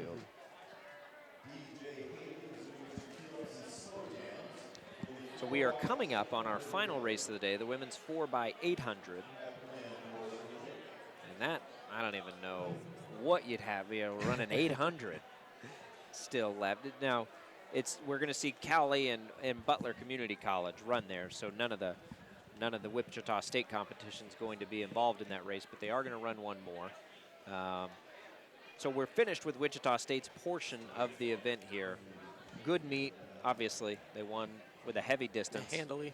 Yeah, no problem there as we bring Coach Wise now into the mix. Coach Wise has been running around and giving us a little direction, and Coach, got to feel pretty good. It was a good meet. Yeah, I'm checking my steps, how many steps I had in my Fitbit there. Yeah, it's, winning that 4x4 is good. We've got a lot of tired guys. We're kind of using this meet for a workout in a lot of ways. You saw a guy like Austin Corley run all kinds of stuff. Yep. And we weren't sure how he would do in the relay, so we put him on the B team, on the anchor of that B team, and he ended up running the fastest split of all of our guys. And that's kind of Tucker, being a 4x4 guy, knows how that goes sometimes. And if we'd have put him in an A team, we would have won that with a better time. So, but that's just the way it goes. We're building towards our conference meet in 3 weeks, and we had a few guys, as you saw, that we might have held out here and there in a race or two. One guy, I think he's going to be fine. Adam Guzzi pulled up in the 200, but I think he just caught a cramp, so I think he's going to be okay. But he didn't pull, he didn't feel like anything popped. So yeah, but a good meet, a good team meet, a lot of enthusiasm, and winning the 4x4 there for the guys is always a good way to end the meet. Have you guys had some fun watching this? Yeah, absolutely. It's a lot of learning for me on some of this stuff. Indoor track is a little bit new to me, but it's been a lot of fun. It's definitely different and interesting, and you guys look strong. I'll say that.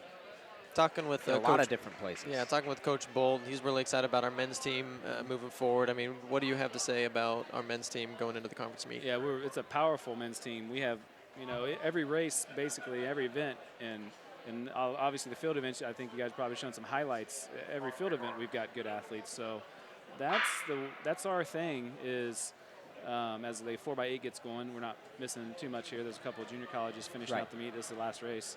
But yeah, we just feel like we've got a good overall team. And in our women's team, we have a good overall team too. We're building for the future. And I think we're going to be really good there. But yeah, in the immediate future, in 3 weeks, our men's team, I think this is a great step towards the title run that we're trying to make in a very impressive conference in the American Conference. And I guess the most important thing is today now versus yesterday morning. Do you feel better about that conference meet looming than you did before you went into this Herm Wilson? Absolutely. There were some guys with some breakthrough performances today, like Isaiah Evans in the weight throw is an example of one. You saw Rayvon Allen do a couple things he hasn't done all year. He hasn't run a race all year. We knew he could run because he had done that in high school, but as a freshman, sometimes we bring guys along a little slower, but he runs a really good 200. We're going to have to consider maybe we put that guy in the 200, or certainly he's an option for the 4x4 for our team as we move forward. So yes, things like that happened, and without seeing all the results kind of running around kind of crazy, but I know that we definitely made a step forward.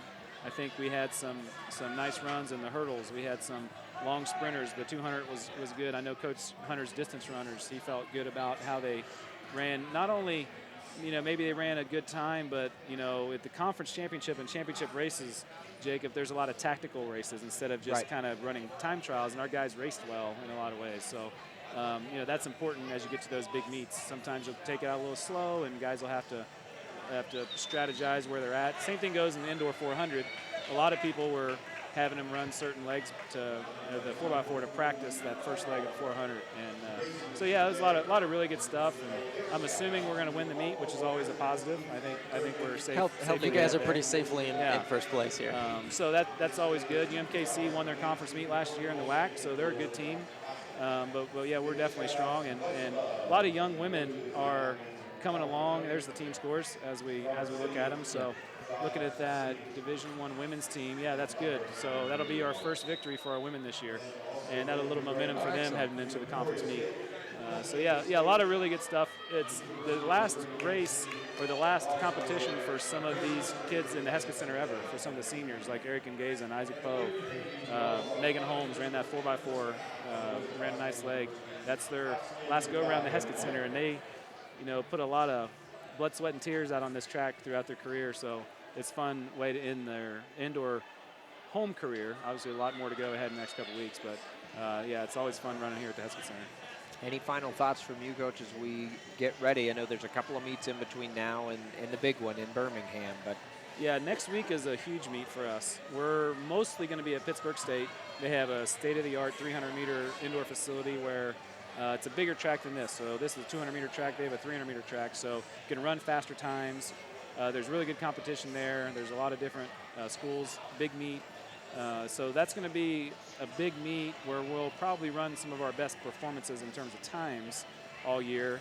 And then the next week will be kind of a tune-up meet where some athletes compete, some athletes don't. We're just kind of getting ourselves ready for the meet in Birmingham. So that's what it's all about, is getting our team tuned up and healthy for a couple of them that we just got to make sure are going to be okay after this meet. And then, really get after it next week. We're expecting really good performances when we go over to Pitt State. And then might have a few athletes go over to Arkansas, where that's a really, really upper-level meet.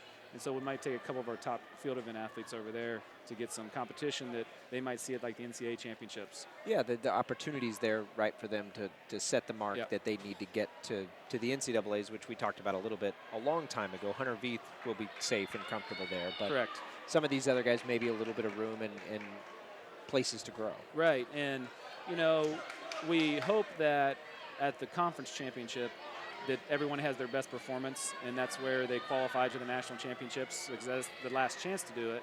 But if you can get it out of the way, if you can get a little hyped up atmosphere and you can get a mark out there in a terrific competition to be able to do that, then that's great to get that out of the way like Hunter did earlier in the year. So we have some guys capable, and so we'll just have to see how it goes. The NCAA Division I championship, and we've said it before, qualifying for that meet is the toughest meet in the world in terms of how hard it is to qualify for. And the standards are higher than the Olympic Games in many of the events to make the Division I indoor championship. because they just don't take as many athletes to that meet. Right. So, you know, if you make it like Hunter Veith is, you're a world-class athlete, which he is. And so, yeah, it's exciting. We're excited that we were able to have a nice meet. We had a huge crowd. It was pretty much standing room only from start Most of the of the meet day, all yeah. the way through. And so I hope our fans and everybody came out and enjoyed the meet, and then they can go back and watch you guys on the broadcast, on the replay, and experience it another time. So I had 24,000 steps today. If anybody's wondering, it's only 11.3 miles. I've never counted a step. I don't even have a clue. Put in 11.3 miles. That's like an easy run for some of our distance guys when they go out tomorrow. So they'll put in 12 or 15 or something like that. That's gross. I think I got about 6 around here. Yeah. I think I got about 6 steps right here. Yeah. No, whatever it was to the pizza box behind us and back.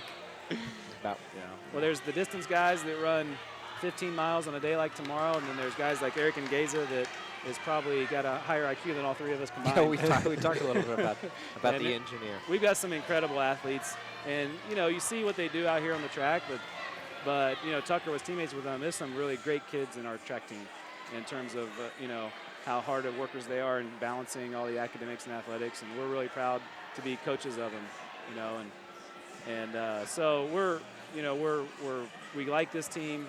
We are excited as we head into the next couple weeks, and we're glad that you guys were here to be part of it too. So. Well, we were happy to do it. It was fun. Yeah, glad it was to have definitely you a blast. on board with us as we've got the 4x8s finishing here. You guys get an opportunity to see a lot of great athletes down at the junior college level as coaches. That's handy. We do. So normally we have this junior college meet on Friday, and we have more of a Division I meet on Saturday. But we had some things switch around. We decided to combine it. And Coach Rainbolt made a comment to me at the high jump. He goes, there's so many recruits here that I don't know what to do. Yeah. And yeah, I mean, we're obviously just kind of watching them. We talk to their coaches, and it's definitely an opportunity for them to see our indoor facility, which is a really nice facility. And, you know, for them to maybe think of Wichita State as an option. And we're getting pretty selective in some of our recruits. We're recruiting some really upper-level athletes, but there's some really good athletes out here from these 4 junior colleges. And we've seen a few of them compete with the Division I athletes. Absolutely. Division II athletes. And there will be a lot of Division I athletes come out of these four schools, and all 4 of them do a really nice job, and they have their championship meets coming up too. So this is really a big meet for them to come here and compete against us and to try to impress us, and you know, hopefully whether it's Wichita State or UMKC or another school they're trying to impress as they go on to the 4-year level. All right. Well, anything else we need to do here with you? We've got people be able to go back and watch this thing and see some of the packages Jenny did earlier. If you missed out on any of the field events, we covered most of those as we were making up time at the beginning of the broadcast, finishing up with some of the things as we were making the time there. So field event fans, she did a great job with those packages earlier in this broadcast. You should go back on the stream. Yeah, and you know, the WSU crew, the WSU TV crew does such a great job, because if you watch a lot of track meets, they ignore the field events. Yep. And so to be able to get a little bit of the highlights, plus to be able to talk to some of those athletes, I think that's fantastic. And so the way our facility is set up, we have the field events earlier in the day, so we're not able to have those concurrently with the running events, except for the men's pole vault as it was going on. Hayden Bugner did a great job, almost cleared up 17 feet for the first time.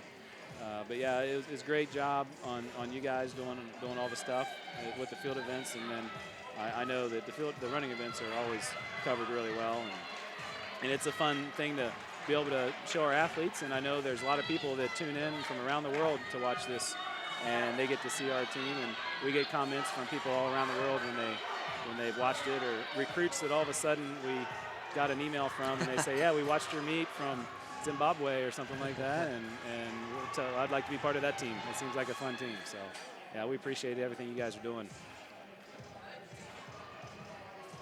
All right. Well, I think that's going to do it here for us, as we'll wrap things up here. They're finishing the final race at the junior college level, so we appreciate everybody tuning into this. For Jenny Pinkston and Scott Ufford and Tucker Davis, I'm Jacob Albrocht. Thanks for joining us here on WSU TV.